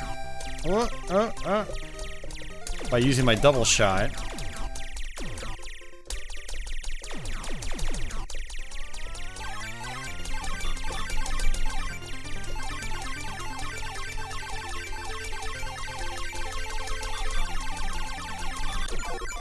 And that's game over.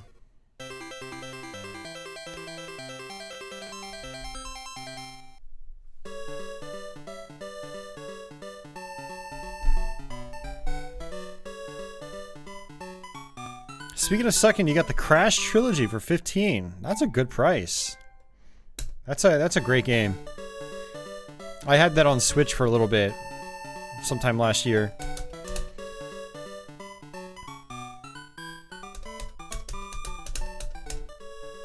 Very rough. Well, since we died so quickly, I can actually do one last game, which is the only game we haven't played yet. Not, oh, and verse Gradius, we didn't play that, but it's okay. It's TwinBee. This is actually, I think, the most recent one I bought because it supports Tate. You can rotate your screen.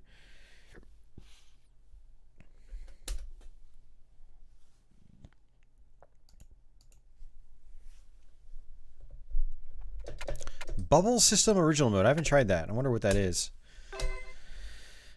Alright, see ya, Migdo. Take care. We're probably gonna have to reset our video settings here. Yeah, because I had it rotated. Alright, display settings. Just restore. And then turn that off.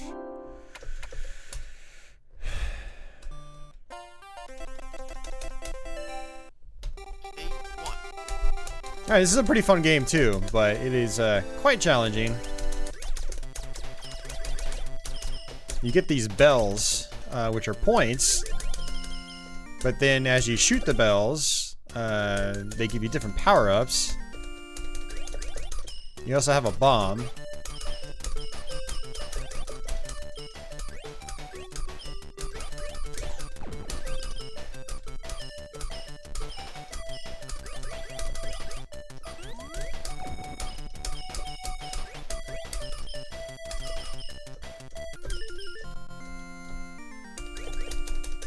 Chaining bells, yellow bells, seems to give you really big points in this game.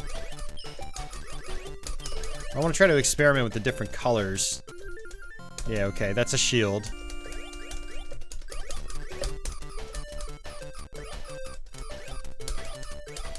TwinBee was really popular in Japan, but it wasn't never really, you know, caught hold in North America. I think we only really got like 1 or 2 TwinBee games in North America as well. Like back in the day. Stinger on the NES was a TwinBee game. It would cycle between side-scrolling and top-down viewpoints.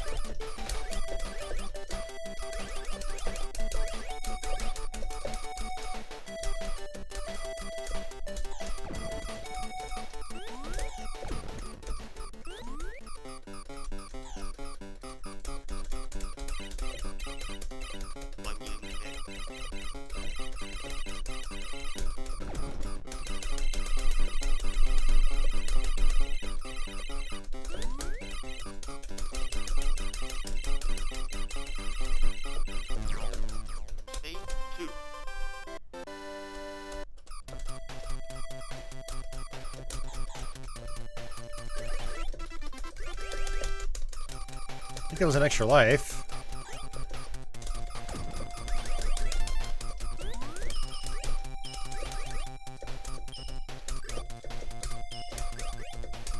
I want to get the green bell.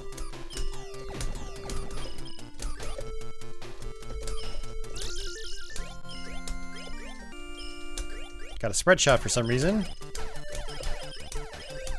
It's not switching to green.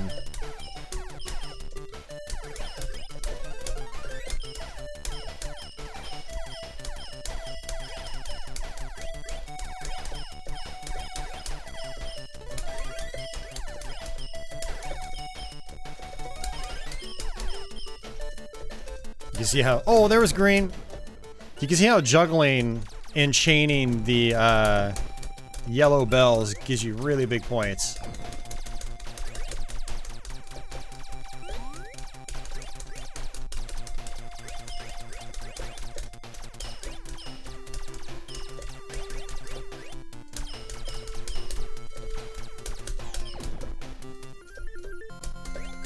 Okay, so white is the dual shot.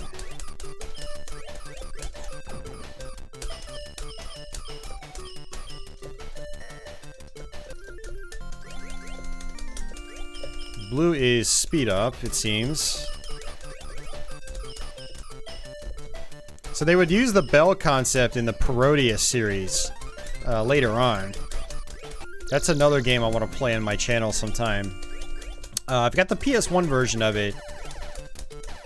Parodius Deluxe Pack. And then I also have access to the Super Nintendo ROM. Or Super Famicom ROM.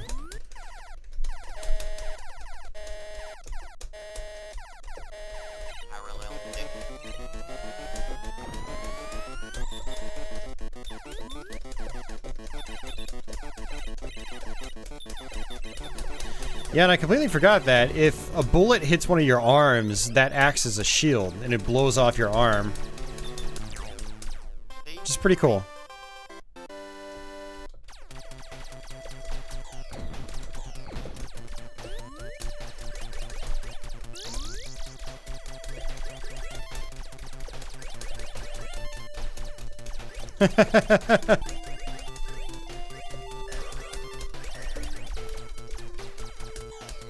Austin was saved by the bell.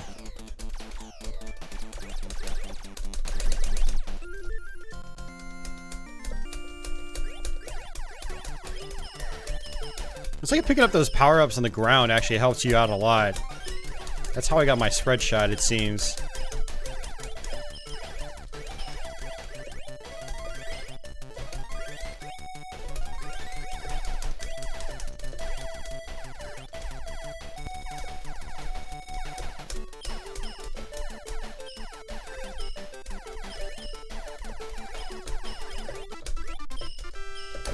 Oof.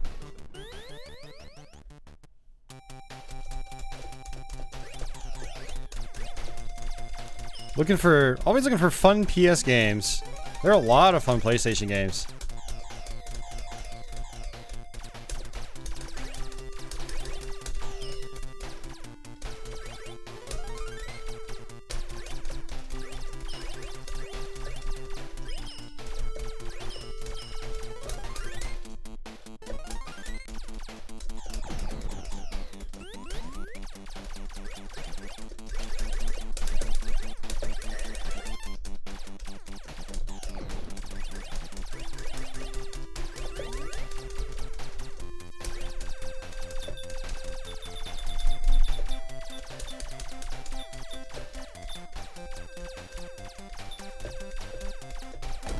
Oh.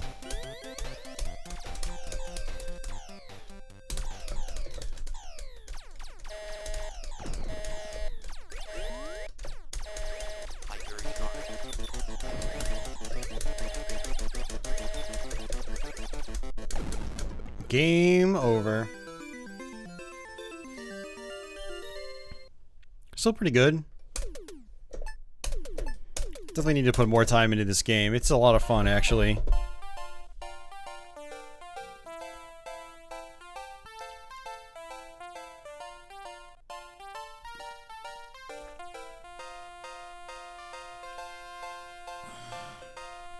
Oh, man. Alright, guys. Well, I think that is going to do it for me tonight. It's not really anything else to play aside from Versus Gradius. And, you know, it's basically the NES version of Gradius with some difficulty tweaks in the arcade color palette. So, or Versus system color palette, I should say. But yeah, I hope you guys enjoyed that. Yeah, you know, it was a good kind of like last minute decision to do this. I've been wanting to do this for a while actually, and I think later tonight on Twitch, when I get back from doing errands, I'm going to actually come back and try to put some more time to Double Dragon 2. And then I might play some of these other games again later tonight. So, yeah, maybe more TwinBee. So that's going to do it for me. If you guys have any last minute questions or comments or anything like that, I am all ears. Hey, thank you, Kazuya. Yeah, have a good night. Thank you, Tony. Thanks to everyone that did super chats tonight. I really, really appreciate it. It helps me out a lot.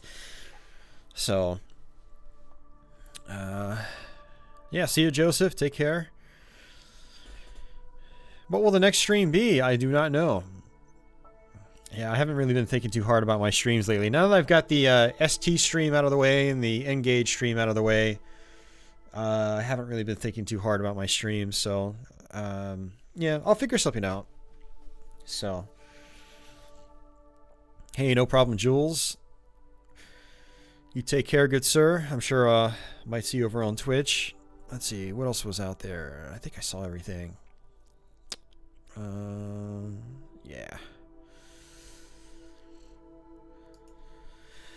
Alrighty. Yeah, hopefully the archive will be up sometime tomorrow. I'll have everything time-coded for anyone just popping in that wants to, you know, wants to switch to a specific game. So yeah, I might do some other, like, download streams later on. I've got a bunch of PS4 games. It's mostly retro style stuff. I want to do some Mega Man X Legacy Collection, Wild Guns Reloaded, Assault Suit Lanos, maybe a Wipeout Omega Collection. I need to get good at Shadow of the Beast so I can stream that. SNK 40th Anniversary Collection would be good to do. Dragon's Crown Pro. Yeah, some really good stuff here. Yeah, not as much on like the download games front. I mean, some of these games are really good, like Resogun, Super Stardust. Yeah, I don't know. I'll probably revisit the idea here.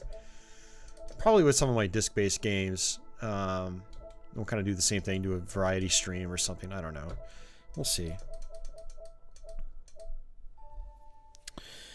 No, John, it's not possible to suggest it without getting the fury.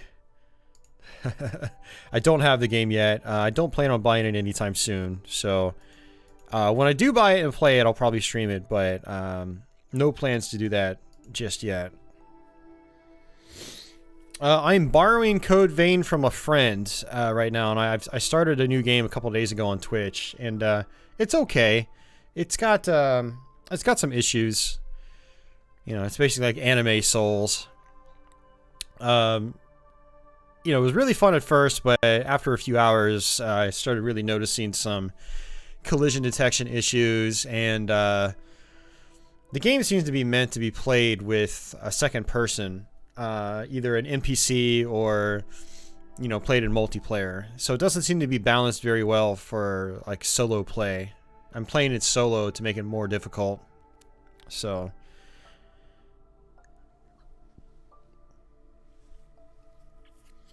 But yeah, I'll report back on it. Probably on Twitter. Since you followed me on Twitter, you'll probably see a response there. But also, for anyone that wants to follow me on social media and get more updates and stuff like that, and just hear my general thoughts on certain games, please feel free to follow me on places like Twitter. And you also get stream notifications and stuff like that. So... but yeah, I'll report more on Code Vein once I've gotten farther into it. It's okay so far, but I got to the first boss, or second boss this morning, and I'm barely doing any damage to it, so even after upgrading my weapons and leveling up and stuff like that. So I don't know. We'll see. But yeah, guys, I hope you guys enjoyed that stream. I'm not sure if I'm going to be doing a Saturday stream, but I might not. I might or I might not. I'm not sure. We'll see. You know, if you guys enjoyed this, feel free to shout it out, you know, share it with your friends and all sorts of stuff like that. Try to get some more people in here on these live streams on a weekly basis. You know, thanks for your continued support and all that jazz. Thanks again to everyone that did super chats tonight. It helps out a ton. And yeah, really fun doing this arcade stuff. I definitely want to do more arcade streams too. So we'll come back sometime in the near future with Neo Geo Xbox One arcade archives. So yeah, watch out for that. Well, we can change that, Office. We could change it a little bit anyway. Don't get addicted to Twitter, but definitely feel like popping in every now and then. Feel free to pop in every now and then and say hello. But alrighty, guys, that's gonna do it for me. I'm gonna go get some food and probably head out to Walmart, try to get some stuff that I need. And yeah, I guess until the next one, guys, take it easy.